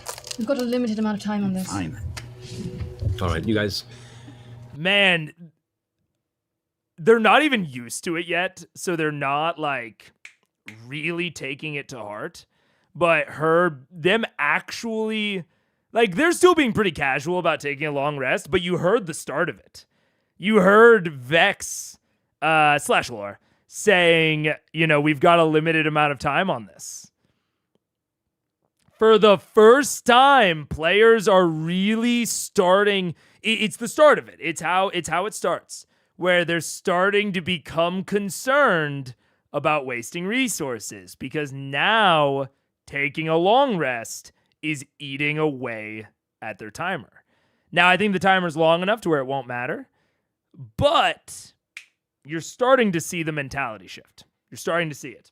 And honestly, I don't even want Matt to like ramp up this timer to be like more oppressive or like more in their shit. But I do think it's a good way to ease them into the concept so that in later arcs, especially post Chroma Conclave, if he wants to introduce like a Vecna ritual, let's say, that might just so happen to release the god back into the world in like 9 days or whatever. They have now had exposure and experience to thinking about those sorts of timers and actually having to consider long rests and their implications. Whereas I would honestly say, before the Chroma Conclave, they did not have that. They maybe kinda had it in the Briarwood arc. A little. But this is actually getting them used to this as a more full out concept. And I think that my prediction, purely based on my experience as a DM, is that one of the later arcs, post Thordak, is going to have like, if I had to throw a guess out there, I'd say like a week timer. It's going to be like, and I'm just fuck it. Let's make it a more in-depth prediction. I think it's going to be Vecna. I think whatever the ritual that the Briarwoods were trying to enact with Vecna underneath Whitestone is going to be picked up by some other member of the Vecna cult, and they're going to find out about it with like a week to do something. And I'm going to make an even deeper prediction. I think they're going to fail. I think they are not going to stop the ritual. And we'll see what happens. Those are my fun predictions. But in general, if I'm looking at this from a perspective of Matt ramping them up on concepts, I think this is a great example of ramping them up on the concept of timers in a context where it doesn't matter nearly as much, but he will be able to use it to much better effect in later arcs. Someone stop this man. Someone stop him. He's going too far. How does he do it? Make your way towards the building that has recently been essentially given to and is acting as the abode for Sean Gilmore while he's here in Whitestone. As you come to the front door, the door is closed. Knock. No response. Sean? Sean! It's us. Are you home? You hear a muffled voice in the distance within the building go, hold on! Did it sound like anyone we knew? It sounded like Gilmore. Oh. It's under some sort of duress. Sounded like he was under duress? Like slightly. Is everything okay? Yes, just hold on, please! And you watch as the barrier kind of flickers for a second and kind of restores itself, almost like a wave of energy brought what was kind of a slowly dwindling bit of the blue energy, now restored to its full strength. Another moment passes. Privy at some point. Yeah, he's probably squeezing one out. It's okay. A moment passes before the door opens again, and you see Gilmore there, kind of beads a sweat down the front of his face. He's got his kind of fuzzy purple-blue robe kind of wrapped around him. My sincerest apologies. I had to take care of the now morning ritual. How are you holding up, Gilmore? I'm fine. This is... Dude, I was about to write more about it, but I want to talk through it. Solid contrivance on Matt's part. Solid soft magic for the purposes of storytelling, which God, I haven't talked about soft magic versus hard magic in so long, and I'm not going to get deep into the well. But what I will say is this barrier is obviously soft magic. Well, maybe not obviously. Maybe there's a spell I'm unaware of. But I believe that this barrier is soft magic. I think this is outside of the hard magic system of D&D. But it's close enough, and you can kind of imply what it does and might take to do. And it's a good storytelling device. It's a good storytelling device for why they can have a hub world in the middle of this dystopia, essentially. And I already mentioned it's a good contrivance, soft magic, like narrative device for keeping the guest PCs in a flexible state for like meta reasons. It's a good contrivance for what the fuck is going on with these incredibly powerful casters and incredibly powerful users that mean that Vox Machina has to handle things, right? If Sean Gilmore did not have to upkeep the barrier, it would start to draw in fiction questions as to why he is not doing more. Honestly, I'm already developing questions about why Allura is not doing more. But I believe that she is also involved in like upkeeping the barrier. You have this really, it seems like very powerful spell that is keeping Whitestone safe. But the cost is these narrative inconveniences for the DM. Like having introduced Allura and Gilmore and Drake Thunderbrand, the mole, the I'm a dragon, hello, my name is Drake, my name is Dragon Lightning Breath. Introducing all of these very powerful PCs and then putting them in a situation where they're very centralized. They used to be able to like spread out and have their own interests, and there wasn't any world-ending plots, so they didn't need to bother themselves with the things that Vox Machina bothered with. But now, in a world-ending scenario, you need to justify as a DM why they are not accompanying Vox. Why, like, what are they doing to stop the dragon threat? And this soft magic barrier where the players can't develop a scheme for how to like how to gamify the barrier, right? It's soft magic. It is as strong as Matt wants it to be, and it requires as much stress and energy and attention as Matt wants it to have, or as Matt wants it to need, right? But it's protecting an incredibly valuable asset. Having a hub world in an apocalypse or a dystopia story, either one, having a safe hub world is an incredibly powerful thing tonally. Whitestone isn't actually doing that much for them. Now, maybe later it will, but it is way more symbolic than anything else. The fact that they keep going back to Whitestone and not just a random spot in the wilderness where the dragons can't find them, that is just because Whitestone means something to them, right? It'd be the same as them going back to their keep in Amon. And so you introduce a soft magic contrivance to occupy resources, fictional resources, that you need to have occupied. You need to have them doing something. But you don't want them to do all the cool shit, because the fucking party needs to do all the cool shit. So, okay, we have a problem as a DM. We need these cool people to not do cool shit. And we have a very symbolic, emotional asset that the players need to be protected, but they can't stay there and protect it because they need to be off doing cool shit. And frankly, protecting Whitestone is going to be boring. 95% of the time, it's not going to be interesting. But they can't justify, in fiction, leaving it defenseless. And Matt has come up with a great marriage, a great solution to all these problems with the Dome. The Dome! He has come up with dome magic that keeps all of the problems that he's already introduced occupied and non-problematic, while also not really giving the players all that much. Solving a tonal and emotional burden that was on the players. It's truly great. It is a really, really good world building and storytelling.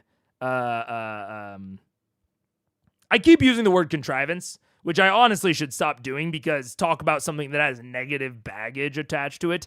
I don't mean that negatively. I mean that as It is a thing that was developed to solve problems. It is not like a naturally occurring part of the world building. This dome structure, right? It's not like we've seen Gilmore working on dome magic up until now, and this is just a natural conclusion of his dome magic research. Or even abjuration magic. So that's what I mean when I say contrivance. But I don't mean it negatively. I mean this is something that I feel very positive about. It's a really elegant solution to several problems. And I don't think he had it planned from the beginning. Because they didn't have the dome from the beginning. And the players slowly got more and more concerned about Whitestone. And then Matt introduced the dome. And also right around the time that all of the NPCs really started to congregate in Whitestone. And he probably started to realize, what are they doing with all of their time? You will even notice Zara is, I believe, I might be misspeaking. I want to hit this home if it is an actual thing. Wait, does Zara not have an H? Zara. Oh, I don't have the transcript up. I believe that Zara is researching the dome. I believe she is broadly researching the dome and the Chroma Conclave broadly. Does Zara have an H at the end? How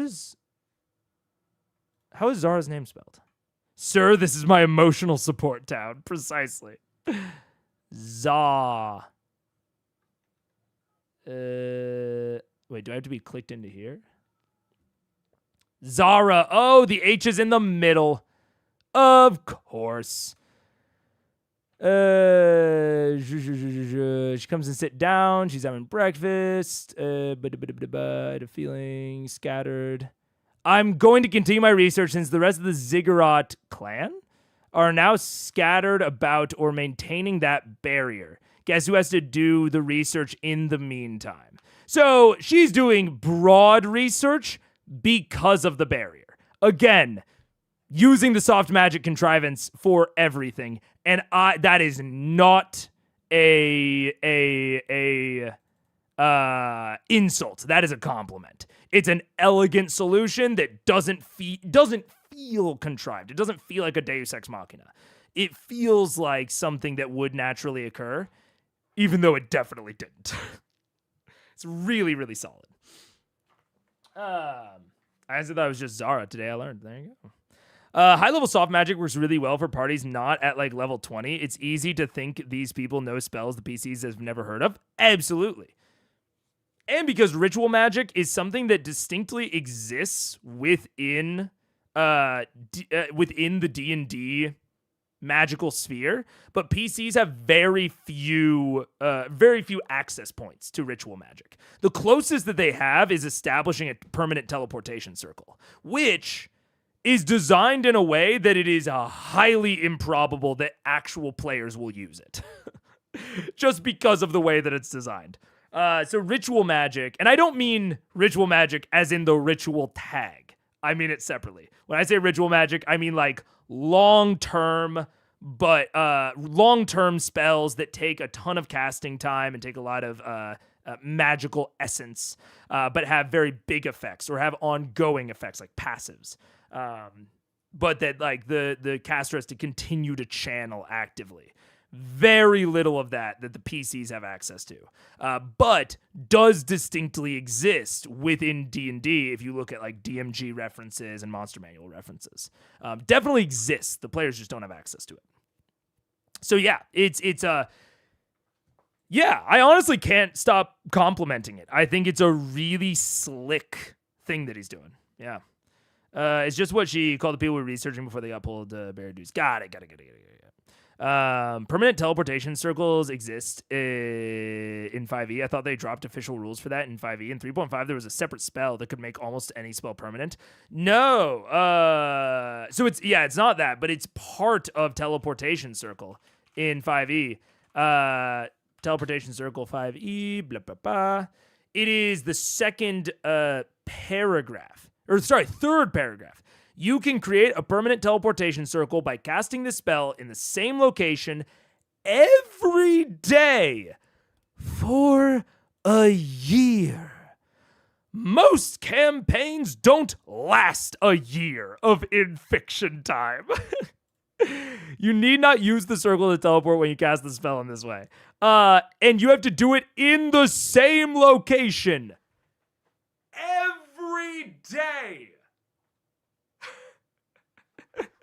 And also, that doesn't get you off the hook for the material components. 50 GP, which the spell consumes. So you have to have, across the course of a year, 50 times 365. You have to have 18 grand. You have to have 18 grand. This part of the spell is for DMs.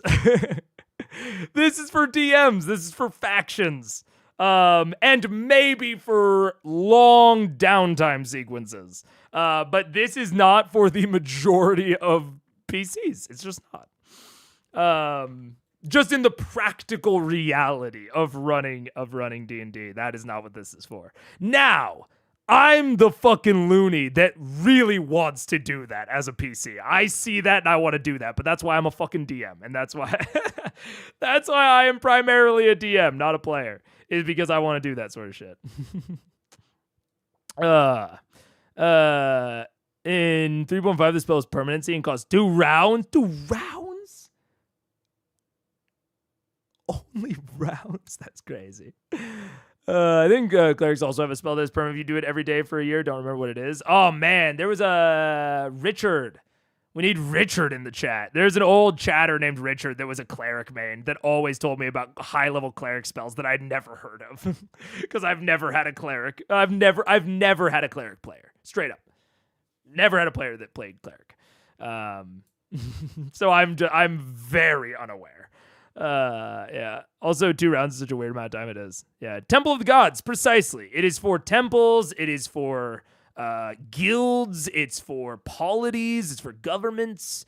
It's for factions. It's for factions that have the resources for the gold and have permanent headquarters that they're very attached to and have the resources to just pay a dude to sit in a room and cast this once per day.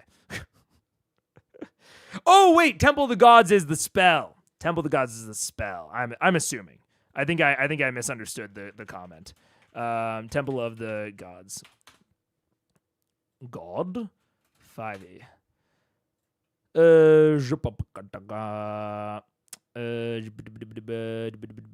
Casting a spell in the same spot every day for a year makes the effect permanent. Yep. Which, let's be very frank about. This is for an in-game faction. This is not for the PCs. Unless the PCs hire someone to do it. That is not for the PCs to do. It can be. If your PCs want to do that, I think that's sick. You can do a downtime sequence for it. You can fucking have a year pass in one session. If your PCs are really interested in those spells, you can absolutely make it happen. But I think in the practical reality, it is mostly for DMs. Yeah. I forgot the name, but it's been made for 2024 since apparently the new DMG has a rule for making a bastion and you can hire people. Totally. It could absolutely be for that, but you still need to pass the time. That's the big, I think that is actually the huge barrier towards players using either of those spells.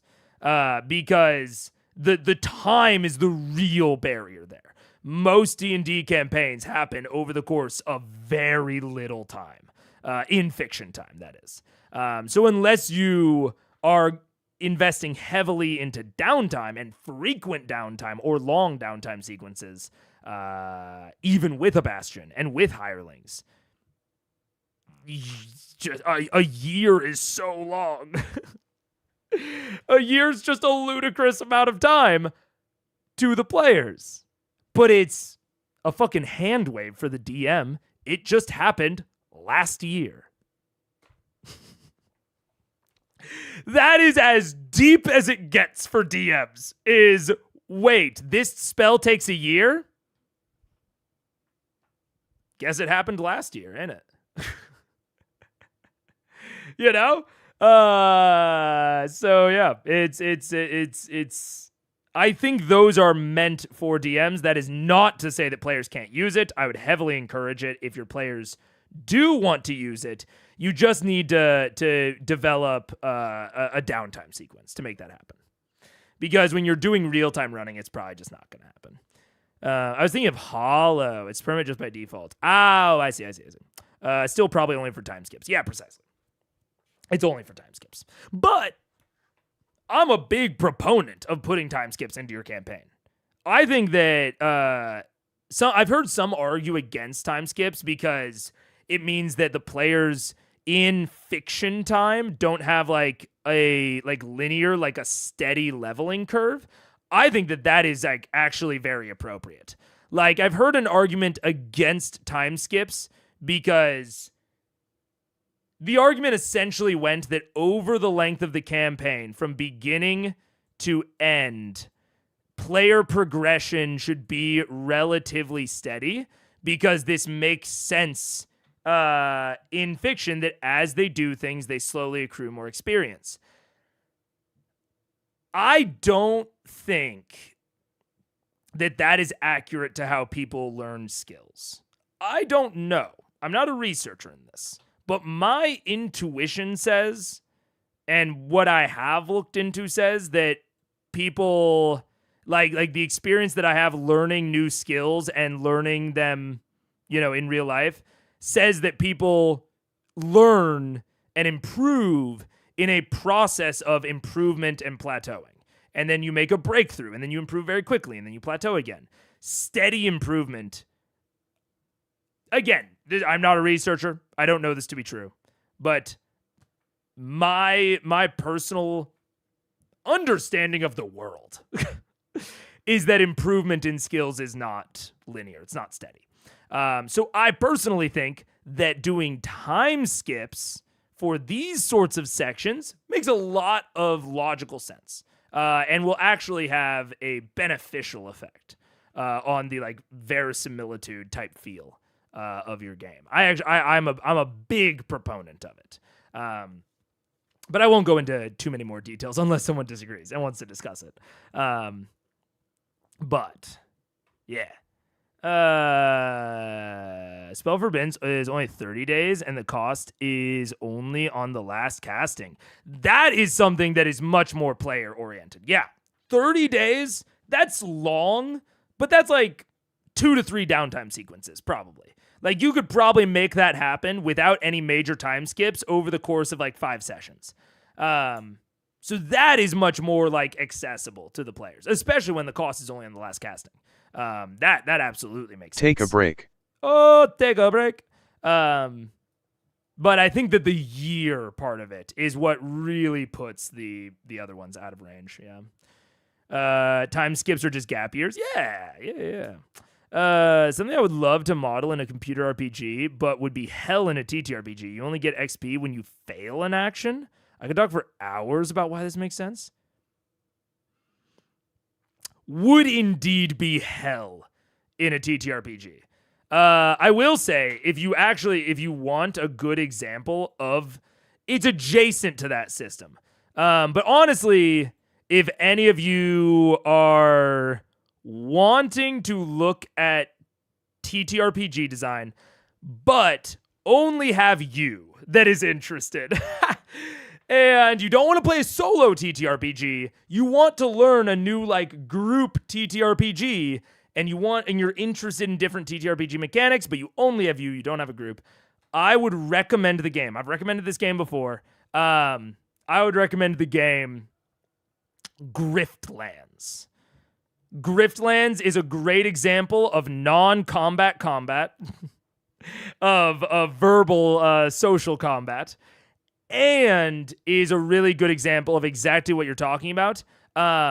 Griftlands has separate systems. You can gain XP at different rates for getting damaged versus mitigating damage, or for getting blocked versus getting past block. And those can level up your cards and abilities at different rates, which is, I think, very, very interesting relating to this context. It's also just a good game. It's a great game.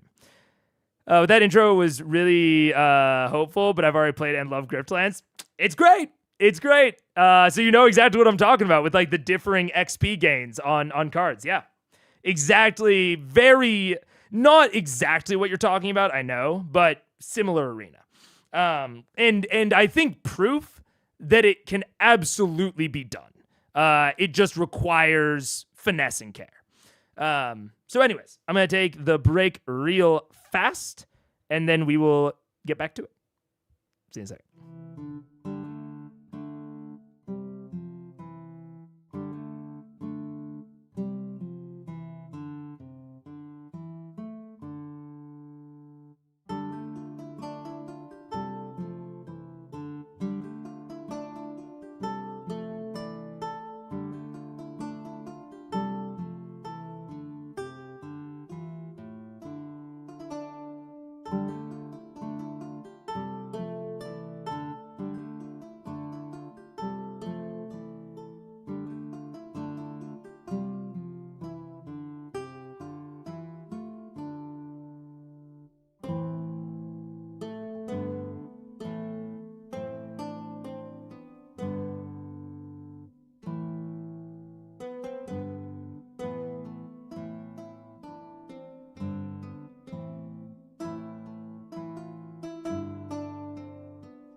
What up?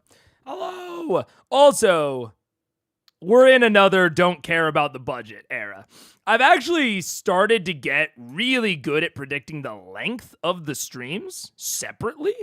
That calc is now has about an hour margin of error, which is fantastic. And I'm starting to get it down to like a half an hour margin of error. But the character cap calculation is way more complicated. And I'm still working on it. So I guess keep that in mind for that over there. I'm still having it, and I'm still like paying attention to it, especially the chunk count. But I'm not looking at the cap as much because I'm not satisfied with the calculation right now, so I'm not paying as much attention to it. But I'm gathering a lot of data on it. So, anyways, let's get into it. This is child's play compared to what you're having to deal with on a day-to-day basis, I'm sure. Can I do an insight check? Go for it.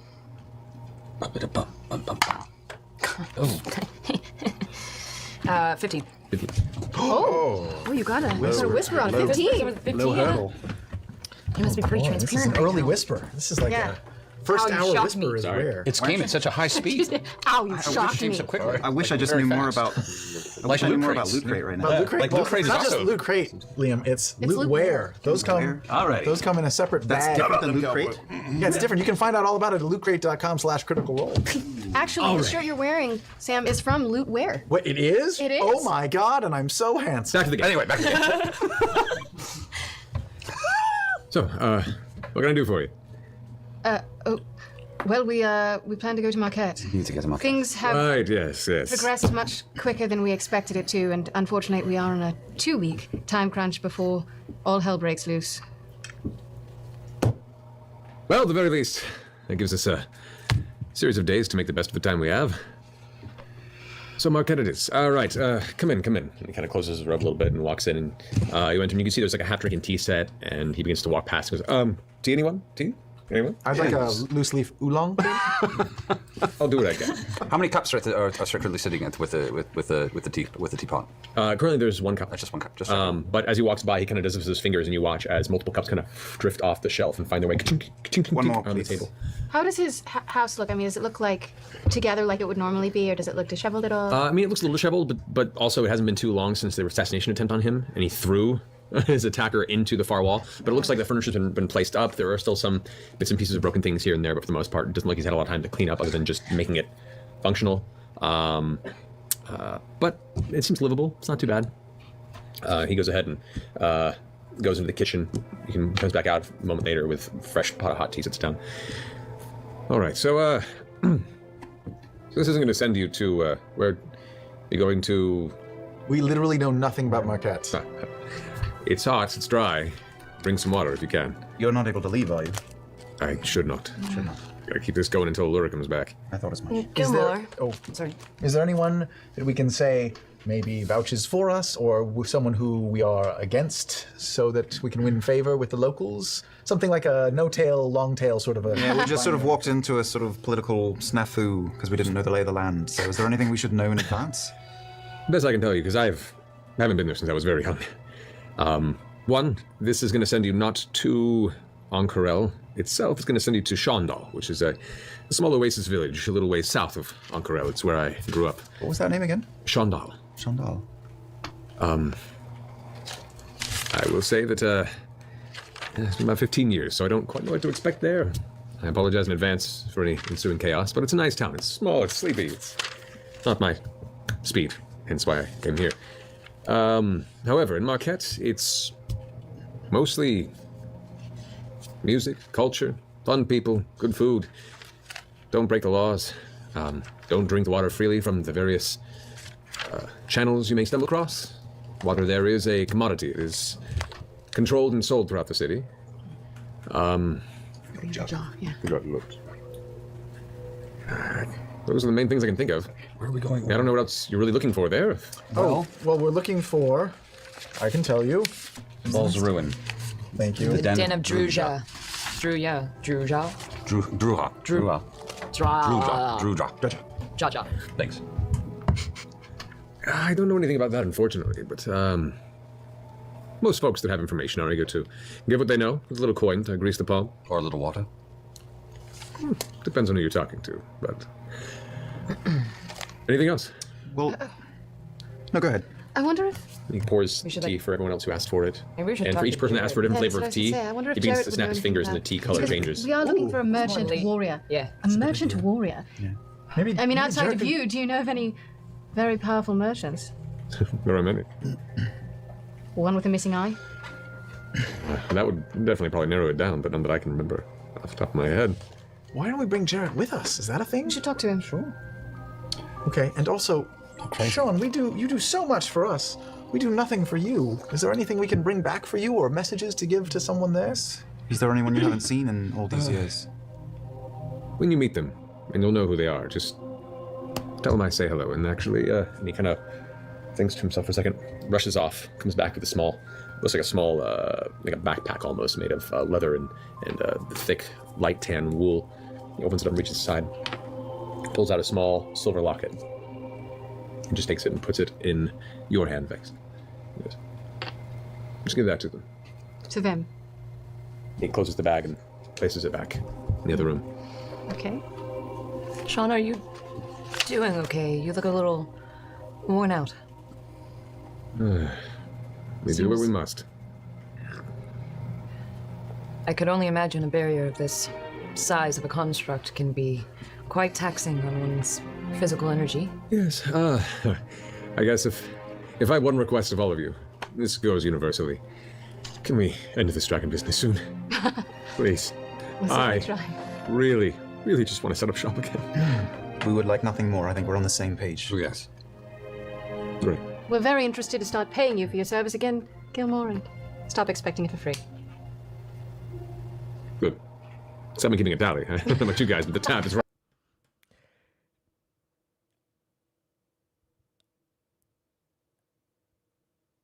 Again, a moment that I don't know if it is character bleed or not. I'm going to assume that it is not because I think it's more interesting. But it is... That is such a good example of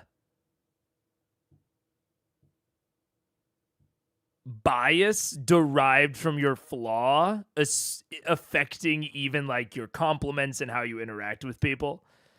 Of like she's saying something sweet to Gilmore. She's saying something like emotionally resonant, and it is filtered through transactions for goods and services. It's a really small thing, but it is a great it's a small reminder of who Vex is and how she sees the world. Super small, really good. Oh, believe Very, me, very deep. I have as well. You two This birds. locket will take a nice little chunk off of that, Tally. Fantastic. I Birds love of a it. feather, you two. Well, should we go talk to Jared and then come back? Let's go talk to Yes. Jared. Is that a thing? We'll have appropriate clothing set up Yes. and prepare ourselves for the trip. Robes and things? I'll be here if you need me. Thank you. Thank We'll be you. back in like an hour. All A right. little All right. time to... You don't want the rest of your tea? Oh, I'll drink. Do you have any to-go cups?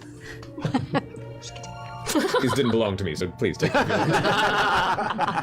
He transitions the tea over into a couple of cups and hands them off to you guys who haven't finished.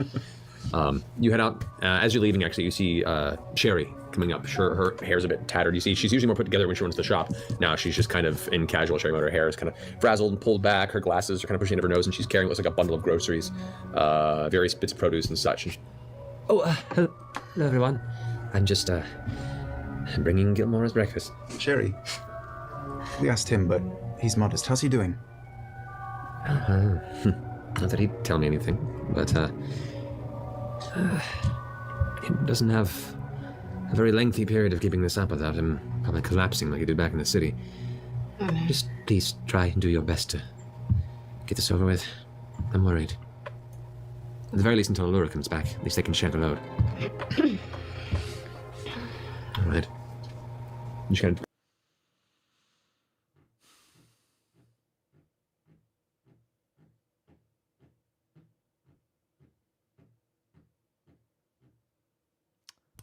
Where the fuck's Allura at? Huh?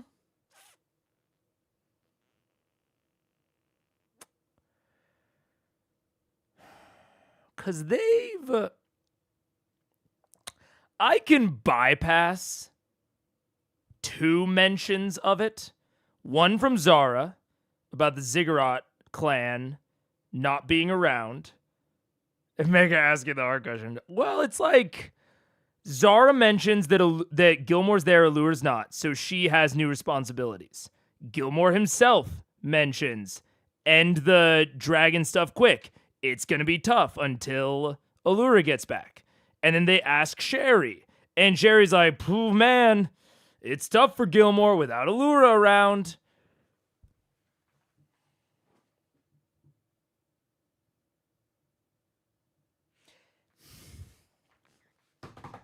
I don't know. Doesn't smell right to me.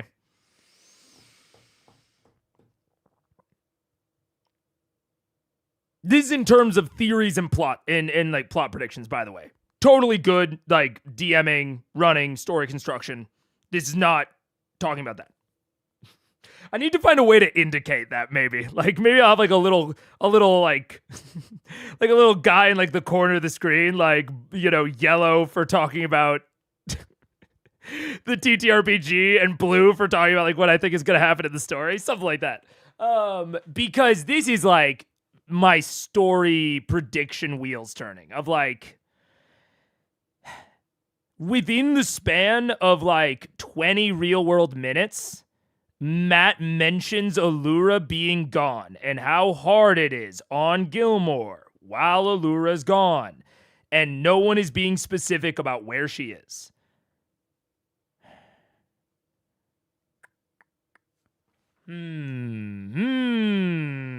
Zara. I'm just gonna write it down. Little pop-up with Mega's knee deep and can see. Exactly, Jonathan Busby. Yeah. Zara, Gilmore, and Sherry. I don't know who that is. Seems to be Gilmore's assistant. She might have been mentioned back in the glorious goods days, but I don't recall.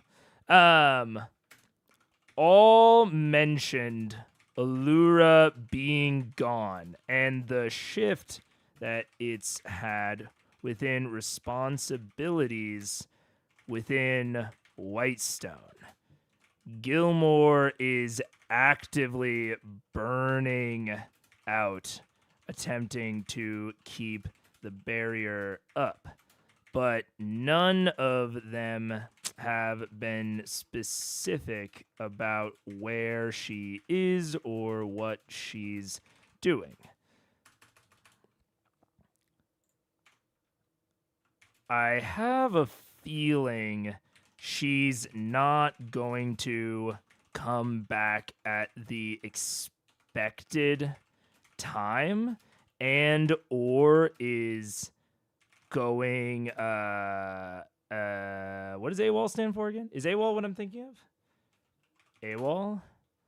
Absent without official leave. Yeah. Is going AWOL. Perhaps maybe or maybe not intentionally.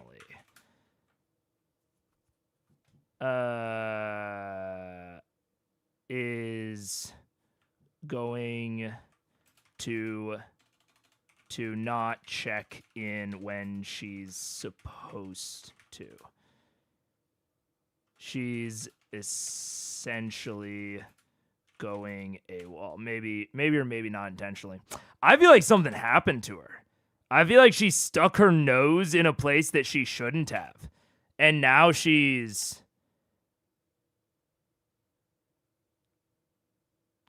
I feel like she got like captured. I feel like we're getting to a rescue. We're sort of getting foreshadowing for like a rescue mission. She was a shopkeep. Got it. Okay, so she was one of like the people upkeeping Glorious Goods. Got it. Scanlan sang her a song and she liked it. Oh, gotcha. That meme with the conspiracy board. Oh, the Salvador. No, not Salvador. Yeah, I don't remember the meme name. But yeah, it's Charlie from Always Sunny. He's I have thought about, now that I have a bigger physical space, I might find a way to mount. I have like a sizable whiteboard that I got back in college. I might try to find a way to like mount it right there or something. If I want to like really viscerally draw something out. If Exandria isn't doing it for me. That's kind of what Exandria is for. It's for like visual notes because I don't have a physical space, but now I do. And what about Kima? Dude, I don't fucking know. You want to know my real take right now? I feel like Kima's gonna die off screen, and it's gonna be a real, like, actual off-screen death. I feel like she's just going to die off screen. Actually, no, that's not true. I don't think that. I think she is going to valiantly die on screen during, like, the Thornak fight. I think she's going to very valiantly save her or sacrifice herself, possibly for Allura, which actually, with that in mind, probably solidifies Allura as a good guy. Because you never have a good guy valiantly sacrifice themselves for a secret villain. Because it's posthumously it's spitting on the grave of the hero. And that leaves a bad taste in audience mouths. Yeah, this is actually solidifying. I think that Kima is going to be a valiant sacrifice, memorialize herself as like a martyr sort of deal. And Allura is not evil, but is a patsy. She is the Arcana Panasophical is puppeteering Allura. And Drake is essentially her handler. Like, she is an unwitting resource of the Arcana Panasophical, and Drake is her handler. That is basically meant to, like, follow her around and make sure she doesn't get too close to realizing that she's, like, an asset. This is taking shape. Because I do, at this point, think that Kima is just generic good guy. I truly do at this point. I think she is just generic, boring good guy. And I think she's going to sacrifice herself for Allura because that's the only relationship that we are aware of that Kima has. And if she does that, then Kima can't be evil. Or sorry. Then Allura can't be evil. She can be a patsy, but she can't be evil. She can't be like actively malicious because then it sours the memory of Kima. That she essentially unwittingly sacrificed herself for the villain. That's not good. Won't happen.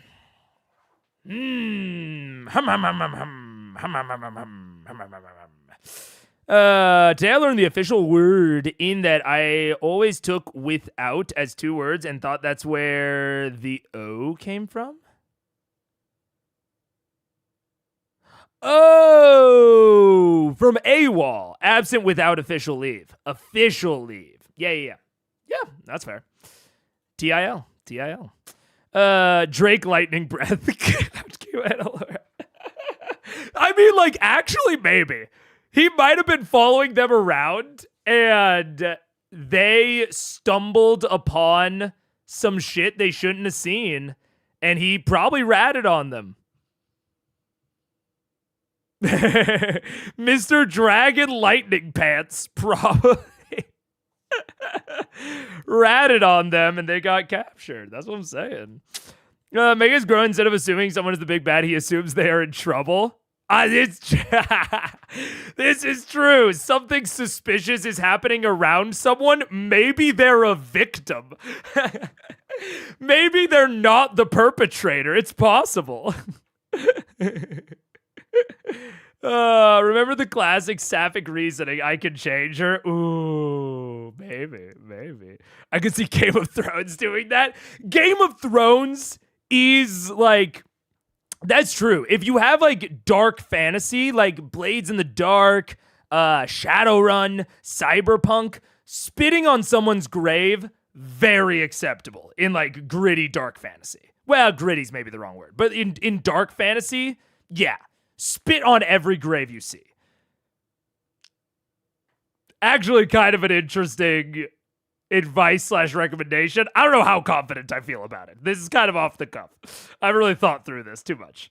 But that sort of thing where like the hero valiantly sacrifices themselves for who they think is a friend, and then that friend ends up being evil later on, in a dark fantasy context, could actually be like a cool gut punch. I think in like higher, brighter fantasy, like Vox Machina, it's a little too dark. It's a little too dark that someone would sacrifice themselves for someone who never had their best interests at mind and was just using them. It's a little too dark. But it could be interesting for that sort of thing. How does he do it? Allura's having an affair with Thornak, but Thornak is cheating on her with Vecna. No! Not Vecna! I don't know. I don't understand those sorts of things. I'm not, I want to say the Globe Theater is so fucking good. If you ever travel to London and have some money to spare, it's a really good experience. Ooh, cool. The British Isles are somewhere that I want to travel someday. So possibly. Yeah, that'd be really cool. That'd be really, really cool. Especially as it's like placed within the history of storytelling. I'm sure I would find it incredibly interesting. Yeah. Kind of like Bereston Selmy, sacrificing himself from Danny, but then Danny becomes a villain, although she wasn't evil like that when he did it. That's a little different. That's a little different because then, basically, if someone sacrifices themselves for someone that was secretly a villain all along, everyone got duped, right? It's a betrayal of trust on all fronts. But it's an extreme betrayal of trust for the person that sacrificed themselves. And ostensibly, whenever someone sacrifices themselves, we're supposed to like them. So it's an even higher magnitude of betrayal to the point where it's probably not fun if the entire campaign is not dark. Because it's a really sour taste. To be like, not only did you betray all of us and trick all of us, but you got someone to essentially voluntarily kill themselves. And you were just using them the whole time. Like, it paints their villainy so much more extremely. That they were willing to accept that sacrifice, knowing that they were duping that person. Yeah. A little dark. The original is gone. The rebuilt one was surprisingly not pretentious when I went a few decades ago. Ooh, cool. That's interesting. I mean, that sort of historical stuff is, you're a lot of times you're going to only, like, we went and saw, what's the place in Spain? Spain monuments. Alhambra. We went to the Alhambra. In Spain, it was so sick. Alhambra. Yeah. The Alhambra is mostly reconstructed, and there's actually large segments of the Alhambra dedicated to its reconstruction and like restoration efforts. So interesting. The Alhambra is easily... Let me actually think about this for a sec. I haven't been that many places, so I can't speak too broadly. I've been to Amsterdam, Prague, Florence, Rome, and then a few places in Porto and Lisbon, and then a few places in Spain. That is the extent of my world traveling, and all of that was in like the last 3 years. So all as an adult as well. So keep that in mind for context. But I think the Alhambra is the coolest historical place I've ever seen. It was incredibly worth the money, incredibly worth the time. It was so interesting. Are the Nazrid Palaces worth it? I think so. We bought the entire package, see fucking all of it. So worth it, in my opinion. And if you watched my Superliminal gameplay, you know that I'll tell you when I don't think something's worth it. Because that game, do not think it was worth it. But the Alhambra is the Outer Wilds of experience to price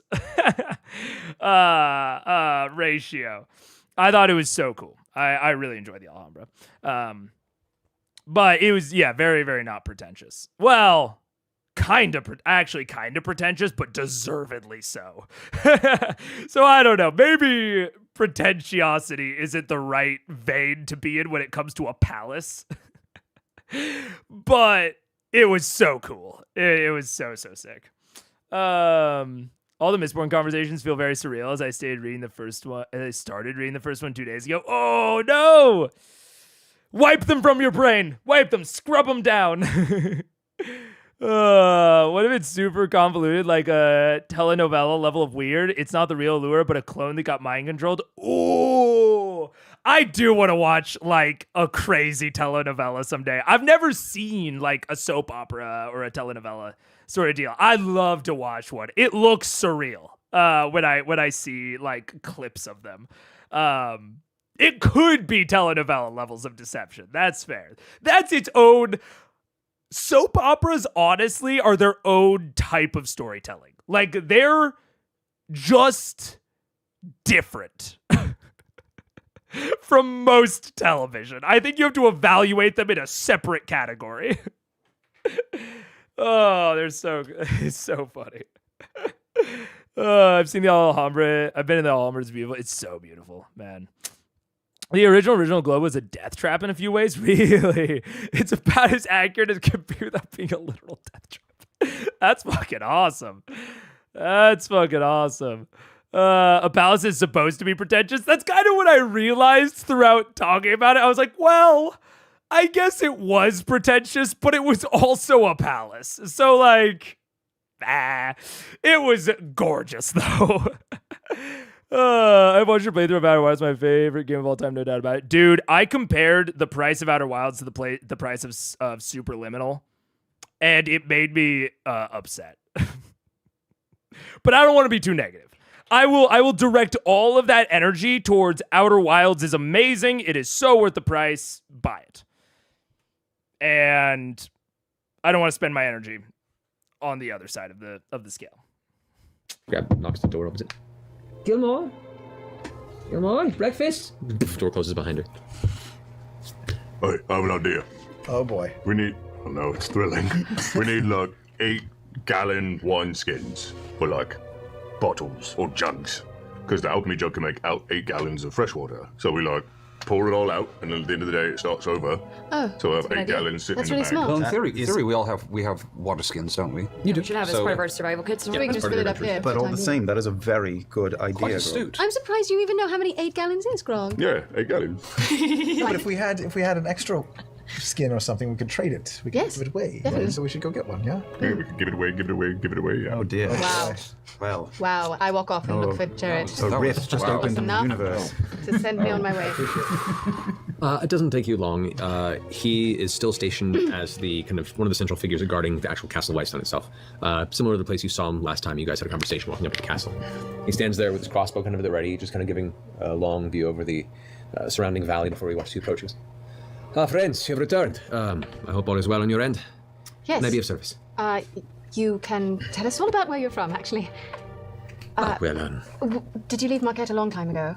It was maybe 9 years ago.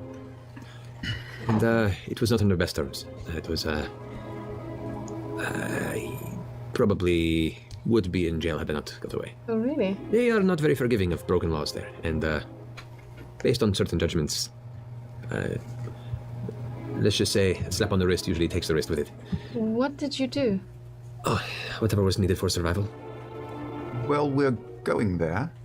Great. So I'm hoping either you can give us a lot of tips so that we don't run into problems, or I don't know if anyone can take your place right now. Do you want to go on a field trip? To Ankarel? Yeah. No. I'm sorry. I respect this.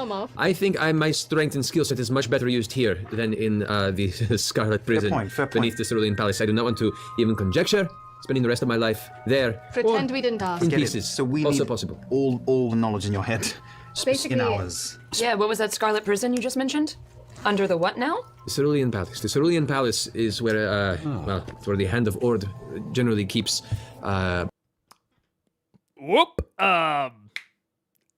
Obviously, sometimes I like to shorten or, make little jokes or acronyms out of place names so that I don't have to worry about spelling them. And I almost did, I did. I typed it out. An acronym for Cerulean Palace, and I was like, that is not what I can call it. I cannot call it that. Most Yikes. Justice, where most of the courts are kept. It is also where the Tower of J'Mon Sa Ord is maintained for watching over the entire city, and most of that eastern side of Market. The Scarlet Prison is where people go to disappear. Oh. It's also referred to as the Scarlet Oubliette. And it is people are placed there to go away. People are placed there to be tortured. People are placed there, rumors say, to be part of various experiments. Regardless, I would highly recommend it looks to you. Don't steal anything unless you are damn sure nobody knows of it. I haven't stolen anything in years. Me neither. I've never stolen anything. Have you heard about the den of Druja? Druja. Dredger. I'm gonna close that a second. That was a very, very. It's unscrupulous. It would have been in a tale of a one-eyed merchant. Yeah, I didn't mention that I know, but this den you speak of, they were a rather serious gang running rather violent activities within the city maybe 70, 80 years ago. Okay. Would they have been in the walls? Is it possible to be in the walls of Ank'Harel? In the outer walls. Yeah. The outer walls are solid. They are thick. They are meant for defense only. I did not run with them. I do not know anything. That was before my time. But they have not been around for at the very least 50 years. All right. Do you know who rules Ank'Harel now? It is J'Mon Sa Ord. J'Mon Sa Ord. What can you tell us about him? Or her, or it? J'Mon, I have not seen J'Mon, though I have heard stories. J'Mon brought the city together 400 years before. 100 years. When it began to grow, expand, when it became this great oasis long ago. It went into chaos, and there were many who wished to utilize those who lived within the central desert. J'Mon, I have not seen J'Mon, though I've heard stories. Sorry, I wanted to highlight it because I don't want to read ahead. I want to like see it as Matt presents it, but I need to like copy from there down because it's J'Mon information. Man, we're getting info dumps. J'Mon brought the city together 400 years before. 100 years. When it began to grow, expand, when it became this great oasis long ago. It went into chaos, and there were many who wished to utilize those who lived within the central desert to be abused, to be swindled, to be enslaved. J'Mon started the Hand of Ord, which was the peacekeepers, and really brought the town of Ank'Harel into the grand city it is today. Not known to appear in public very often, there are many rumors that circulate. Some say that perhaps J'Mon is some godling, an entity that has existed long before Ank'Harel and will exist long after. There is also, and this is my personal belief, I think J'Mon Sa Ord is many people.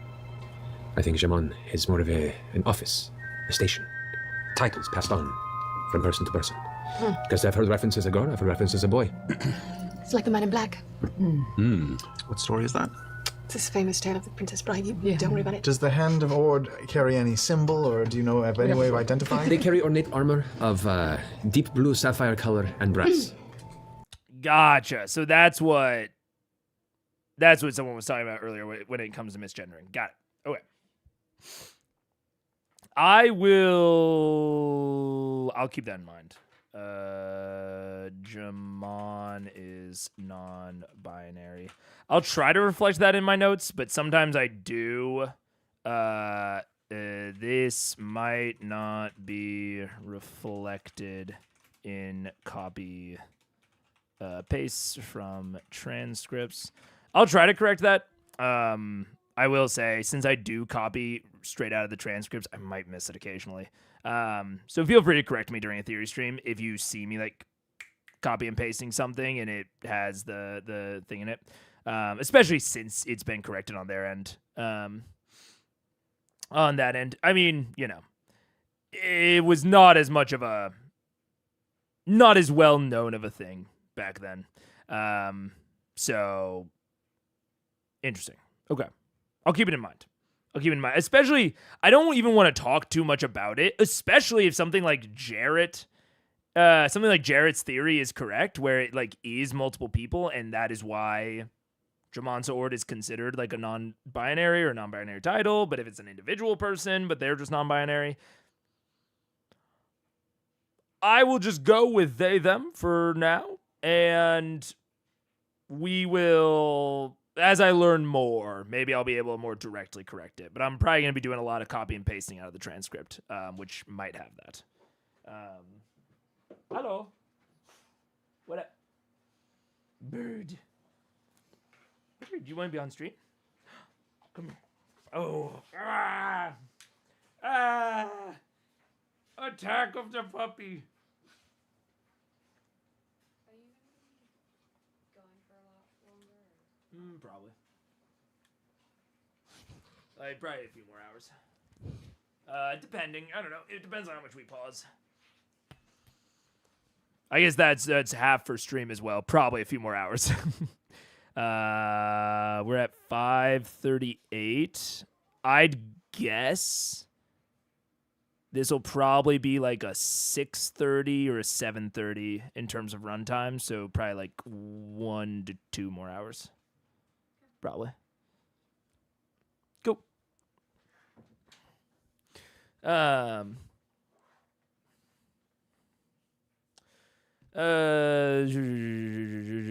Jared is a character, and him being incorrect is not a problem. It is. It's hard because, especially when it comes to someone, and this is actually something that me and Mike talk about to an extent in the interview that I did on my channel. The desire to avoid spoilers can sometimes lead to damaging or sometimes inappropriate behavior, or just damaging behavior. Like the Sun Tree, I've used this example before. I have a friend, I have a player where violence against children is a hard line for them. And luckily, they've never been in a game where it's happened, but more recently, they've started to voice it during Lines and Veils conversations, even though it's been a line for them forever. And if they were watching Critical Role, I would, unfortunately, I would have to warn them about the Sun Tree episode. Like, I would have to. Even though it's a pretty, I guess you can argue about how substantial of a spoiler it is, but it is a spoiler. And especially that it's related to a huge moment. And it seems like this J'Mon conversation is in a similar vein where it is it's an aspect of this character. The fact that it seems like, based on this conversation, that what's his face? Jarrett's theory is probably incorrect, even though it's very interesting. And honestly, I want to be honest with you guys. If we weren't having this talk, I would give Jarrett's theory more thought. This is one of the few times where I think this is potentially a direct spoiler, but I very much understand why we're having this conversation. See,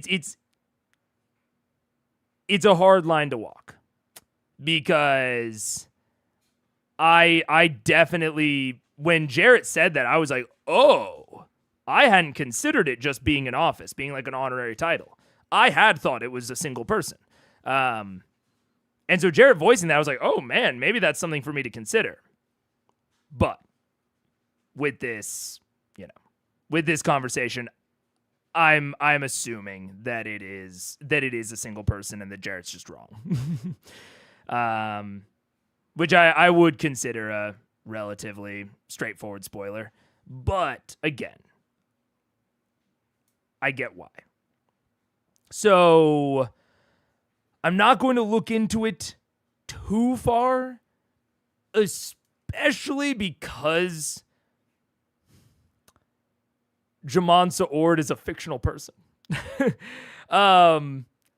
I really believe in this in this sort of stuff really heavily when talking about non-fictional people. Like Elliot Page is a good example of something where, like, you're watching this person in, like, media and they're having these personal changes, and then those personal changes are reflected in shows. Like, this is a conversation that I take super seriously in that sort of arena. But J'Mon is a fictional person. So that's not to say that I'm not going to respect it. But that is to say that I'm going to lean more on... I'm going to lean a little bit more towards I'm not going to think about it too much. I'm not going to be as careful as I normally would be in regards to spoilers. Because at the end of the day, this is a fictional person that I don't know about that specifically has a hidden identity. If their identity wasn't hidden, I also wouldn't be as I wouldn't be as like spoiler avoidant, but it's also specifically because it's like a hidden identity character.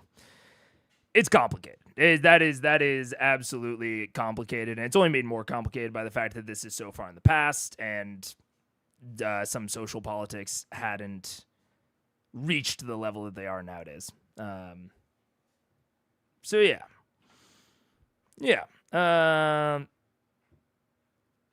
It's a problem for Jared to misgender because he's coded as a good guy and nothing in the world calls out that inconsistency. In this moment, it's because the cast doesn't know any better. Yeah, the cast doesn't know any better. And it's also like, I don't know that Jarrett doesn't know. You know what I'm saying? It's like, with the aspect of this being a very specifically hidden identity character where their identity is shrouded in mystery, it's very reasonable to assume that they have no idea. Especially, I mean, we can go further into like what Jarrett may or may not know, and him like maybe taking cues from the name. Specifically, like if J'Mon is a traditionally masculine name within Marquette culture, but that's all speculation. So, and that's like post justifying it, which I don't need to do. It's 8 years in the past. But yeah, that's how I'm going to handle it. I'll think about this more off stream as well, because I don't know if this is like something I'm fully landing on. I might even talk to Mike about it. I'm sure that I can't watch the video that he posted, but I might talk to Mike and see if there's like a non-spoiler like talk that we can have about it. Because he's very like, cognizant of this sort of stuff. And see what he thinks would be appropriate. Especially from the perspective of also being a content creator and a fan of the series, and yeah, I might talk to him offline about it. But for now, I'm going to kind of ride the same wave that the cast is riding for the specific reasons of spoilers and hidden identities and stuff like that. Yeah. It couldn't just be the latest J'Mon. It could also just be the latest J'Mon. That's very true. That's very, very true. That's very true. Yeah. Maybe. Yeah, he says he hears people use both pronouns, implying the culture around J'Mon does the switch thing rather than the they. That's true. It could just be that J'Mon goes by any pronouns, as far as I know right now.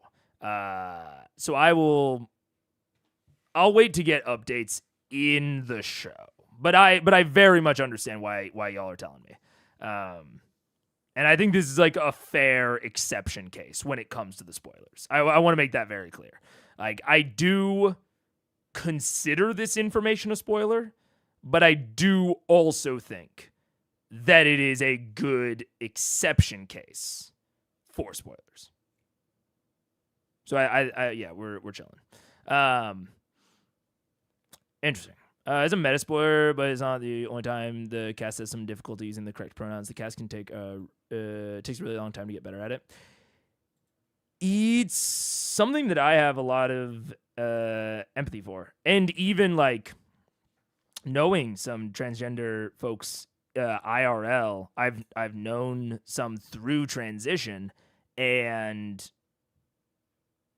it's especially if you haven't been confronted with it before as an adult, it can be something that's like a hard thing to like rewire your brain on. So I have empathy for that. But yeah, we'll see. But it's also something that's very important to really try. I really make a very concerted effort. It's not malicious. Yeah, it's not malicious. It's not malicious, and it's understandable that it's happening even in a non-malicious context. Yeah.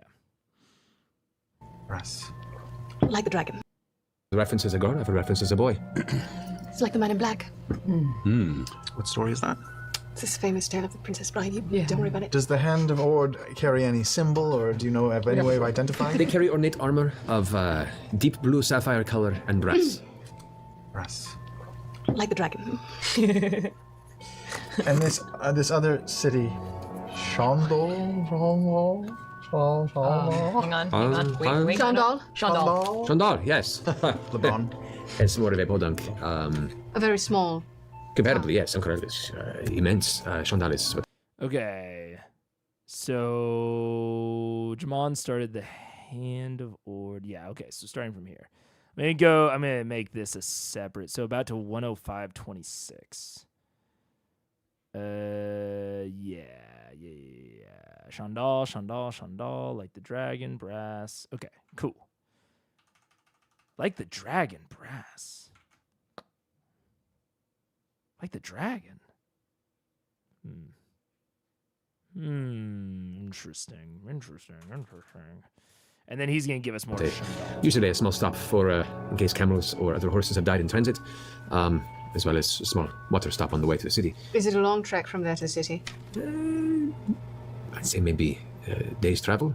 In the Which city. direction? In half. It is southwestish of Ankara. On par with Iman, the city, or bigger or smaller? Oh, Iman. Comparable. A bit bigger, maybe. Oh, shit. Goodness. Big city. And We'll make waves. Maybe we shouldn't. Well, we're going to have to get someone's attention. It's a city that has no water. We shouldn't make waves. Do you remember in all your time there, Sandbox. did you ever deal with, this is completely ridiculous, a merchant who only had one eye? I don't recall. I mean, I've met people missing many limbs and parts of their body. It kind of happens. It's a dangerous place, the Desert Market, but there are also many people that live there. Right. And you're sure we can't talk you into going? Percy's giving out titles. Absolutely not. I have no interest in titles. I just wish to stay alive. I'm sorry. I am much more of use to you here, I assure you. I would be a perpetually nervous, paranoid wreck if I were to come with you. Understood. I can't even imagine you like that. Good. We'll keep it that way. Jared, was there still a control of water going on when you were there? Yes, this is for many long years, yes. So the oasis is built around. Is there anything we should know about that? Most of it's controlled in the river district. This is a number of the canals begin in the river district. This is where there is the spring, the perpetual oasis that fuels the city and many of the caravans that travel to and from. Perpetual oasis. Yes. Source of power. Good note-taking, Grog. How do people greet each other there in Ankara? Is there like a chord strength be with you thing? Or? There is be pleased with a small bow, preferably with a hand down towards the stomach, with a hand up. Be pleased. Be pleased. Please? Got it? Bleep, bleep. And no, Bleep, is that what you bleep, said? bleep, yes. No stealing. Got it. Water is valuable. Water's Don't drink the valuable. water. Is there anything that's offensive? We don't want to offend anyone by accident. To be honest, anything you do will offend somebody if it's the right place, right time. But people are pretty laid back in Ankara, as long as you follow the rules. It's a beautiful city. I'm actually excited for you to see it. I'm very Do you proud of think- it had I not made some mistakes. Can we bring you anything back? You know what? If you can, there is a special spice that is harvested not far from the city. If you can find me some fusaka spice. Fusaka. Bring me a small, not a lot, just a bit. Is it for food or It's for food, yes. Oh. I would love to do that. We'll keep an eye on. It's a bit pricey. I can give you some. No, No. you've done way too much for us. Fair trade. Fair trade. Not specifically related to this, but I think that this is a really good example of tutorializing your players on stuff. So what I was talking about with the timers of like, I think this timer is kind of preparing them and training them and introducing them to this sort of idea. Vox Machina has gone places where the culture seems to be fairly homogenous. Craghammer is the closest, but Craghammer to like a different culture. But Craghammer was specifically a enclave within a larger, more homogenous culture, and they knew it.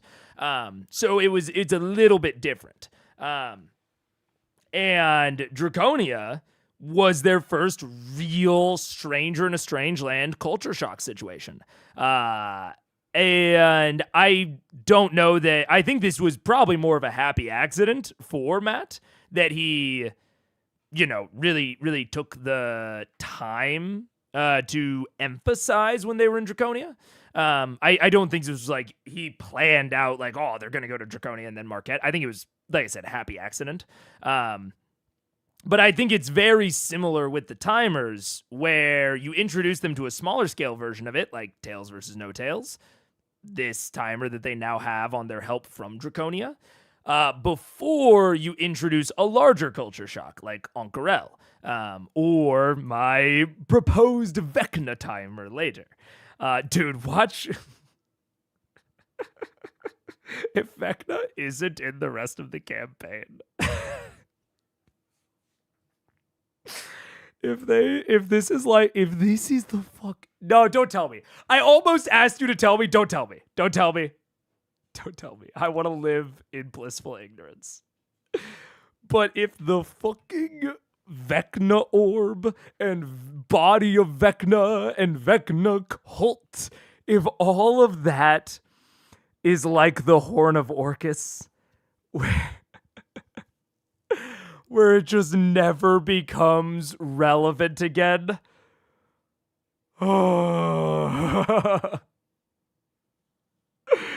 That'll ruin me. That'll fucking ruin me. Because it hasn't been brought up in so long. It hasn't been brought up in so long, and I'm starting to lose faith. I'm keeping the faith until after Chroma Conclave. I am going to believe in it and base my theories off of it until the end of the Chroma Conclave. And if they don't bring it up again after the Chroma Conclave, I might have to abandon it. I'm worried. I was talking to Switch about how many times you've referenced Vecna.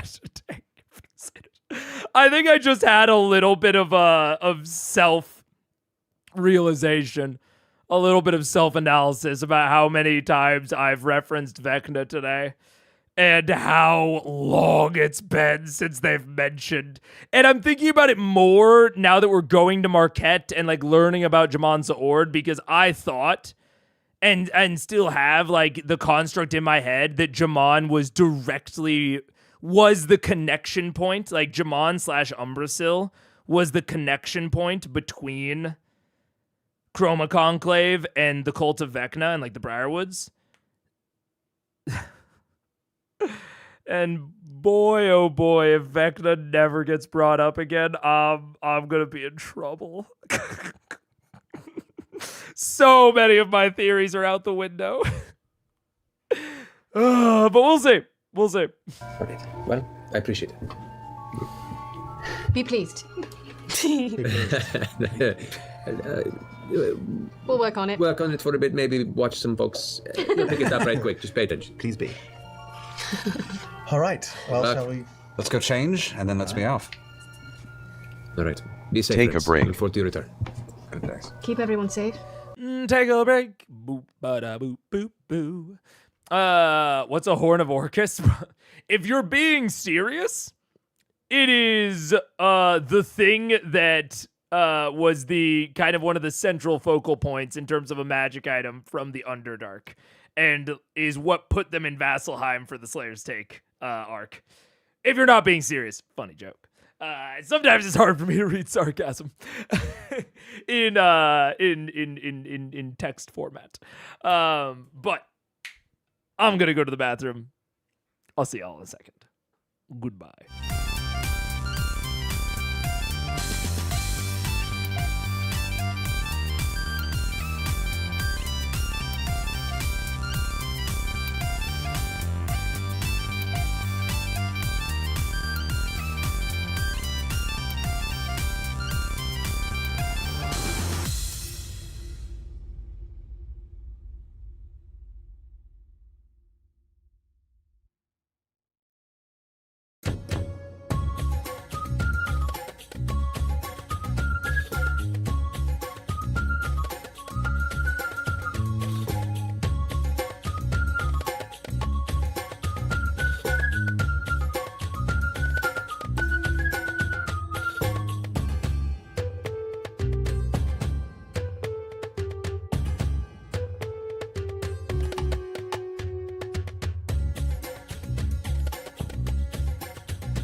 What up? Hello, dude. I just took the dog out and I had a whole fucking thought spiral about Vecna. I'm losing it, man. I was like, dude, I'm pretty sure that the Horn of Orcus was mentioned more at the table than Vecna was. I'm pretty sure the Horn of Orcus got more spotlight. And then I'm like, but they would have told me, like they told me about the Horn of Orcus. And then I was like, but wait, this might be a fucking moon tree situation where the chat is just mining me for their own D&D campaigns. And they just find the theories entertaining and they don't want me to stop. And then I was like, well, fucking hell. I literally thought to myself, if Vecna is not coming up later, what would? And I thought about the Primordial Titans. And I was like, fucking the Primordial Titans are a construct. They are not even, they haven't even been said in the fiction. I just thought them up based on connections between facts. So they're even more tenuous than Vecna. And I'm like, oh my God. I have no idea what would happen next. And that's where I kind of ended the thought spiral, is it's like, it's better to believe in Vecna. Because if I don't, I have absolutely no thoughts for what could be after the Chroma Conclave. And especially, honestly, before last episode, I would have said, hey, maybe that's the situation. Maybe they're going to do the Chroma Conclave for the rest of the campaign, and Thordak will be the final villain, and it'll just be like, that'll be it. It's just like a weird, not a weird, but like a hard tonal shift in the middle. And then I'm like, no, that can't be it, because we just got a bunch of fucking timers introduced that tell me that the Chroma Conclave is definitely going to be done soon. Maybe not soon, maybe like 10 to 20 episodes, but we're in the 60s, and I know this shit goes to 100 at least.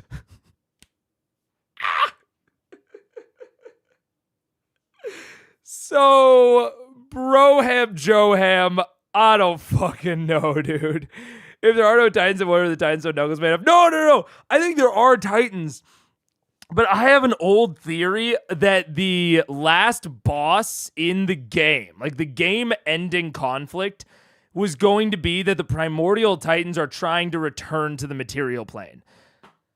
But we have basically zero evidence of that. I only have, like, storytelling tropes and vibes as evidence for the Primordial Titans trying to make a return. I only have vibes that the Primordial Titans even still exist. So yeah. I'm gonna choose to believe in Vecna. At least until the end of the Chroma Conclave. And once they defeat Thordak, if they go on to a totally rando jammo plotline, kind of like the Briarwoods, that's been like incredibly minorly foreshadowed, and Vecna has not been brought up at all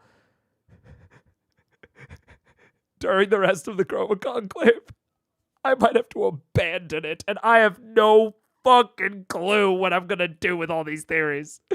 Because this is what so much of my prediction energy has gone into. Fuck. Storytelling tropes and vibes got you a higher success rate than probably most people. It's true. No, not perfect. Yeah.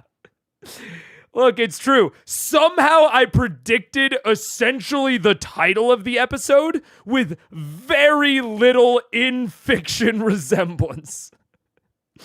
Like, the Echo Tree is so... the Echo Tree, the name of that episode, is closer to my theory of the Moon Tree than anything we saw in episode.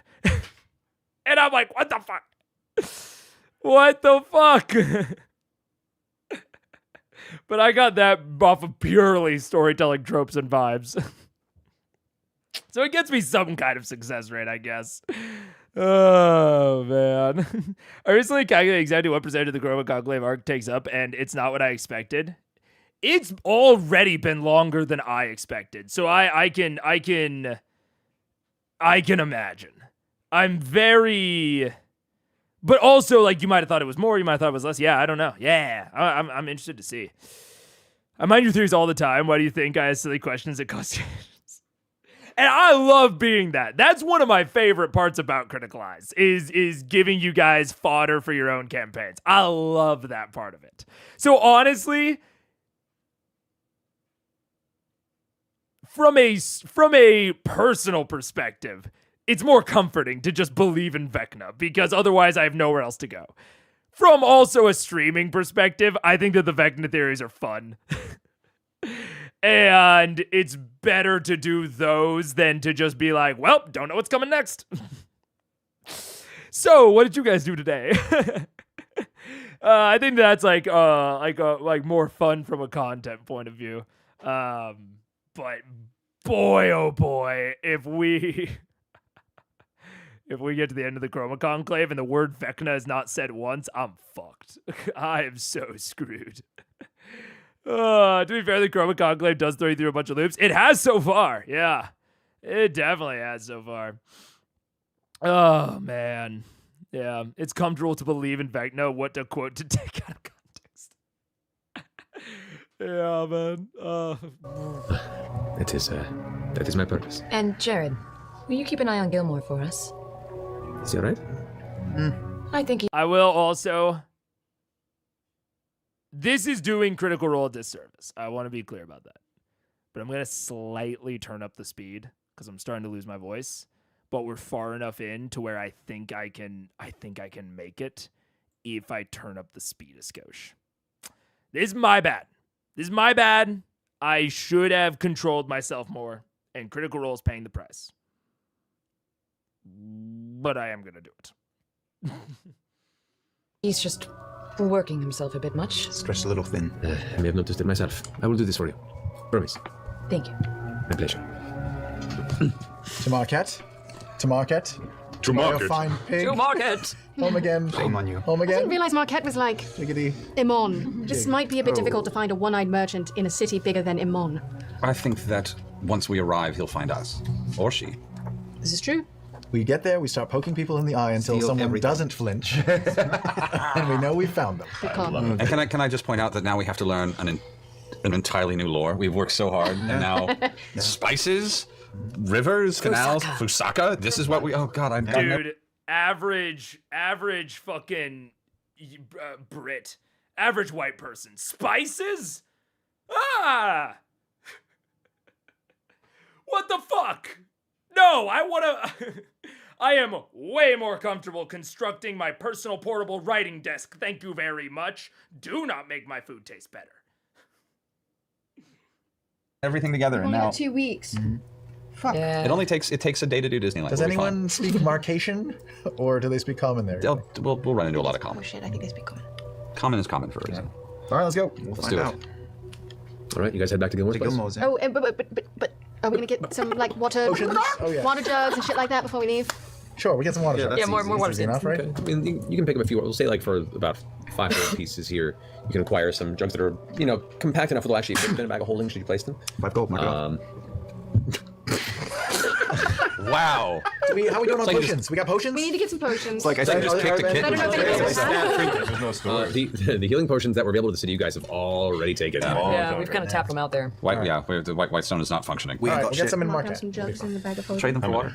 Yeah. One for each. A good bejeweled Stab size. her bear while maintaining eye How many contact. jugs did we get? Like 5 One each. jugs? 5 jugs. Slowly, Jugs. very slowly. Oh, yeah. And we fill up our wineskins with water before we jet as well. And we're Well, changing out of the winters like into lighter, silver, into we'll lighter take clothing, gold so we will not 1 cook. gold piece, I love you. Jeez, yeah. Yeah, I bust out some of my clothes from the fire, Ashari. Ooh. Go lighter. It's a shame Kit's very busy, or else we could get, Oh, get some man. of those. I know. I break into a She's so busy cold... I want a new outfit. getting married or It's something. getting married or something, whatever. I break into a It's getting married. cold sweat thinking about the Congrats, desert and this armor. Oh shit. Feathers. Oh shit. You're just gonna be a gross, All black. sweaty, greasy mess. Okay, actually, there's a solution for this. Yes, first of all, Cover I've you in never glitter. needed your intellect more than right now. What is the solution? I'm going to find him a. Fire resistance. Look. I'm a flexible DM when it comes to stuff that is cool and is mostly for flavor. If he said, I'm gonna switch the Raven Queen armor to fire resistance, I'd say that works. I'd say he's not totally comfortable, but it's not as bad as it should be. a white silk and cotton linen cloak, very simple to throw over his armor the way the Templars used to do it, so you don't cook in your bloody armor. Oh, that's actually better for stealth. Does his little like Yes, it will sachet? attach to the sachet. The whole thing. Well, I was gonna say, does the sachet need like a re-up? No, it's just fine. Of It just herbs? sits there. Yeah. It's, well, they, Well, that you stepped it was like. Percival presents you with a nice, flowing, light, whitish gray cloak, ceremonial within older Whitestone gatherings. It seems nice. I remembered who Kit was. She's the wizard in the episode where they kill the old lady. where with the spinning glaive shit. I didn't remember that she was... I remember that she was an artist, but I didn't realize she was their official character artist. That's fun. That's fun. But how he maintains edgy emo vibes, that's true. His hair needs to be sweaty enough that it hangs over his eye. You're so right.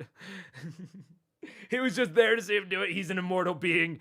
Dude, Percy is so much more calm about going to Ank'Harel than he was fucking Draconia, because he relates to J'Mon Sa Ord. He's like, up here, finally. Nice. And I can Seems put light. it over everything else? Over your other cloaks. Yeah. What other cloak do you? Cloaks plural. What other cloak do you have currently? Fucking 90 episodes He's got a later. displacer Cloaks. It's you can totally place it over your displacer cloak. Yeah, it's it's just a heat. A double layer now. It's a heat sink. Yeah, it's to bounce the heat off. Yeah. There you go. Looks like a ghost. Liam knows Walking around science. with like a ghost. Excellent. Halloween. Shit. All right. So what's the plan? Thank you, Percival. You're welcome. Before we go, can I just quickly, guys? I'm sorry, I just haven't done this yet. So, can I try to just? Do dookie.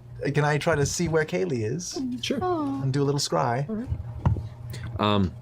You close your eyes and concentrate, and you see, peeking out from the metallic rim of the sword of which you gave her, the Aberration's Bane longsword. You look up and you can see the edge of a wooden table. You hear faint music in the distance. It sounds like some sort of a piano being played. No accompaniment, just a straight piano. You hear distant whispers and conversation, the occasional burst of laugh, and you can see the edge of Kaylee's elbow leaning against the edge of the table. There's a long pause, no movement. And all of a sudden she shifts back from the table and goes, that's right. All the money on the table's mine. Nice try. Scoops down, throwing her hand of cards on the table, and you hear a couple voices go, And you see her kind of scoop the coins over and go and place them into a coin. Killing it. All right, so perhaps another round then. Yeah. Just like good. Where are you going? Oh, what are you? Are you a coward or something? You hear shouting this in the distance as apparently her previous people she card shark walk off frustrated and growling.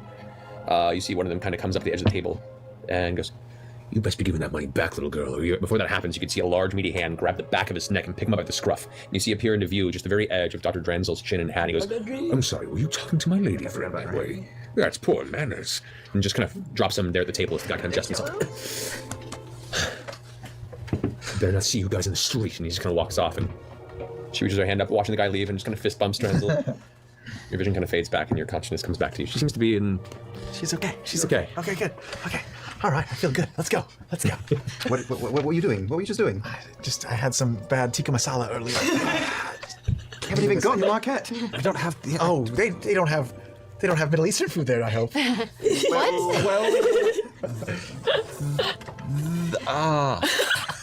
not going to touch that one. No. We're going? Let's go. Let's go. All right. You guys make your way back towards Gilmore's home. At this point in time, you come in and find there are a couple of plates, crumbs set aside. Gilmore's just kind of sitting in the chair with his tea, just kind of eyes closed in a meditative stance. As soon as you enter the room, he kind of jolts back to momentary awareness. All right. Gathered your things. Are you ready to go? Pretty much, yeah. All together. If you don't mind. And he grabs the edge of the kind of central table he has in the center of the room with the tea on. He looks towards you. Oh, yeah, no problem. You guys kind of shift it, move it to the side, leaving an open space in the ground. He kneels down and places one hand in the center of the floor. With his other hand, he reaches back into a small pouch on his side and pulls out what looks like a small amount of shimmering, kind of glassy sand-type material you recognize as a hint of residuum, processed into its dust crystallized form. He kind of scatters it around while he's muttering under his breath, and as he does with his hand in the center, you can see the dust kind of pull together into these small symbols on their own, almost like magnets to iron filings. They're just kind of forming into these rigid structures. As they do, they begin to flare up and glow, and he takes a step back, with his eyes still closed, brings his fist together into a grip, and as he does, they light up, and you recognize this as a teleportation circle. All right, it won't last long. In you go, in you go. Run through, run into it. Fucking love magic. Thank you, Gilmore. I hate magic. My pleasure. It's the last thing you hear before you dive in, as it begins to fade. Each of you guys step into and transition past, immediately piling up into each other as you come out the other side, as you're now currently in a dark and enclosed, sort of a cupboard or closet type circumstance. I'm reaching for a door handle. Anywhere. It looks like there is a set of doors to it. It's like a giant armoire. No. And you guys are like pushed into it, but it is kind of latched over. Oh, God's peck is right in my eye. Worst. God. I found the lock. Stop flexing like half a second. Can I get a little dagger through and flip the latch? Flick it up. It closes open, and you all come stumbling out. I think he stabbed my eye out. Jeez. You can, as you all kind of stop, next look back around. This is a very large kind of dresser like armoire. It's empty. Looks like there are As fresh as a newborn is a good way to put it. I will say, this is one spoiler that I am aware of. I am aware of Mighty Nine and Bell's Hells. But only in terms of their names. I don't know anything about the characters or the campaign concepts or how they relate to each other. Actually, that's not true. I have heard that Campaign 2 is less related to the other two campaigns than they are to each other. Like Campaign 3 and Campaign 1 are more related, and Campaign 2 is kind of on the side. That and the names, those are the only things I know. And I've only gotten that based off of like titling on like YouTube thumbnails and stuff. But yeah, all good.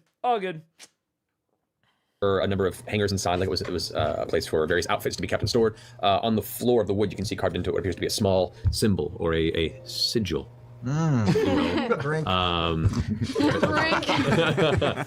Marked as they simply put. Good thing no one destroyed this thing while he was gone. Glancing around, you can see what appears to be a small dark wood room atop a wine-red circular carpet in the center. Empty shelves and cobwebs fill the corners. There's a bit of dust and sand coating just over where the bed rests and against the wall. A closed window hides behind a drawn curtain with just a little bit of peeking sunlight. Wait, I should do Marquette predictions. Okay, so what do we got?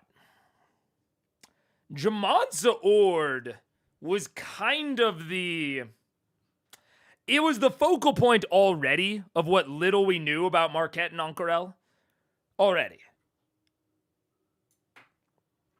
We got pretty scarce details about the den. Other than that, crime is very high stakes in Ank'Harel. So these guys are probably going to be pretty fucking intense. They're not going to be like fun, casual Aladdin type thieves. They're going to be like brutal, fucking cut your eyes out if you see where their den is uninvited. We definitely got even more. Again, a lot of information surrounding J'Mon. We got, and more information surrounding crime with the Scarlet Prison and the Cerulean Palace. And the Cerulean Palace has a faction founded by J'Mon, as well as contains the tower where this recluse hidden identity dude or gal, they, them.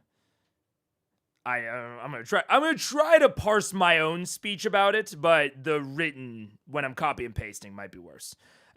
Where J'Mon hangs out and observes the entire city, or at least the eastern portion. I'm implying by that the eastern portion is either very poor or very rich. I think it's going to be one of the two. It's either going to be like the Fountain District or the Flood District, the Fountain District, the water area, which I assume is going to be the rich area. The water area is either going to be in the east or the poor, possibly more crime-ridden area. And we're possibly going to find out that, J'Mon is clearly a magical practitioner of some manner, whether that's inherent, learned, based off of devices and artifacts, because we've gotten information that like their face is literally obscured. It's not like I wear a hood.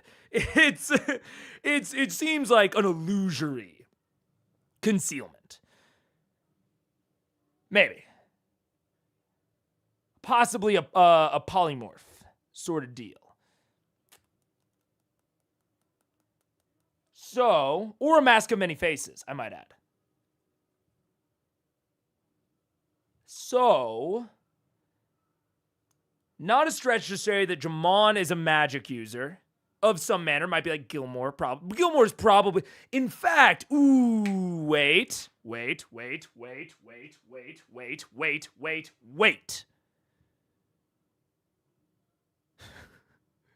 J'Mon Sa Ord is going to seduce Vax. Oh, you put the how does he do it in the chat already. Put it in the fucking chat, because I know I'm right.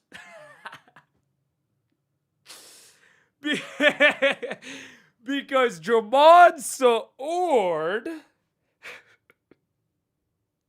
in a very similar way to how the moon tree, which I know didn't end up working out,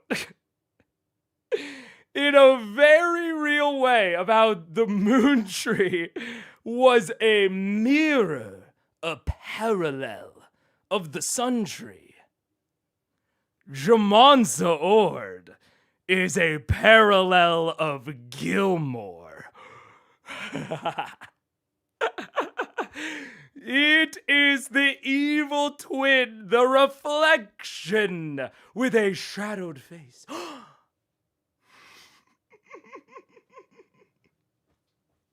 This is ridiculous. This is a ludicrous theory I'm cooking up. But J'Mon, I'll just add in another detail for y'all.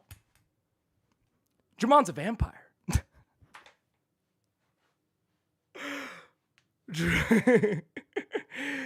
J'Mon is taking the vampire-esque ability to not be seen in a mirror, and he has extended it into the real world to obscure his features, which then does tie him back into Vecna. We're still making progress on Vecna throughout all the theories.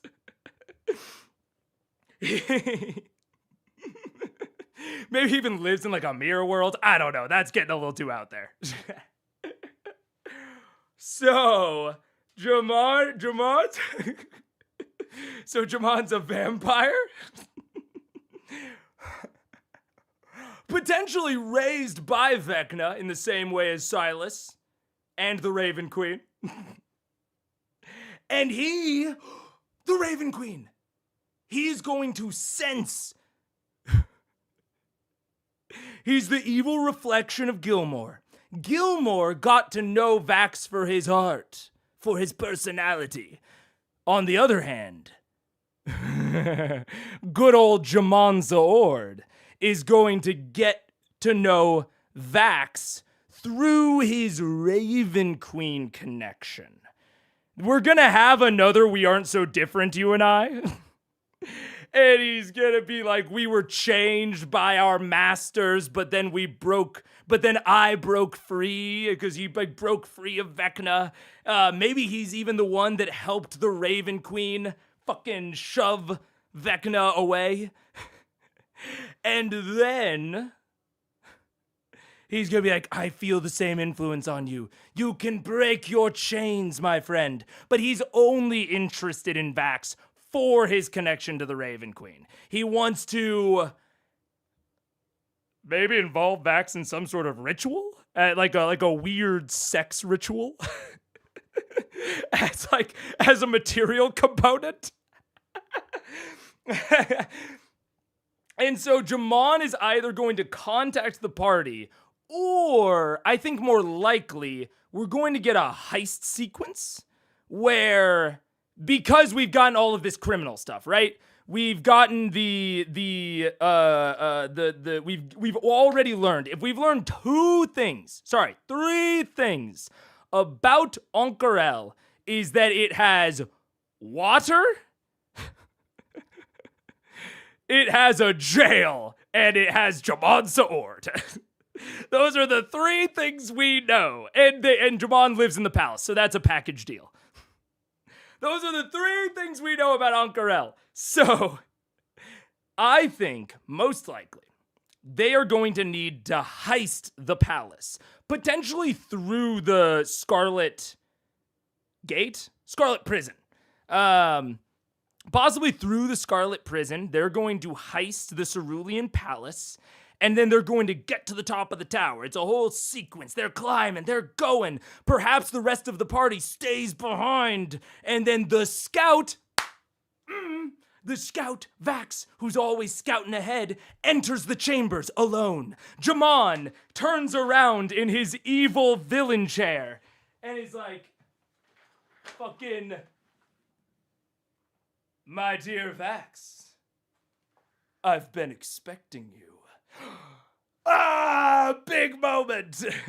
And then he tells him about the sex ritual.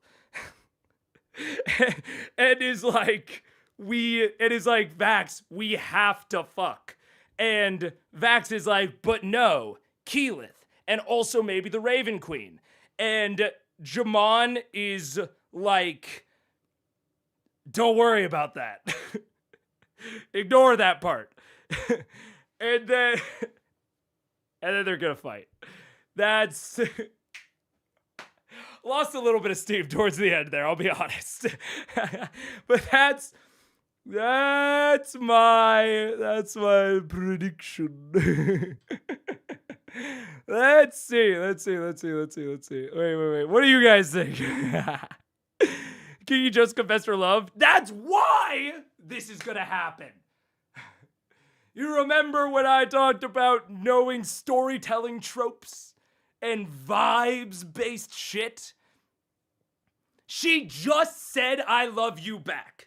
So obviously he needs to be tempted. This is a natural conclusion of the romance plot. Now that he has gotten the thing that he wants, he's been projecting his love for forever. He already said no to Gilmore. Now he has to say no to Gilmore's evil twin, who is connected to his patron, who he said yes to, and who drove a wedge between him and Keyleth when he said yes to the Raven Queen. But now she's forgiven him for the whole Raven Queen incident and literally said the words, "I'm judging you for what you haven't done yet. That's stupid." J'Mon is the dark reflection of Gilmore. Gilmore let Vax go. He respected Vax's decision. J'Mon doesn't. J'Mon does not respect Vax's decision. And he is going to offer the exact thing that Keyleth was like, I'm judging you too harshly. I'm judging something that you haven't done. Not only is it going to be, very literal cheating, but it is also going to be related to the exact holdup of her original I love you. She couldn't say it because of the Raven Queen connection, so we're going to dive even deeper into that. What up? We have a break. Paige got a snack tray. Wait, you gotta display it more on camera. It can't tip. Wait, yeah. Oh, yeah. And it spins. Ooh, ah.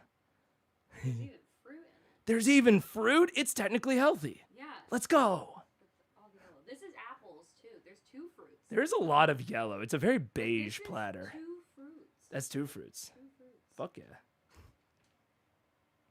And then you got the cookies and the chips. That's the entire food pyramid, as far as I learned it in school. Yeah, is there another? No. I don't think so. No. I'm going to go back to theorizing how the 2 people that just said I love you to each other, one of them's about to get tempted into cheating by a god. Well, we know what I've done. What? In Baldur's Gate.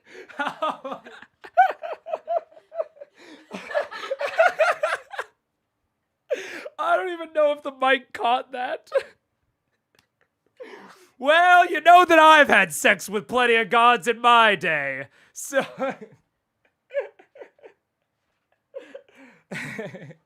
anyways. Not in Baldur's Gate. Hey, Baldur's Gate. The Emperor and Yeah. Misora. Oh my god. How did we get here? I don't even know how to describe how we got here. Oh man. J'Mon, a vampire, really how does he do it? How does he do it? How does he fucking do it? Kiki and Bags may be more open to more people. True. But that's why you can't just have it be a sex thing. It also has to be a betrayal of trust. Because they could be open to the sex thing. So it can't just be the sex thing. It also has to be an evil power thing. Obviously. Oh, man. Oh, man. Let's see. Oh, my gosh. There's been a lot of comments. Did this whatever. Oh my god. Vax has 2 distinct categories of types. Use someone as a component material is insane. You mean a sacrifice? I guess I do kind of mean a sacrifice. I guess it was a little bit of a weird way to say that, but I do indeed mean a sacrifice. A sex sacrifice, though. That's important. Scarlet Prison's a little vampire. But also, it's contrasted to the Cerulean Palace. And the Cerulean Palace sounds just very opulent to me. And then it sounds like the Scarlet Prison is like contrasting that. So, guys, don't read into every little detail. Come on. The Scarlet, it's just a fucking word. Scarlet. You guys really need to get better at not connecting random facts to draw ridiculous conclusions. Lazy Doer, I know you're new, but shit. It does sound a bit vampire-y, though. That's all I'm saying. Drugs are bad. I think I missed a vital part of the theorizing. Nah. Okay. Vampires do sex rituals. That's all I'm saying. That's all I'm saying. He found himself in the desert and now they can't live. I mean, that's all I'm saying. I do feel like this ritual needs a little bit of only one bed trope thrown in there too. That's what I'm saying. That mega rant goes so hard that Paige came in. This is a you aren't you when you're hungry moment. No, she didn't realize that I was ranting. Can we get confirmation that this food race right now? I don't think so. Wait, J'Mon is a god now? Demigod. Don't be ridiculous. He didn't ascend like the Raven Queen, because ascending like the Raven Queen would have meant that he can't, like, fuck around in the material plane. He was way too into fucking around in the material plane. Fucking around? Come on.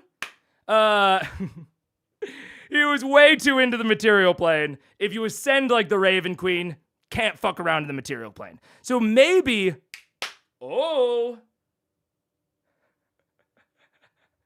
Maybe... J'Mon, Sad Queen, the Raven Queen's human alias, and Vecna were all proteges of the original god of death. Sad Queen and J'Mon team up. They say, "Get out of here, Vecna. You're gross. We don't like you."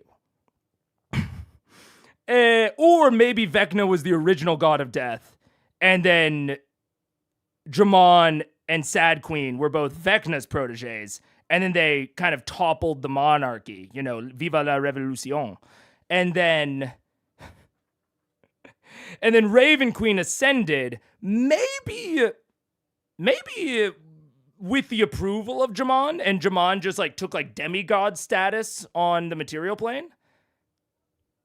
Or maybe in kind of a little bit of a backstabby survivor blindside sort of move. Raven Queen had a hidden immunity idol, and she played it, and J'Mon never saw it coming. That's all I'm saying. So he's demigod status. He's demigod status. That's how he's still around. You know what I'm saying? All roads lead to the soap opera cheating plot. I know, right after the conversation that we had in the middle of this, right? Vampire god, all the same in the end. Okay. Unironically, I do think that that vampires and gods are unironically connected in this cosmology, because Silas was confirmed resurrected through at least the power of Vecna, or what Delilah believed to be the power of Vecna, and he came back as a vampire. She's not a vampire, assumingly he wasn't a vampire in life. And I have a whole thing about the Raven Queen being a vampire, originally. And that's why she fucking masks up. So I do legitimately think that there's a vampire god, at least death god connection in this cosmology. Yeah. Paige and the Emperor. Paige and the Emperor. Yeah. The Echo Tree is so fucking strange because I had the exact same thought when I watched. Sometimes I wonder if Matt did do that and just ignored it. Possibly. It's possible. Unlike other vampires, J'Mon is not hurt by sunlight, but by moonlight. The Moonpire? Very possible. Or he's hurt by both, and that's why he has to obscure his features. The obscured features are actually just they're not the point, they're a side effect. Maybe he covers his entire body in a layer of magic or any of his exposed skin areas, or their exposed skin areas, sorry. Maybe they J'Mon covers all their exposed skin areas in a water vapor, or a shadowy protective field, or a blurring light so that the UV can't pass through, therefore protecting J'Mon from the sun, but also just so happening to obscure the features. That's kind of a cook. That one's not as ridiculous. That one's kind of fun. Interesting. Moon, the Moonfire. Exactly. But in this theory, everyone is banging everyone. That's true. This is maybe the most sex-centric theory I've done so far. I will admit that. This is a very erotic theory compared to my normal. If you've never seen my content before, imagine coming in on this one. I'm not normally assuming everyone's trying to seduce everyone. The Echo Tree was trying to seduce Keyleth. Oh no! The deity whose entire identity has been removed from memory covers her face not to keep a secret, but because vampire?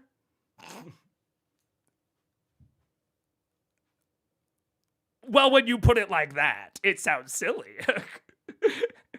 So maybe don't put it like that.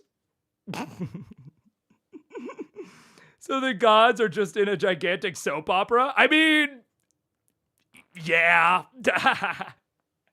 That is actually legitimately very possible. Dude, there's a new show. There's a new show that I want to watch. I have no idea if it's good, but I know it has Jeff Goldblum in it. Jeff Goldblum, Zeus. Chaos. Yeah, he's Zeus in Chaos. And it's like the gods aren't like aware that they're gods. And they're like just kind of living their lives with each other. Like they're not aware of the material world. Seems weird, but also kind of interesting. I like I said, yeah, this is what he looks like in it. This is Zeus. He looks fucking sick. I have no idea if it's good. It might be shit, but I do kind of want to watch it. Because it kind of plays with that, like, all the gods are just in a gigantic soap opera sort of thing. 6 hours of critical eyes out of 1 hour of campaign. Dude, I'll be real with y'all. Because Paige said, like, Paige came in and asked about the time earlier, and I was like, oh, I think it's going to be about this much more time. And then when I went out on the break, I was talking to her a sec, and she was like, yeah, you said you weren't feeling good before the beginning of the episode. So I just didn't think it would go this long.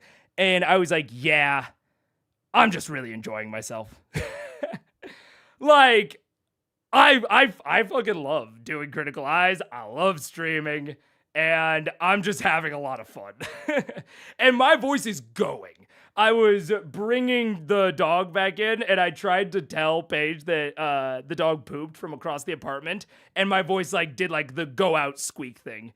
So, like, I'm heading towards... I'm gonna feel it later, but I'm just having a ton of fun. So I'm gonna keep going. Yeah. Maybe she removed her identity because vampire? Are you talking about Chaos? Yeah. Yeah. It's supposed to be good and it's been canceled? No! Well, I'll watch it anyways. I'll give a review once I've watched it. That's nice. It's a lot of fun. Yeah. I love being here. I love doing this, and I'm gonna push through because it's better for me up here, even if it's not ideal for me down here. But I'm having fun. Your brain's in overdrive with Theory After 3. Boom, boom, boom. So that is with the information that I currently possess about Uncarel. That is my theory. They get into the city. They potentially contact the Thieves' Den. Thieves' Den says, we used to have your vestige, but your vestige is in a different tower now. And they're like, which tower is that? And they're like, the tower, the big one. And then they have to do a heist. And then they get to the top of the tower. J'Mon, in a very similar vein to how weird plant fae man offered Vex. Oh, it has even more mirroring. I'm just finding connections everywhere. The scene of J'Mon offering shit to Vex is going to parallel the scene of the arch-fae guy that I can't even remember his fucking name because oh my god, does he not matter? It's going to parallel him offering it to Vex. And Vex, immediately was like, go fuck yourself. And maybe that'll happen with Vax. Maybe Vax will even say the twin line. He'll say the exact same line that Vex said. That'd be sick. When denying it. But J'Mon is going to be way more persuasive. Sondor, thank you. Like, Sondor was not ultimately persuasive. Something that I even found a little bit disorienting at the time. But J'Mon, going to be intensely more persuasive, is going to know way more. Wait a second. Is he cooking? Where is Marquette from? Marquette's to the west. Marquette's to the west. The tower looks out over the eastern side of the city. It looks to the east, towards the other continents, towards Iman, and our good old pal Vaxildon. And Raven Queen said that there were other powers that would want Vax. Raven Queen said it. I'm not making it up. And he looks out over the east. Everyone thinks he's looking out over the eastern of the city. Not so. He's looking through his big, long spyglass, compensating for something, I might add. Also, J'Mon. They're looking out with their big old spyglass, and they're looking out towards Taldore. I couldn't remember the continent's name. And they have been spying on Vax this whole time. And maybe that's why the guy was going there. Riskel Daxio was going to Marquette. I always theorized it was because there was a connection to Vecna in Marquette. But that was before Vax had done his whole shit with the Raven Queen. But it was during his crisis of conscience.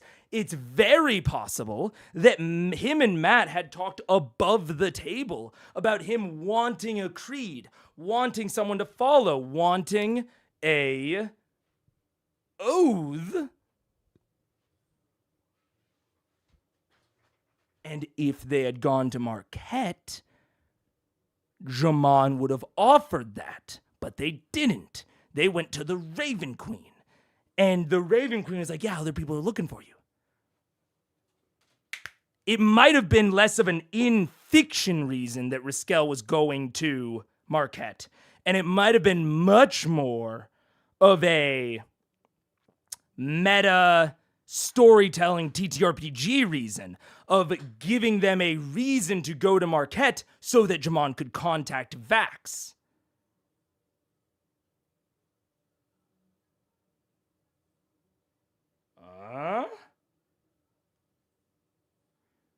I think that could be a thing. I think that could be a thing. How does he do it? How does he do something that we have no confirmation of and is purely theory? How does he do it? You're having fun, that's why we're here. What will draw more to the web? Yeah, exactly. The funny thing is that I genuinely had forgotten everything about this part of the arc until you said vestige.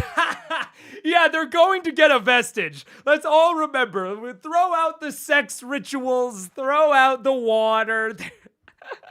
They're going there for a vestige, and they have learned almost nothing about the vestige-related shit. Because I think that Marquette has always had more to offer. It has always been more of a destination than just a vestige hunt. Unlike somewhere like, fucking Sphinx Mountain or the Abyss or the City of Brass, right?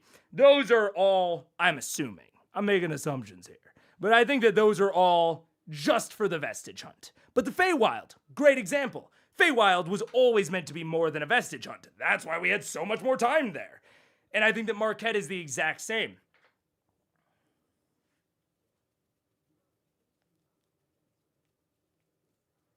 Maybe we'll even get an Ashari on the way. That could be kind of fun. Or afterward, maybe. I don't know. Could be fun. Oh, man. I'm having a blast. So they go. They originally try to find the vestige. The Den of Thieves is like, no, go to the tower. They go up to the tower. J'Mon makes the offer. Vax denies it. Probably. I don't know. And then they get the vestige. Simple. Easily predictable. Let's go. What am I going to call this? I can't call it the J'Mon sex theory. That sounds like something totally different. Let's think. Vampire sex theory? No, the vampire isn't an important part of it. Vax's temptation. Vax's temptation. That's it. It's the moon tree, Vax's temptation. His final temptation, possibly. Vampire sex rituals. Possibly.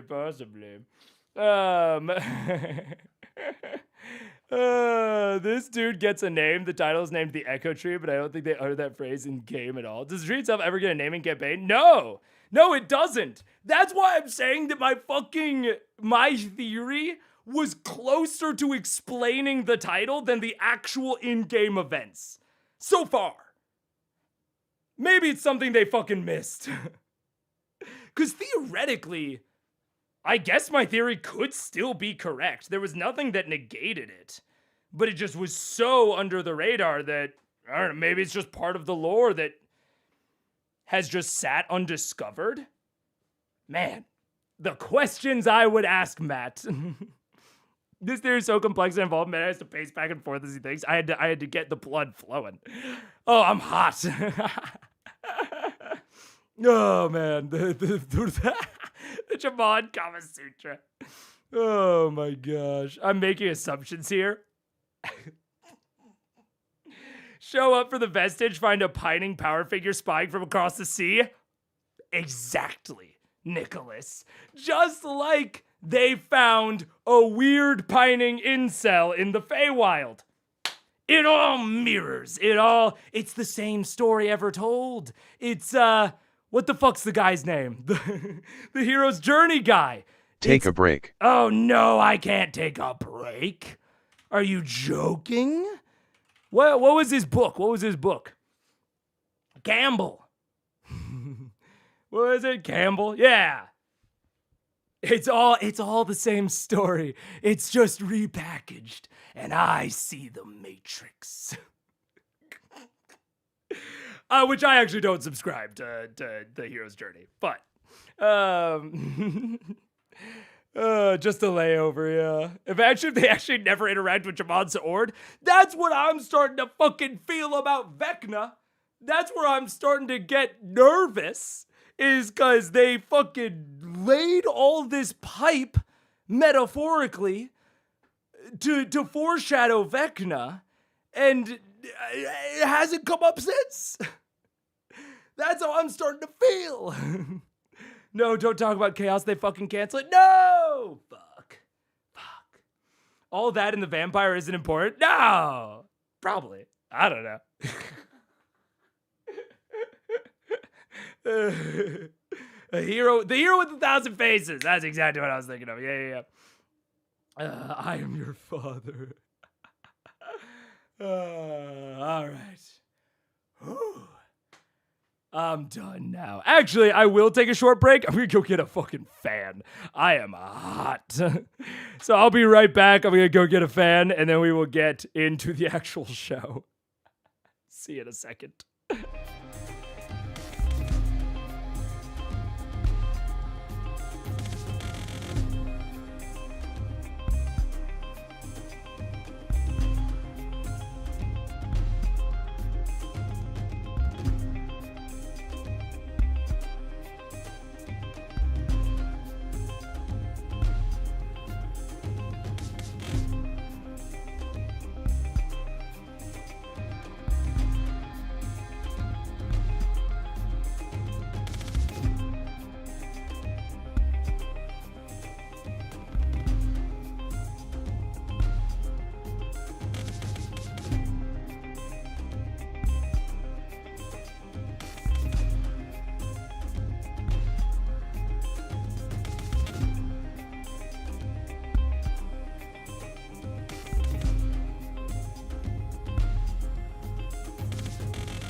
What up? Hello. I don't know what you're talking about, Daniel, so only a partial crazy person, I will say.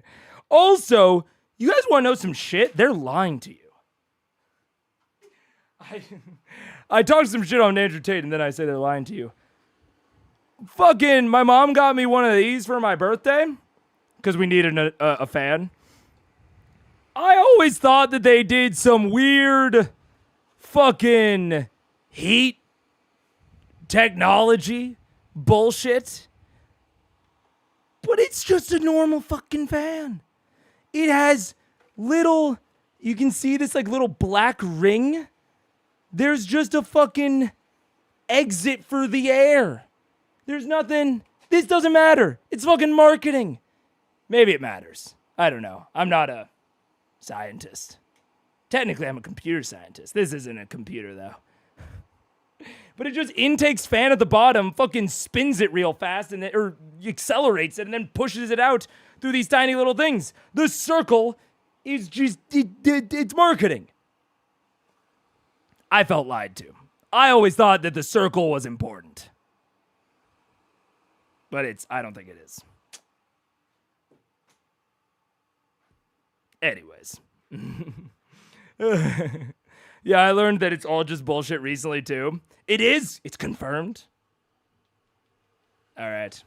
Hopefully that doesn't come through on mic. Let's see. Ooh, a little bit. Okay. I turned down the mic sensitivity, and it doesn't look like it's coming through anymore. Sweet. All right. Me trying to explain One Piece. One Piece is the dive that I started, and I don't know if I can finish. I don't know if I'm built for One Piece, man. I thought the point is that there wasn't blades, not that it was magic. Well, there's still... Is there not still blades inside of it? I think my point is that...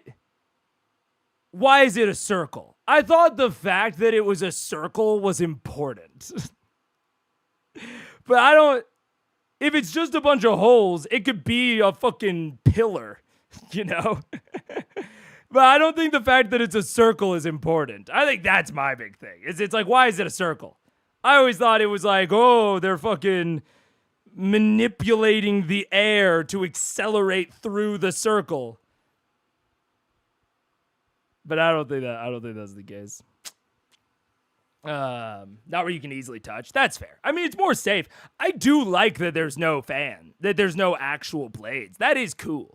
I still like it. It's honestly, it's a good fan. But I do feel tricked that the circle isn't important. I thought it was. Anyways. Making its way through.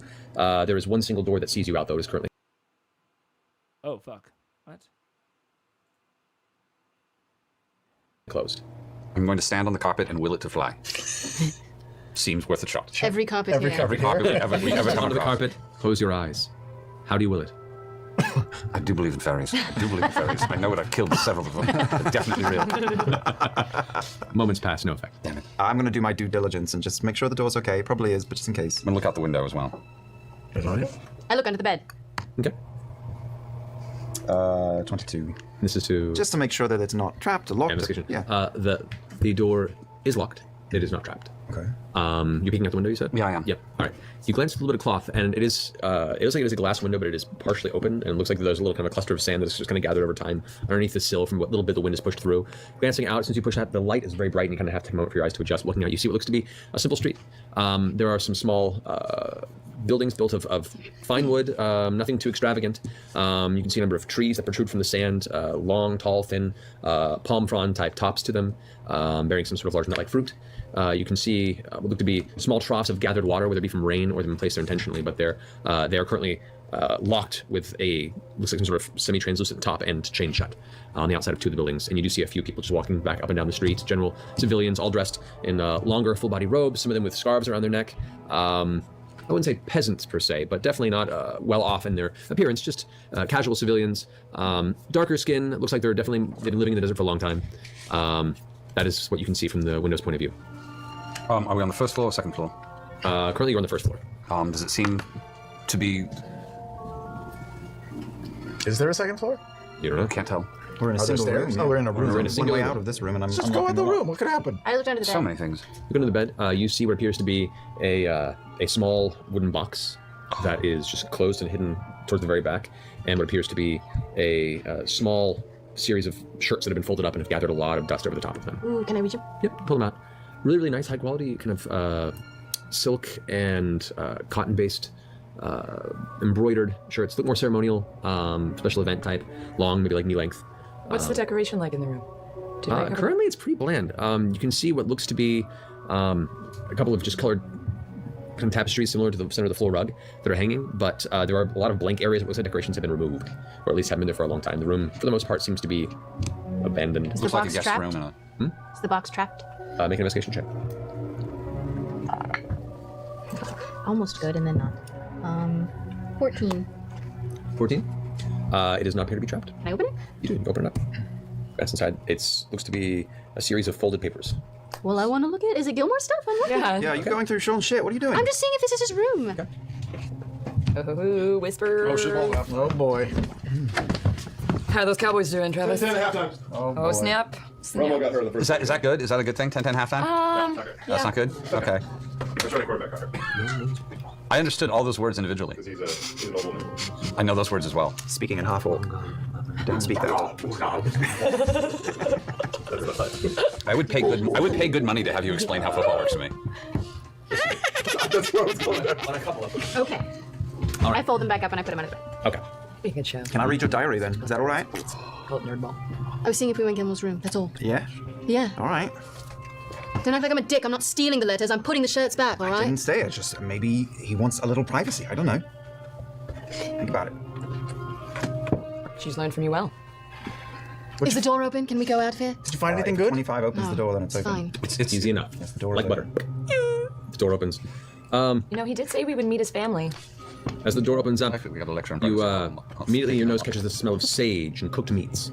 As the door opens, you look into what appears to be a large room to your left, with some furniture, not too extravagant, but nice and a humble living space. As the door opens the other way, you look to the right, and you see what appears to be two figures sitting at a table, seemingly eating. And an older couple with dark sun-weathered skin, graying hair, and bright eyes. They look confused and slightly scared at their table, kind of staring back at people that just wandered in the middle of their room. It's okay. Hi. This is a bit awkward. We're friends of Gilmore. Be pleased. They both come up to each other. Be pleased. Yeah, bee's knees. Both look to each other and then immediately begin, mouths full of food, laughing to themselves. Well, this is unexpected. The friends of Sean's, you say? Yes. Yes. The man himself stands up and begins to walk over, kind of wiping the edge of his mouth with a small piece of cloth and finishing chewing and swallowing the food he has currently. As he walks up, the man is thinning, white hair that goes long, just straight down towards his back. Simple, long, kind of robe-like dress with simple cloth pants that go on these kind of slipper-like shoes on his feet. He approaches towards, which one said Sean? That would be Gilmore. Gilmore and Sean. Approaches you as you kind of just stepping forward as one of the more, sort of members of the party. Well, how is he? If you could please tell me. Oh, he's quite well. He's very, very powerful, actually, and has wonderful businesses all through... Telenovela. No, I know, it's just not there anymore. Opesa, come. And the woman kind of gets up from the table. Yes, I'm sorry. It has been a while since we had guests from so. It's strange, sudden arrivals. And she walks up and pulls these small glasses out from her pocket and kind of puts them on. You can see her eyes kind of open up wide behind them. And she kind of comes, sings up beside him and puts her arm around him. They both kind of hold each other. And he goes, I am sorry, let me introduce. I am Sorin Gedemore. This is Opesa Gedemore. You know our son. Say them all. Yes. Gilmore is just a stage name. Or like a Ellis Island thing where like people couldn't pronounce it, and so he just went with Gilmore because it's more like anglicized in Taldore. Damn.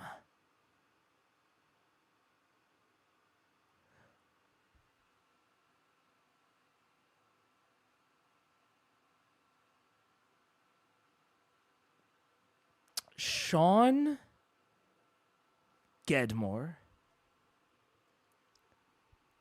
is one of the most powerful people in the world. And debatably, as far as we know, has the largest concentration of ancillary powerful objects. I mean, that we've seen. Certainly. He was intimately tied up in the government of one of the most powerful nation state on Taldore. Probably in the world. Call your fucking parents, dude. They should not be learning about how you're doing from the random strangers that you send into their house. That should not be the communication. They should not be like, oh, how's our son? We haven't fucking heard from him. Call your parents. Give them a fucking sending stone. I'm sure you got one that you're using as a paperweight in your magic bunker that has a teleportation circle in it. Dude. Go and have dinner with them. You can teleport. Go and have dinner with. Go and have Sunday dinners with your fucking parents and tell them about your life.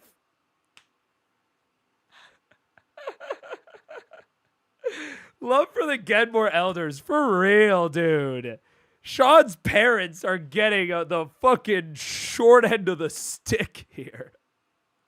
He's like a fucking millennial or Gen Z that didn't teach their boomer parents how FaceTime worked because he didn't want to talk to them. Bro. You create a scrying magic poo potion, you can give them a sending stone. That's what I'm saying.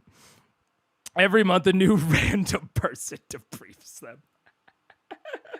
That's why they're not even that surprised. They're just like, oh, it's Sean's monthly visitor. How is our boy? That's fucking crazy, dude. His parents are awfully okay with a bunch of people just walking. It's true. They looked a little surprised, but they got over it pretty fucking quick. Was there a theory that Gilmore was a dragon? Does that mean they're ancient dragons? Gilmore was possibly the secret dragon for a while, but especially after we had the Rakshasa impersonation and after meeting Drake, I don't think Sean's a dragon anymore. A TBH, I am that millennial. Oh my god. Maybe the closet are the metaphors we've been along the way. Oh my goodness. Yes, we do. For quite some time. Quite well. And you say he does well with his business? He yes? does so well, yes. Continental. Yes. This is good. Very respected. Yes. And brave. He's always been a brave one. He's single-handedly protecting a whole city right now. You don't have to embellish. That's No, okay. it's true. I mean it. Would you like to eat with us? We can make more food, yes? Actually, we need to head out pretty quickly, but You're sadly on a mission. can you tell us the direction to Oncorel? You are going to Ankarel? Yes. Ah, yes. Follow me. And kind of takes her by the arm. They both walk arm in arm, leading you guys to the looks to be a front door of this abode.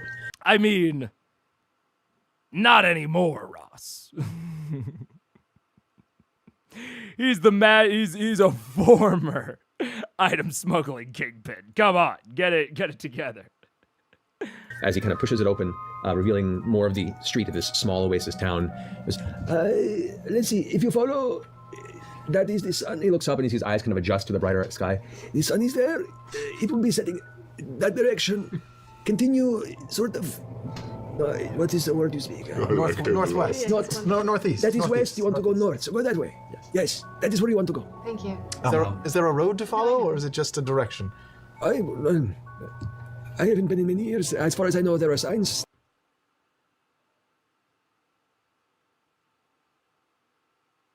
Okay. I'm gonna take this. I mean, not dark. But I'm going to ignore the things that we're being told a little bit. And I will say, inspired by Keyleth. Because Keyleth looks suspicious as hell of this old man. Which, to be fair, they're old people. I'm kind of shocked that everyone else is treating them so cordially.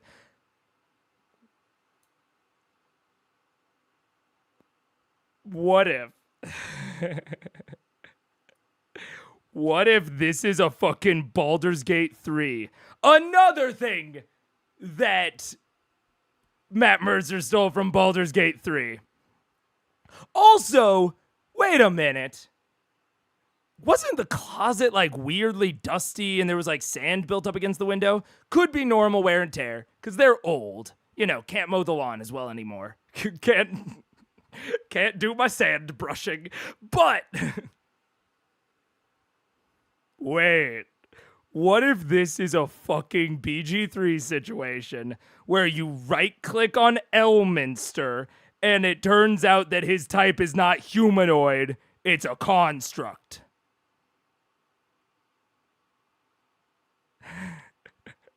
Because Gilmore is very powerful. He certainly knows not simulacrum. Maybe simulacrum. Like simulacrum or clone. Like, none of those exactly work for creating old people.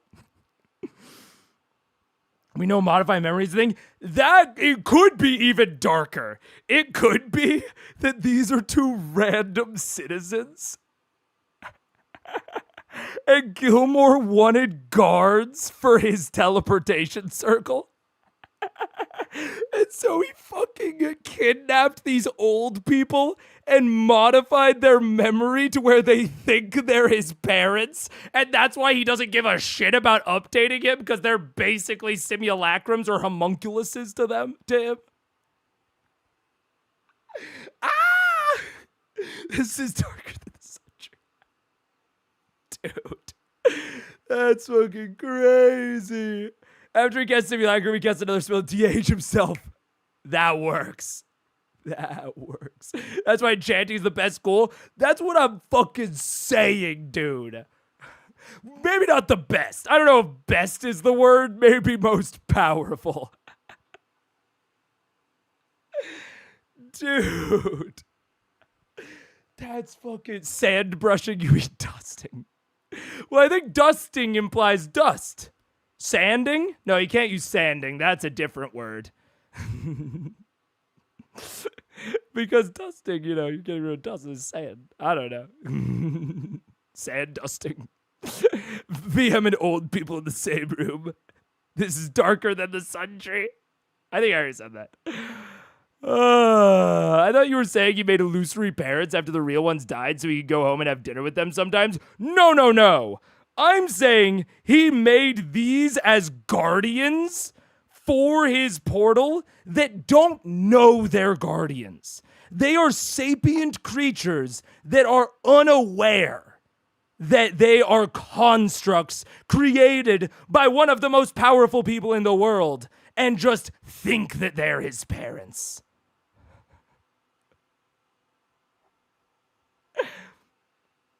Wow. And the thing is, what would disprove it? That's the truly terrifying thing about the enchantment school. I'll say that. What would disprove it? We need to balance the sexy fun time theory. I have given you a real sexy fun time theory and then immediately slapped you across the face with the Gilmore has sapient slaves theory. Yeah. That don't realize that they're enslaved. A bit. Oh my god. They are constructs with real parents' memories. Yeah, he could have also just implanted his real parents' memories into these constructs. Also possible. But that's why he doesn't, because why else would he not give a shit about fucking going and having dinner with them?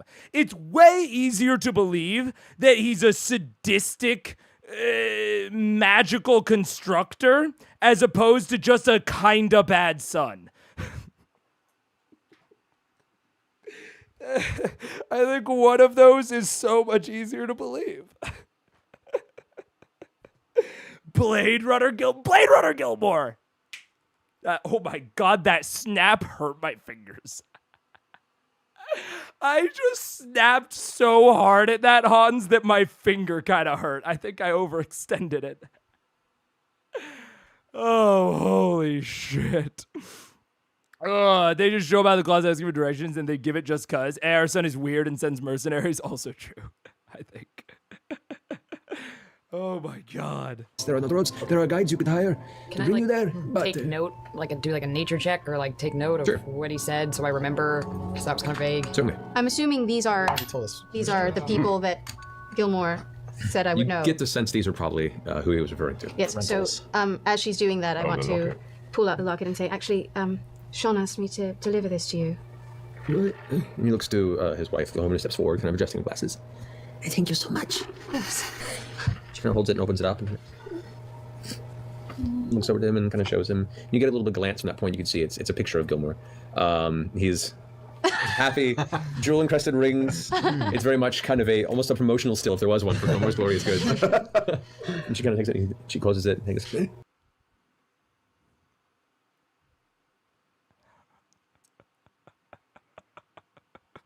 Mans could visit them at any point. Mans has cross-continental teleportation. All right? And instead of visiting them, he is giving them a photograph. This is for Vox Machina, right? Like I don't know what we're doing here right now. This is a manipulation tactic it's a level of deception I would have never expected.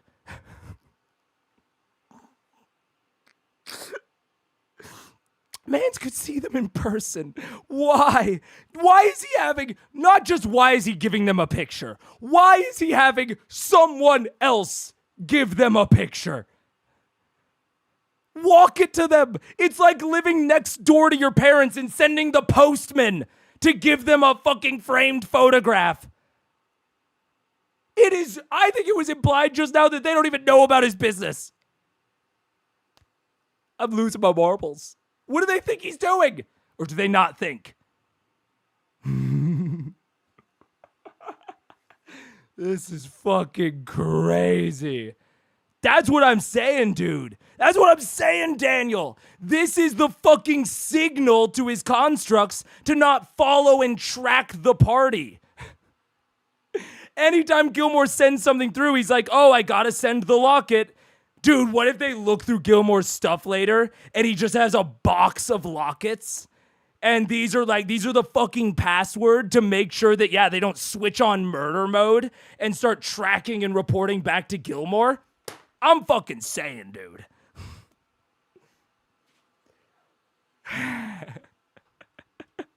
Sean Gilmore, the most sadistic good guy in all of Vox Machina, because even after all of this, I think he's still on their side. I think he's just an incredibly, he's a level 20 PC.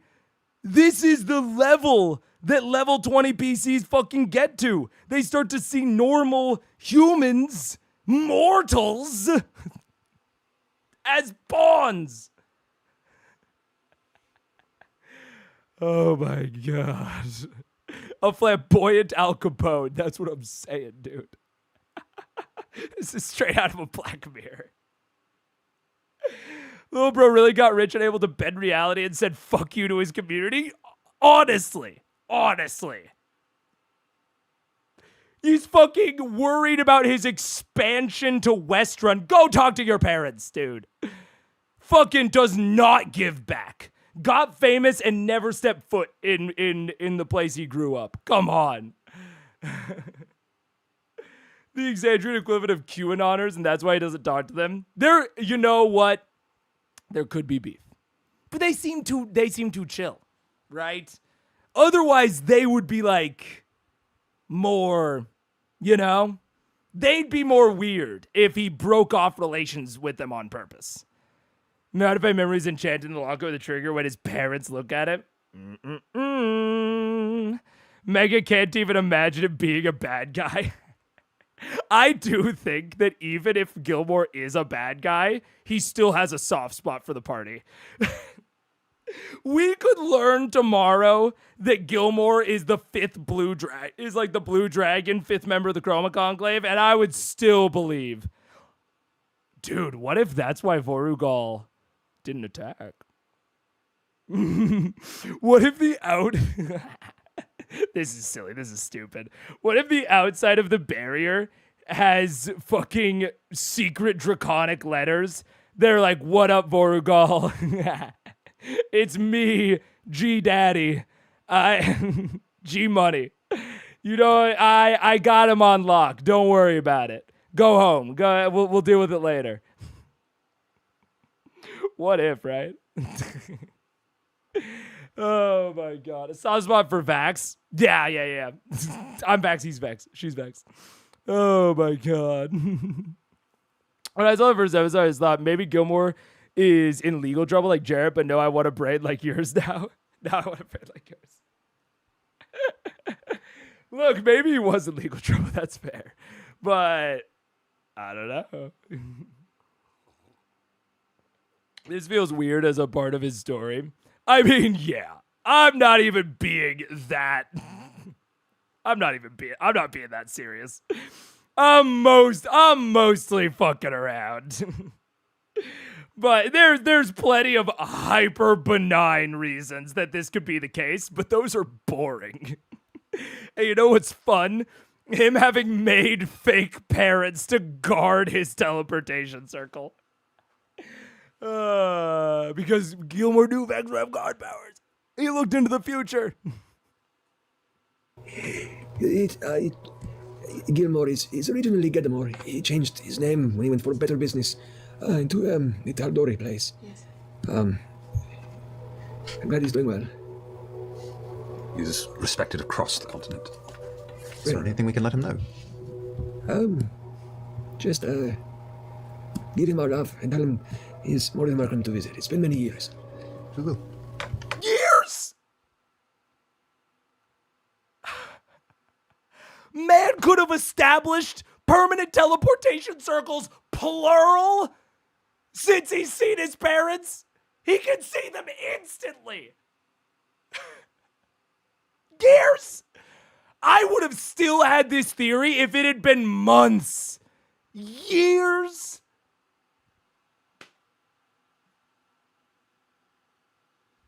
Ridiculous.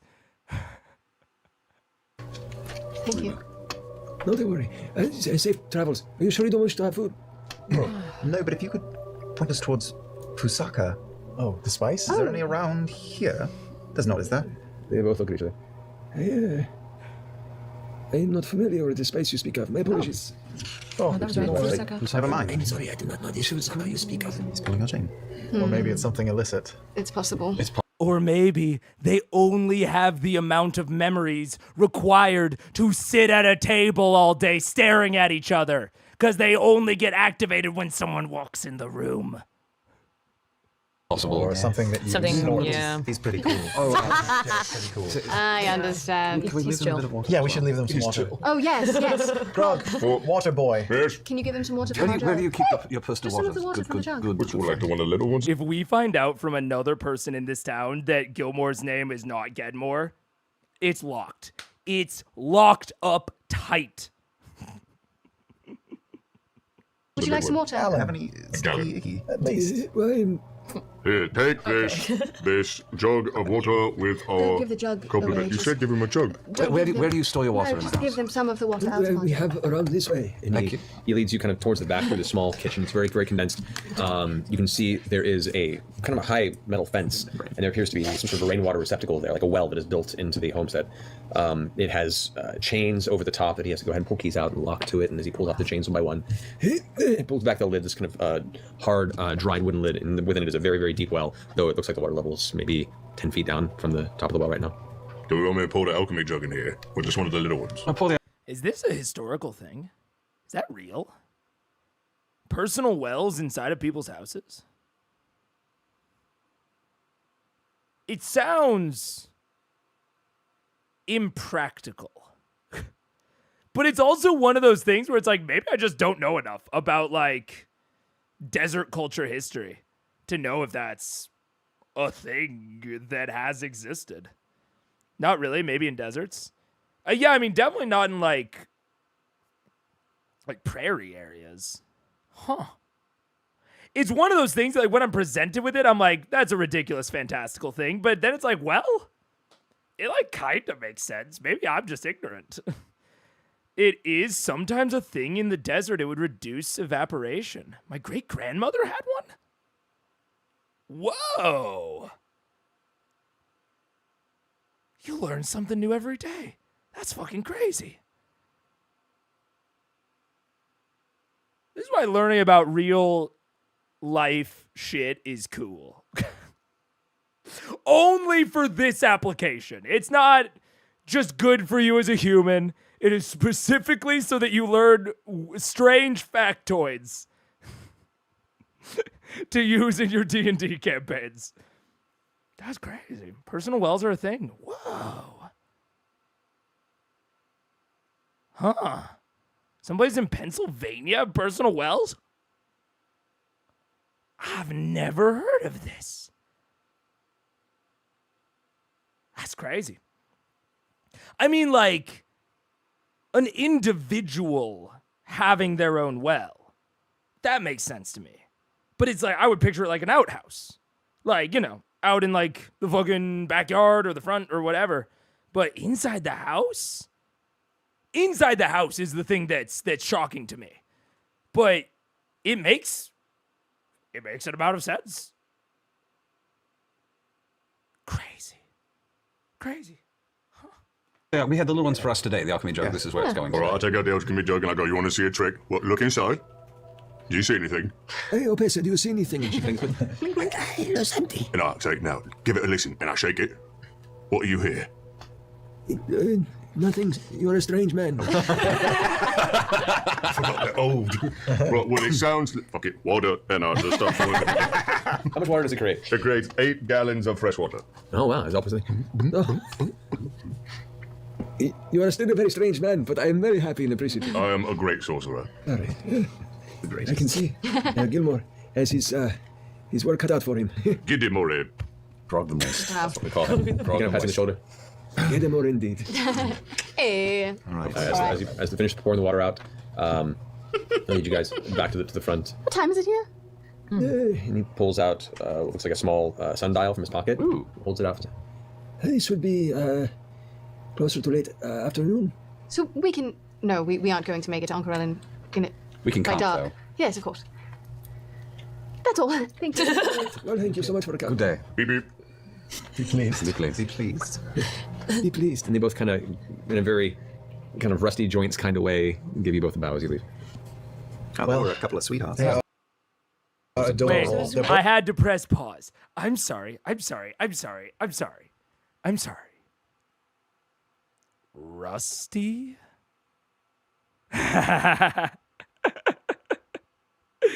You said that it's a what now? A fucking rusty joint situation?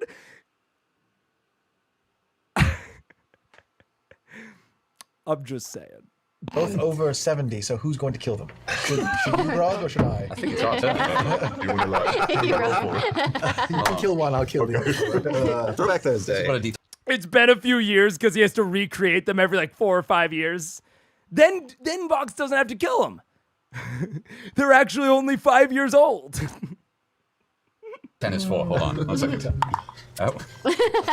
So do we have any more reason to be here? Or should we start heading off to Ankara? I think we head off to Ankara. Yeah, unless we see any kind of potion shops here. I can miss this. Potions will I brought probably it be today. cheaper in the city. Oh, we can mist. I brought it All today. right, yeah. Is there enough moisture in the air? I have no idea how it works. shit. I have to think about that for a moment. No. Right? No. Percy said potions will be cheaper here than they will in Onkarel. Unless he somehow knows that potions are produced here. Like if this was like It'd be like being like iron ore would be cheaper here. And it's like, well, if there's an iron ore mine, probably. And you don't have to transport them to the big city. But like, he said the opposite. Oh, he said the opposite. Okay. That was what I was like. I have to think about that. What? I think we head off down Conqueror. Yeah, unless we see any kind of potion shops here. I can miss this. Potions would brought probably it be cheaper today. in the city. Ah, in the city. In this. Okay. Yeah. No. Never mind. Talison's right. Yeah. Because I thought he said the opposite, and I was like, potions wouldn't be cheaper here unless this was a producer of potions for some reason. But no, yeah, potions would be cheaper in Alcatraz. Oh, we can mist. I brought it All today. right, yeah. Oh wait, fuck. Is there enough moisture in the air? I have no idea how it Oh works. shit, if we evaporate, I'll be so pissed. Wait, can that happen? Yeah, tell me that. You don't know. I think it'll be fine. Because we're mist. We're mostly water. I think it's our water. I think we just like end up very dehydrated at the end of it. And then we think need we've got lots Gatorade. of Sorry to water. just spit all over you. I'm sorry. It's okay, now I'm moister. That's how Miss Worm works. Now I'm moisture. I don't think we'd evaporate. Yeah, I so- think he's fucking with us. I don't think we'd evaporate. So let's miss disgusting. it. That grin, I don't That'd be trust the this. saddest TPK ever. Yeah, that was Let's go, guys. just The journey of Vox Machina. As a human. We made it to existence. that would be the worst thing ever. It's like, was that a global warming metaphor? Nobody says it. No songs to be sung. Just fucking Just Mysterious steam. is- Just mysterious fucking is- steam. another cloud in the fucking sky. And some say you can see them still overhead.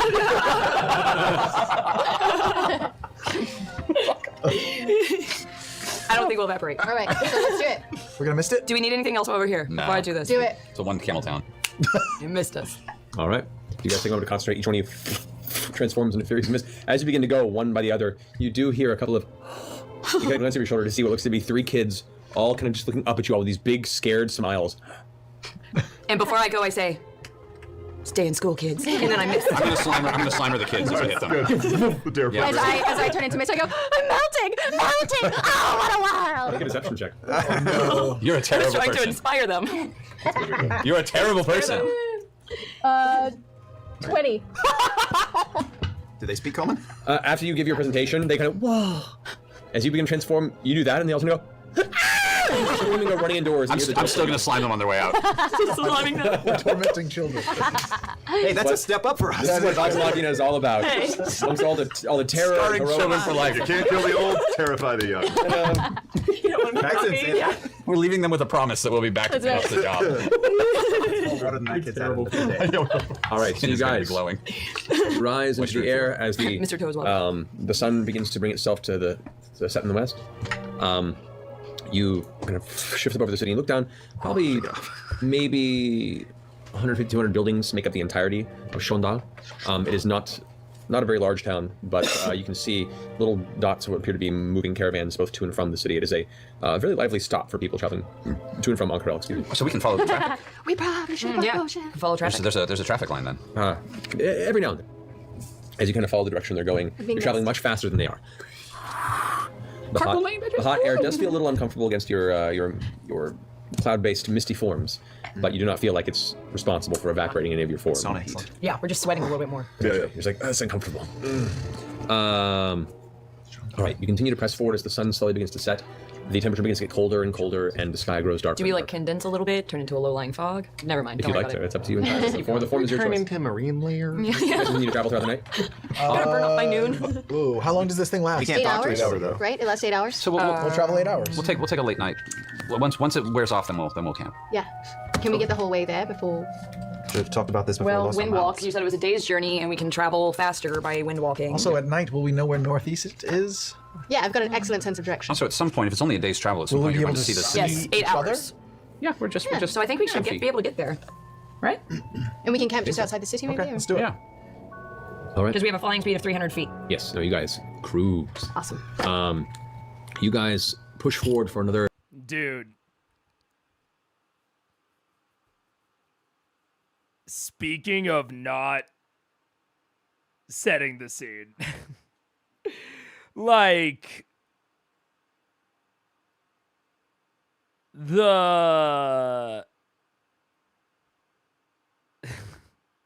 Matt just kind of let them like talk. Like they were going back and forth. And they were like, yeah, this should work, right? This should work because of this. This would work. And Matt is just like sitting there during that whole thing. I was just watching Matt, and he's just like, yeah.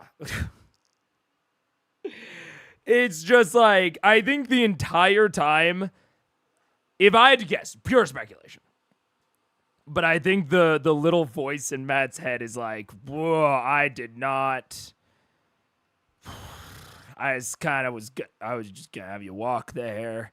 The only reason they're separated is because I didn't want Gilmore to be from Ankarel. I put them a day's journey away just for legitimate separation, not for all of this.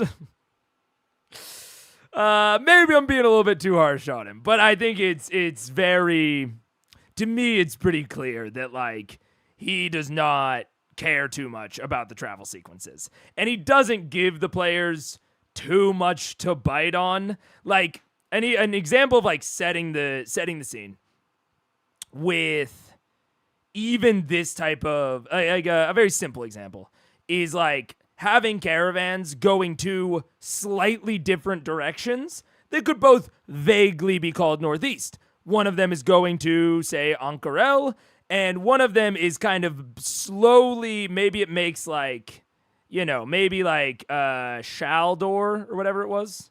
Sharon? Shalele? What the fuck was it?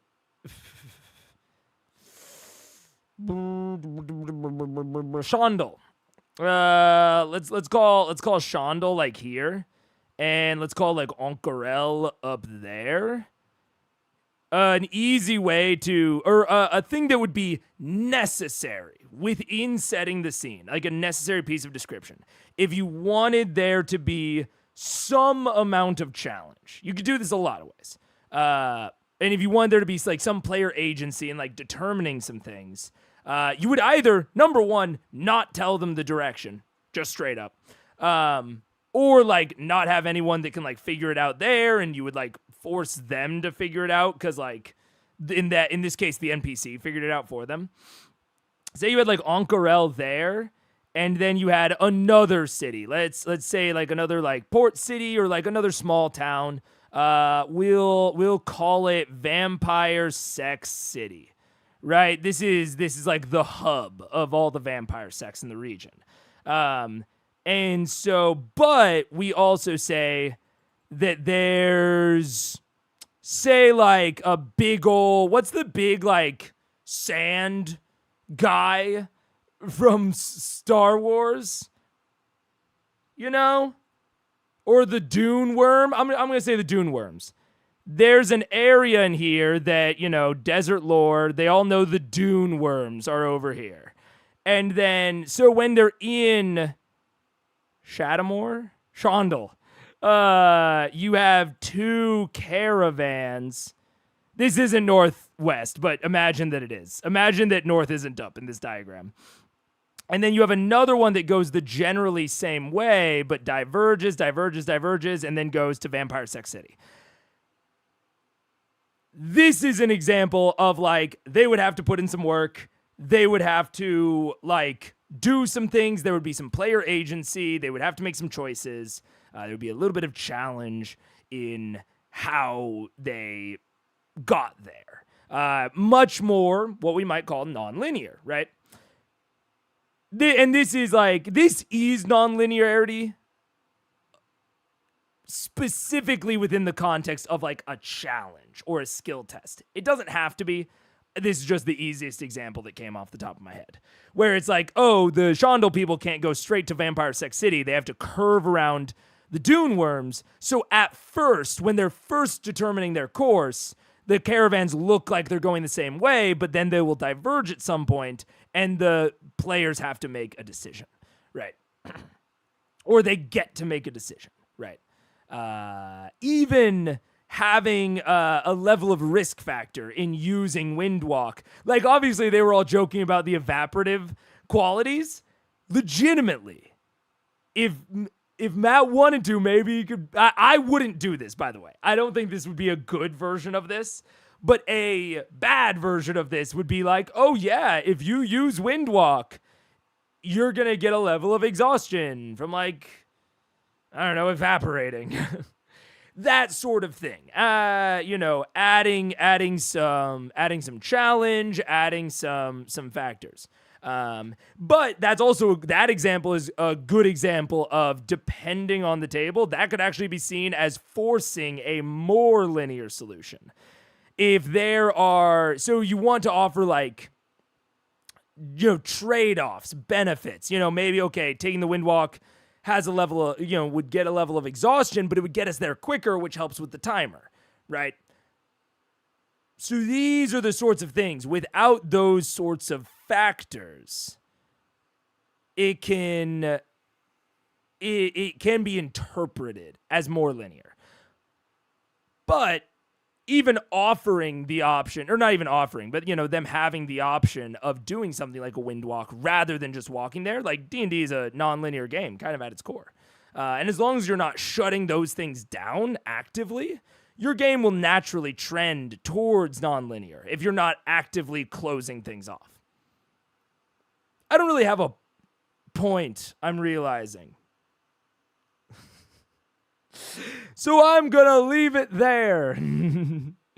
How is it 4 to 5 hours? It should be 2 at most. Matt nerfing the Windwalk because he doesn't care. That's that is an overarching sentiment of this. Matt doesn't care about travel, and I don't blame him. If you don't care about it, it's not a central feature of his campaigns. It's just not.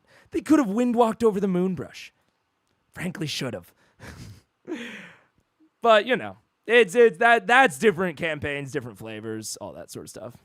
God damn it. What? Vampire Sex City isn't an established lore piece? I thought I was making a good prediction. I don't know why you're surprised. Sand guy? That's Anakin Skywalker, Java. No, the guy with the big mouth, more like a sandworm. You know what I'm talking about? Big sand monster, Star Wars. I'm not really into Star Wars, so I don't know it. Yeah, this guy. What's this guy? What's a Sarlacc? It's like the Sarlacc. It's like the Sarlacc. Yeah. You make this is an area with Sarlaccs. That's the problem. Windwalk is a high-level spell, so using the spell is already a high price, at least for me. That's a good point, and why a lot of this is campaign dependent, because to you, days probably matter. Like, you probably, like, in your campaigns or that you play in or DM, you're probably, like, actually having to think about your resource expenditure, and, it would matter if you use this really high-level resource. But in campaigns without really stringent timers and without like big pressures to like really manage your resources carefully, that's a we'll call it a ribbon timer at best, Because I agree, in my campaign, that is a trade-off. Using Windwalk versus walking is just a trade-off inherently, because you might need that spell slot. But I think it's fair to say that in Vox Machina, at least in this context right now, that's not really a problem. Star Wars is older than Tremors, though. I have no idea what Tremors is. I got no clue what y'all are talking about. It is, but it's also somehow still relevant, whereas Tremors is sadly not. What's wrong with Tremors? What happened to Tremors? It didn't survive into the annals of history. 4 to 5 hours post dusk. You're now hitting the early hours of the morning before you begin to see in the distance hundreds of sparkling lights begin to appear up above a distant sand dune. You can see the lit lights, lanterns, and general glowing nightlife of a massive city over the high walls that surround its exterior. This is pretty amazing sight for those of you who have not been to such a large desert atmosphere. And it is pitch black below you, and at the height you're traveling, How high are you traveling versus the ground? I guess I should ask. 300 feet. Huge road. Again. And this is not me saying this is good or this is bad. This is me more giving examples that are related to the takeaway. I'm not saying what Matt should or shouldn't do in this context. This is me giving examples for relating to the takeaway. The fact that he didn't ask about the height that they're traveling at, right? In my head, incredibly important detail. Something that I would have asked basically immediately. And like their height versus the height of sand dunes would matter. Towards like things staying hidden, things not staying hidden, that sort of stuff. If they're going into like, I would have said, oh, well, there's like, there's no clouds in the desert, so you can kind of go as high as you want, but you still need to breathe in windwalk form, so you can't go too high, right? These are all things, these are all aspects that, to me, when I'm setting the scene, very important. Standard thing I would ask when they're going into windwalk. For Matt, doesn't matter at all. Those sorts of things are more in the descriptive depth category. And he doesn't ask them until it's relevant, right? So he didn't ask them about what height they're traveling at until it would matter for the scene. If it wouldn't have mattered for the scene at all, he would have never asked it, which I think is totally appropriate. It's like when we were talking about the Ravenites, and I was like, you shouldn't describe that thing unless it's important, or you shouldn't ask that thing unless it's important. This is exactly the sort of thing I was talking about. He didn't ask the height until it mattered. And then he did ask the height.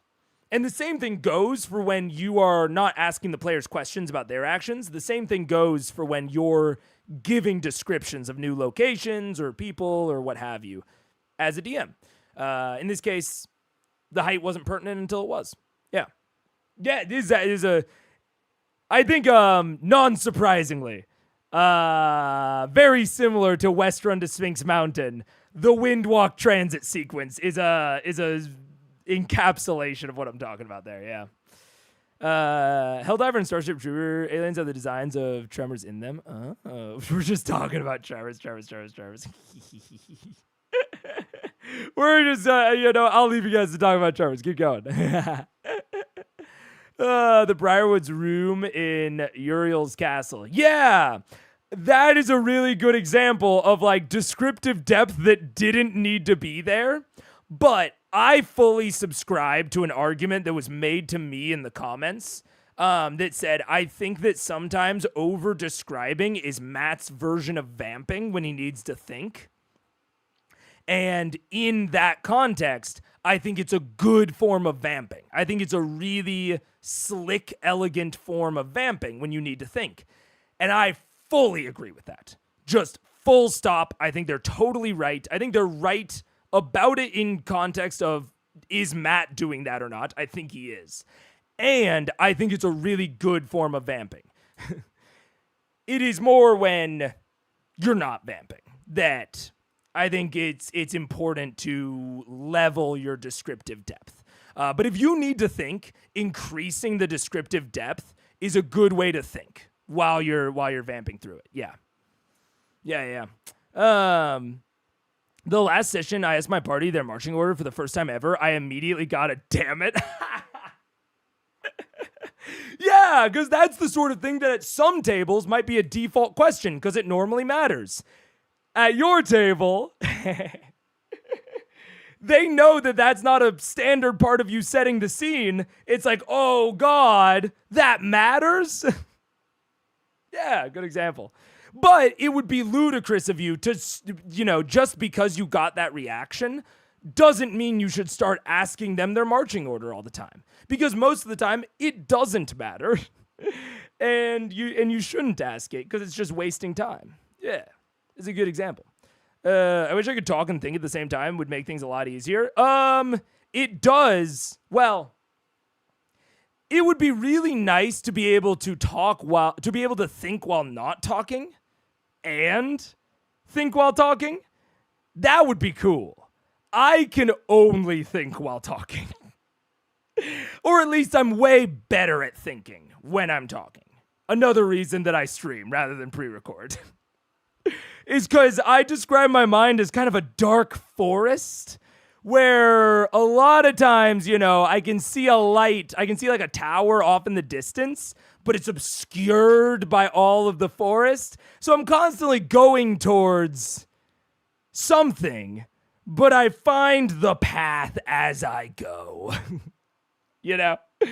Because I primarily think through talking. So I really related when the person said, like, I think that's Matt vamping. I was like, oh my God. Now that you say it, I totally see it. And I do a similar thing.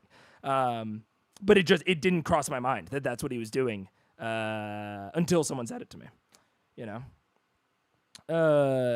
A few sessions ago, I blatantly said I had to think about what just happened. Gonna go poop now. I mean, that's awesome. That's hilarious. Being like, I need to think. Let's take a 5. Let's take a bathroom break. Very naturalistic break point. Matt does over-describe stuff and sometimes sometimes to give himself to think per load up his backup plans or to add flavor to a scene because he may know his players need that extra descriptive narration. Well, and that's where I'm saying, like, you increase the descriptive depth when your players need it, which is only sometimes. So I think that the setup should be relatively consistent. Like, setting the scene should be relatively consistent given the situation. Are we in a combat? Are we in a travel sequence? Are we in an RP challenge? Those will start to be like very kind of consistent, very tonal to your very not tonal, stylistic to your own personal DMing and take a break each campaign. We're gonna push through the break because we're almost to the end. Those will start to be like a style that you develop, but then descriptive depth should increase and decrease. It should oscillate depending on the situation, what the characters need to know, if they're struggling, if it's important towards other aspects of the scene in a unique way that's not normally there. It's like all the time, anytime you're going along and describing, at least this is the way I think about it, it's like if we are going to like zero description, you literally don't tell them anything about the scene around them.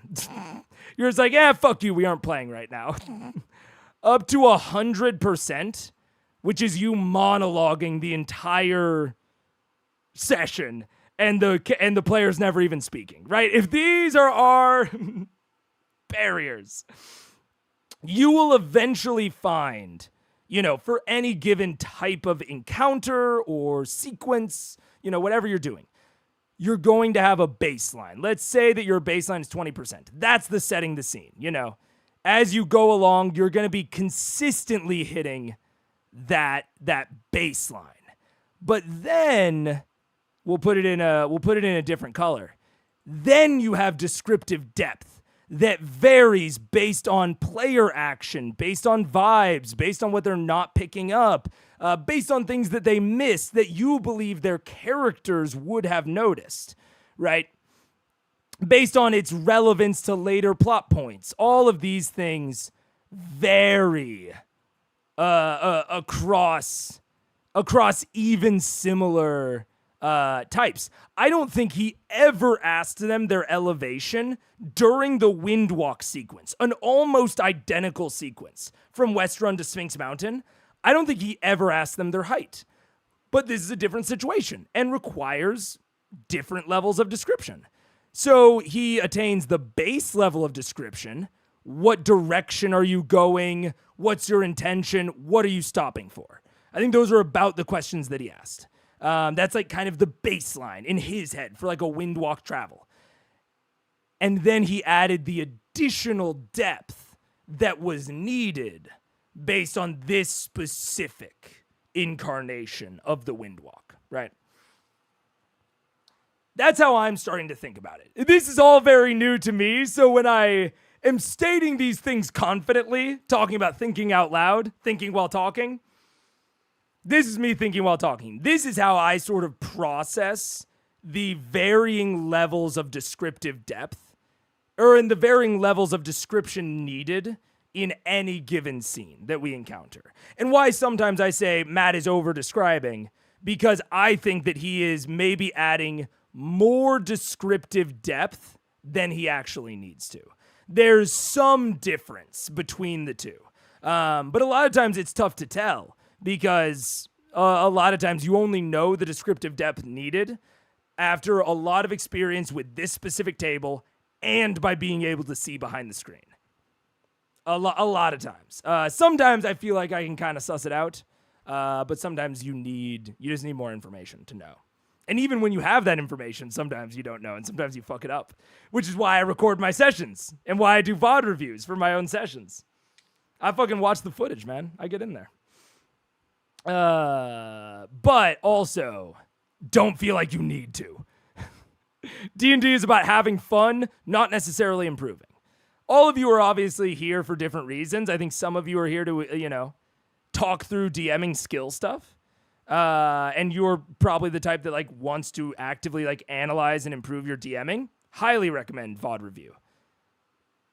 But if you're just here to watch my theories about Critical Role or watch my reactions to Critical Role, and you're not a DM, you have no plans to be a DM, don't worry, Or if you are a DM, but you're not actively trying to improve your craft, don't fucking worry about it. Do what's fun. If it works, if all your players are having fun and they're all comfortable, don't change a thing. Don't change a thing on anything that I tell you. Never.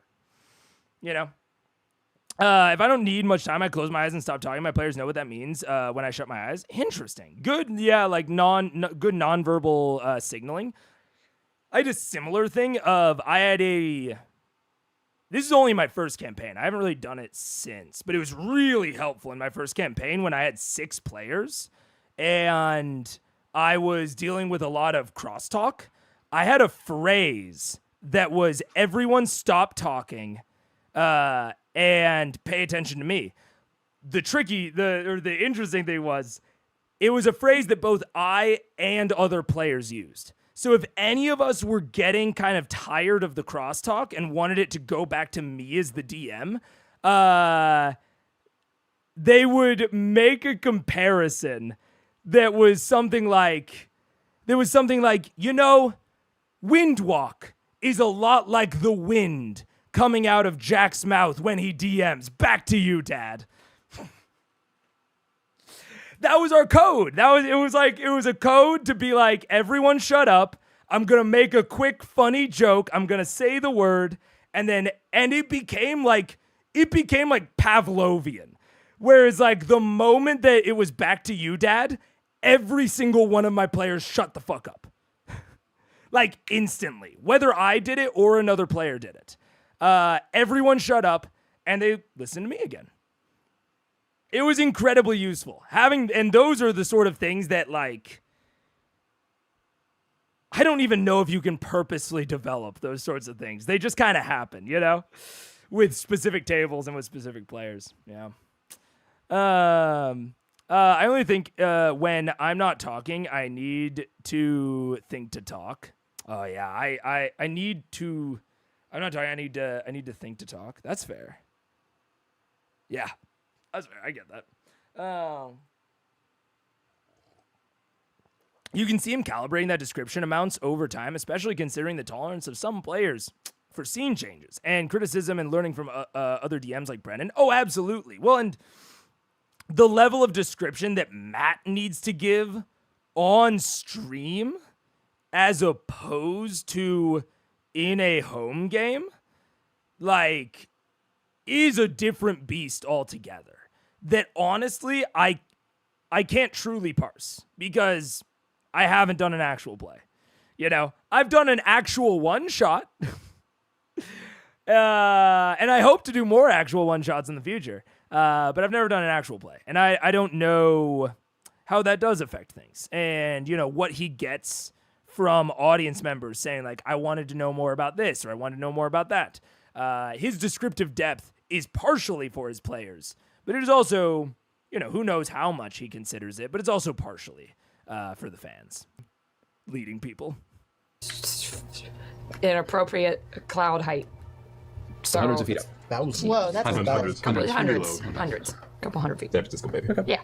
So yeah, from this view, you can see what appears to be a large queue of about 8 heavy caravan carts long of caravans that have camped for the night outside of the front main gate. You do see along the line of the outer wall there appear to be a number of small spires that kind of open up like guard tower parapets that almost come to a pointed, almost looks like a hand cradling at the outside of each section of the wall on the outside. And the inside, you see 100 or more of these long multi. Wait, I want to go back to that. Tower parapets that almost come to a pointed, almost looks like a hand cradling at the outside of each section of the wall on the outside and the inside.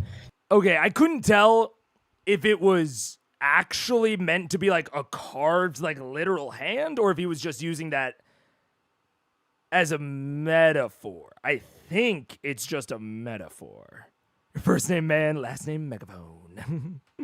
You see 100 or more of these long multi-level spires that just kind of progress all throughout the city, and it goes on and on in its large kind of oval-like shape.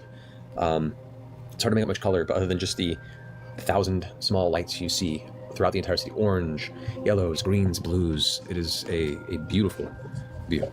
What is your plan? I say we camp outside. Are we still clouds? We're still clouds, so Can't really talk. Should we miss down? Are we getting to the end of our 8 hours anyway? It's been like he said, like 5 or 6. Yeah, It's still night.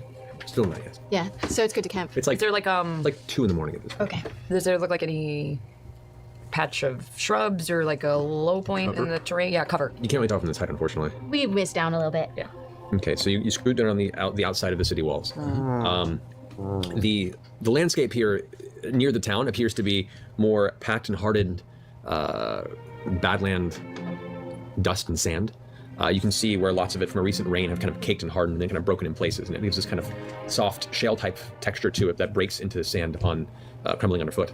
From what you can see, there are a number of various heights to dunes in the distance, and the city is thrown right in the center of what appears to be hundreds of miles of desert from the view that you had as the sun was setting. And the gates to the city are closed at night?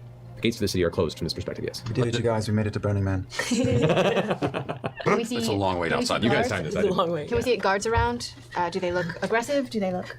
All right, so I mean, the giant iron gates stand about 65 feet tall and about as wide from end to end. They have a very, very, very, very tight weave of iron bars between them, to where it's almost like a very thick fencing that you can almost see through. You can just see the outline of things that walk back and forth behind it. However, on the front side, you can see a number of guards. You can see what appear to be, let's see here. We can see your piece of paper on the screen. Still see it. It's okay, we can't really Stop looking at my piece of paper on the screen. There's a vestige. Not actually, but not anymore. It's not. It's a sacred trap. It's gone. The blade is gone.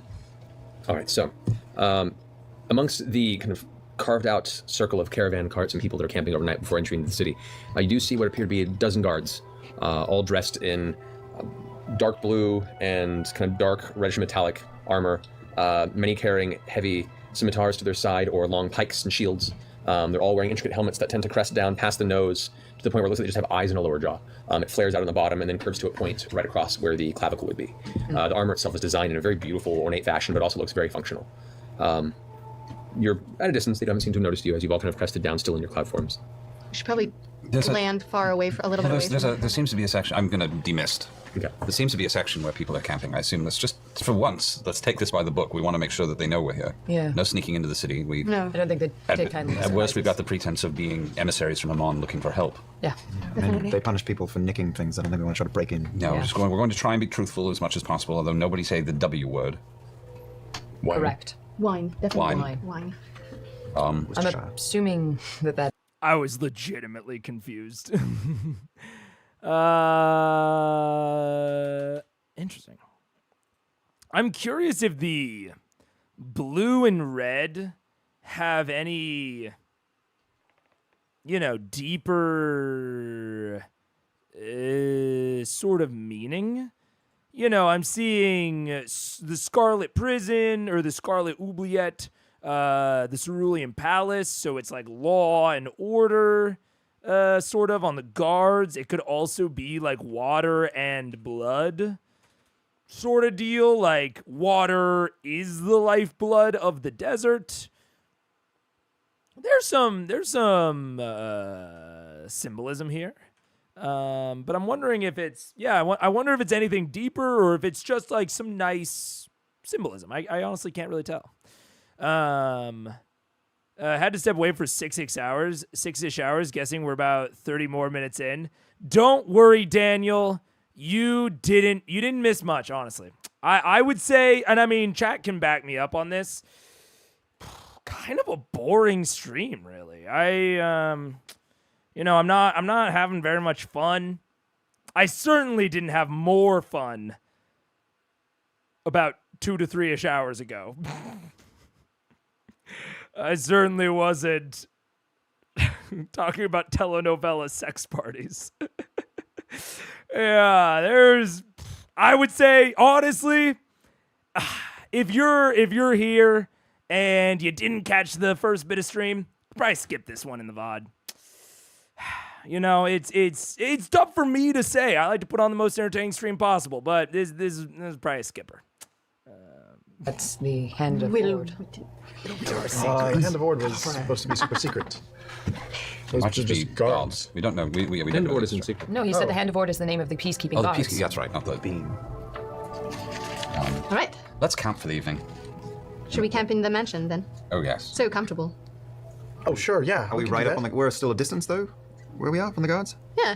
We're like off a little bit. How far are you guys? How far did you decide to stop and transform? Yeah. That's up to you. I don't know. Do we want to make it a funky mystical door? Where's the other? Where were the other people camping? Also, I will say, small thing that I think about sometimes for verisimilitude in my games is especially a leader like J'Mon Sa Ord that has been described as J'Mon Sa Ord has.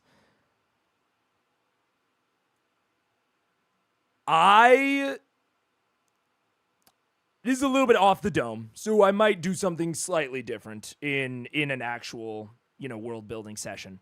But I would almost certainly have some sort of either magical protection or magical alarm circling the entire city. Probably in like a spheroid type shape, maybe a cylinder.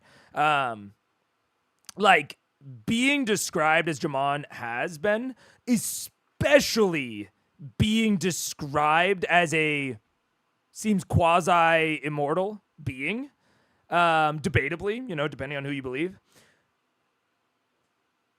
Even if there's not, a sphere of protection, like Gilmore is attempting to upkeep, having a alarm if something like a mist-walked human crosses the threshold, and, a specific unit of the Hand of Ord meant to respond to those sorts of things.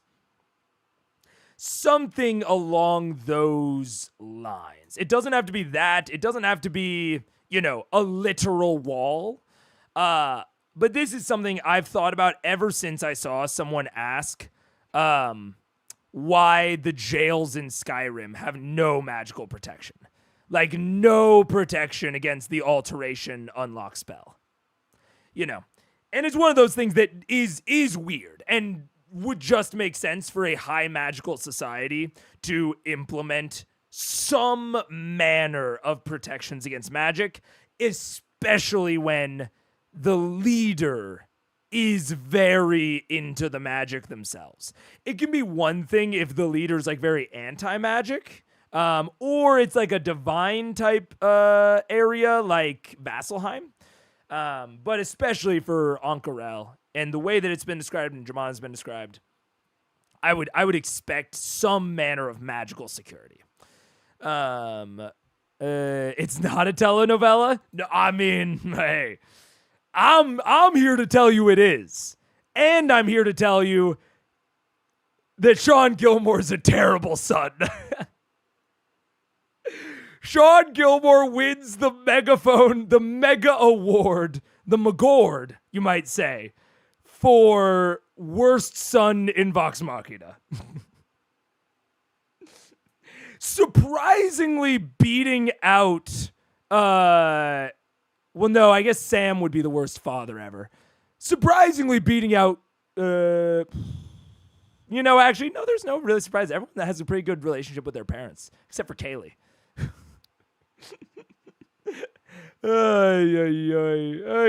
Maybe Vax, but it doesn't seem like Vax and his dad have very much beef. When I was watching for the first time, I was 100% on board with Jarrett's theory that J'Mon is passing title. It makes sense. It legitimately, especially with the Secret Order, it totally, or all the secrecy around the identity, the passing title totally fits. Yeah. As a Latino Americano, I guarantee it is a novella. Hell yeah. For the walk away. There are maybe 40 feet from the gates. Well, let's camp 40 feet. Let's camp with them. Let's be You want part to of put the a crowd. magical door 40 feet? I'm perfectly okay. It's not like they can come in. No one can enter who can't. Dude, absolutely. Honestly, it's a thing that has existed in reality in certain contexts, and it's absolutely something that would exist within a high or even low magical context. I've never implemented anything like that. And I agree, this is a bit of a note to self moment, because it's cool. It's a really cool idea. There doesn't have to be mystery around it, but like especially if there's mystery around it, it's a cool idea. Can't be I invited. want to make a mystical door. Do floating in the middle of tent. people No, seem friendly? Do they they've seem got a tired? Do they campsite. We're seem- going to camp next to their Make a campsite. perception check. In this world, on the ground. I love it. I love it. We That was haven't done it that okay. much lately. We've been I did too the used to same being thing. careful. That's so weird. Well, thank you. In the mansion. Well, I mean, Daniel, is that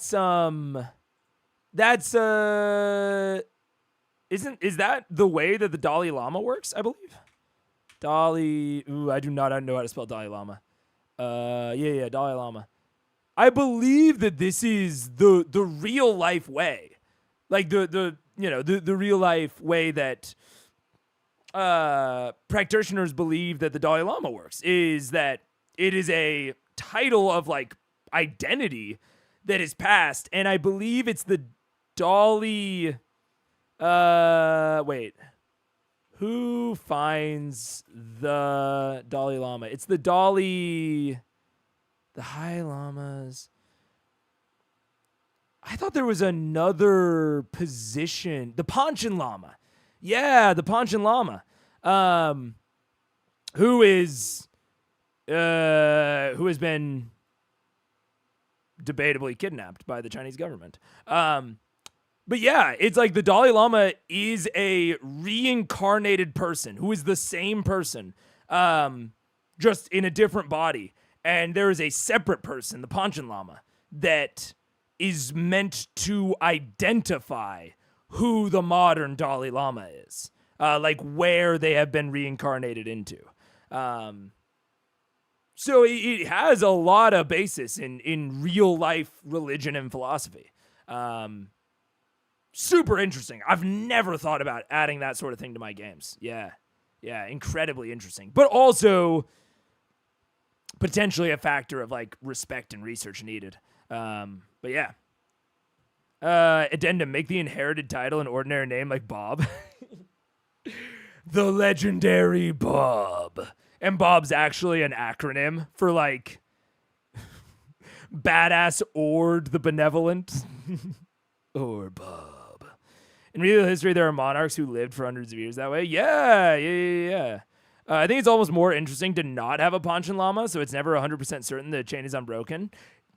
Hey, you take that shit and run with it. I think there is tons of territory to explore in like fictional stories there. Yeah. Until one of the descendants makes a big enough of an impact to go in history as themselves, and then it's their turn. Yeah. Very interesting. Yeah. Interesting. I've never thought about it, but it is something that has like distinct place in our own history. Very cool. In the mansion. 22. So not really camping. No, we're just going to. We're glamping. At a safe distance, we can make out some detail, and there is some lantern light on top of some of these carts. It appears that a number of the folks have set up small tents, and most of them appear to be sleeping.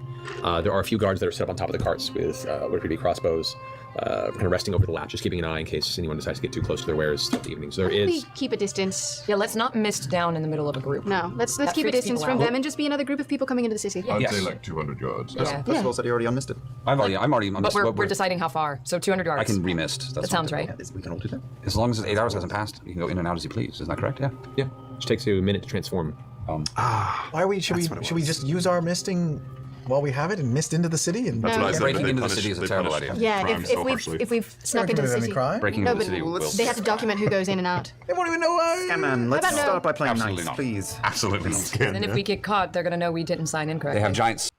I will say, I did that whole thing about the magical security and all that.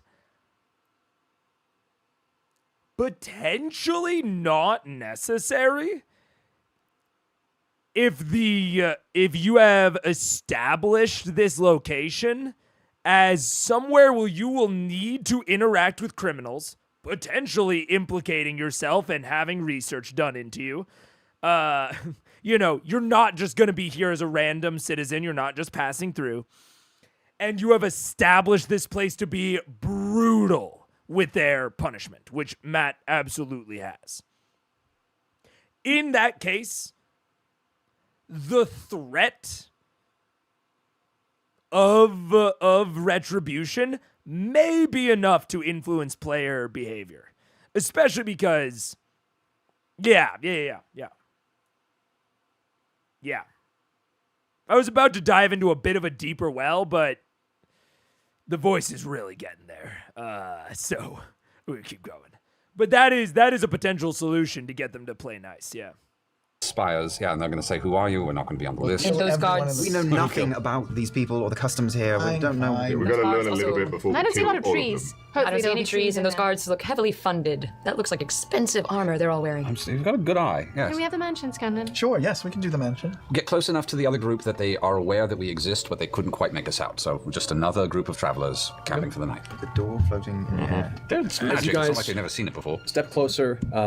The light radius beyond the wall itself is not very strong. It only kind of low lights maybe a 30-40 foot area around the gate itself, and there are a series of small torches that appear to be ever burning on the outside of the wall. There are a few campfires that have been set up by the caravans that are waiting amongst the sand and broken ground there. They give a little more light. As you guys get to the outskirts of this, your shapes becoming visible to those that are keeping watch. You see a few individuals kind of stand up in their carts with the crossbows at the ready. Just have a seat and keep an eye bead on those of you that are visible.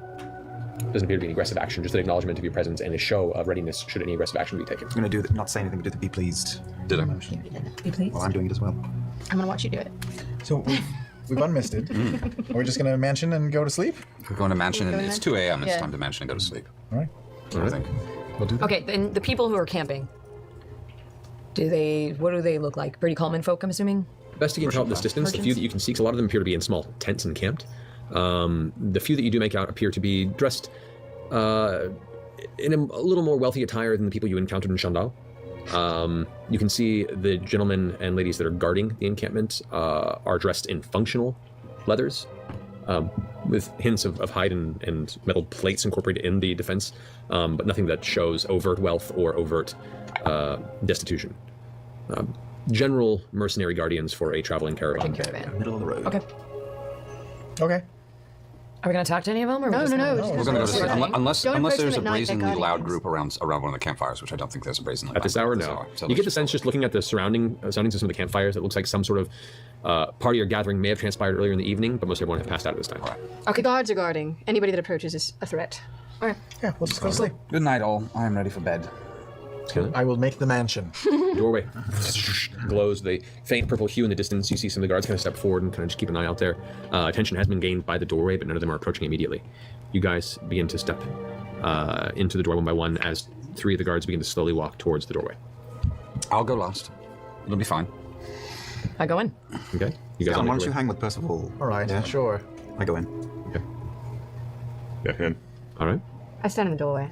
We're going to talk to these people? We're just going to let them know who we are and what we're doing. Right. This is just that we have a very expensive tent. Right. So, with that, Percival, Scanlan, and Vex wait outside of the shimmering doorway to Scanlan's magnificent mansion. You see the guards begin to approach one at the front, a square-jawed, intense-looking man who looks to be not enjoying his current time schedule as a guard on the outside of the southern gates of Ankarel. Approaches, hands at the side, clutching some sort of weapon that he has currently sheathed.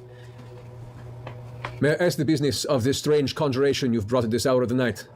It is our very expensive tent. Be pleased. Be pleased. Be pleased. Make a persuasion check, Percy. Come on. That'll do. 23. Yes. 24, actually. 24. I do not know the nature of this magic that you bring, but I recommend that you keep it outside of the city. Oh, yes, of course. Wait, is magic not allowed within the city? Oh, magic is allowed, but this is unknown to us, and unknown magic is a dangerous magic. I thank you for your advice. We'll heed it well. What is your name, sir? It does not matter. We have 12 crossbows trained on this doorway, and will for the remainder of the evening.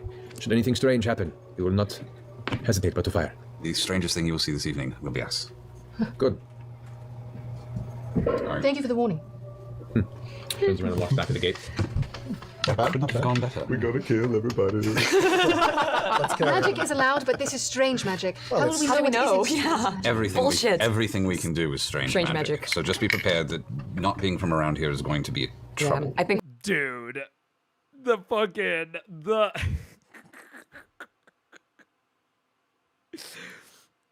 This is a critique of Vex, and the party, not Laura and the players.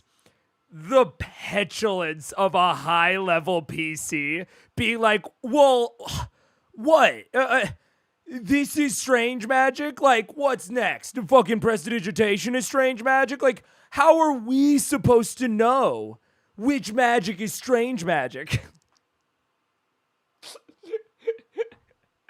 That's so fucking funny, dude.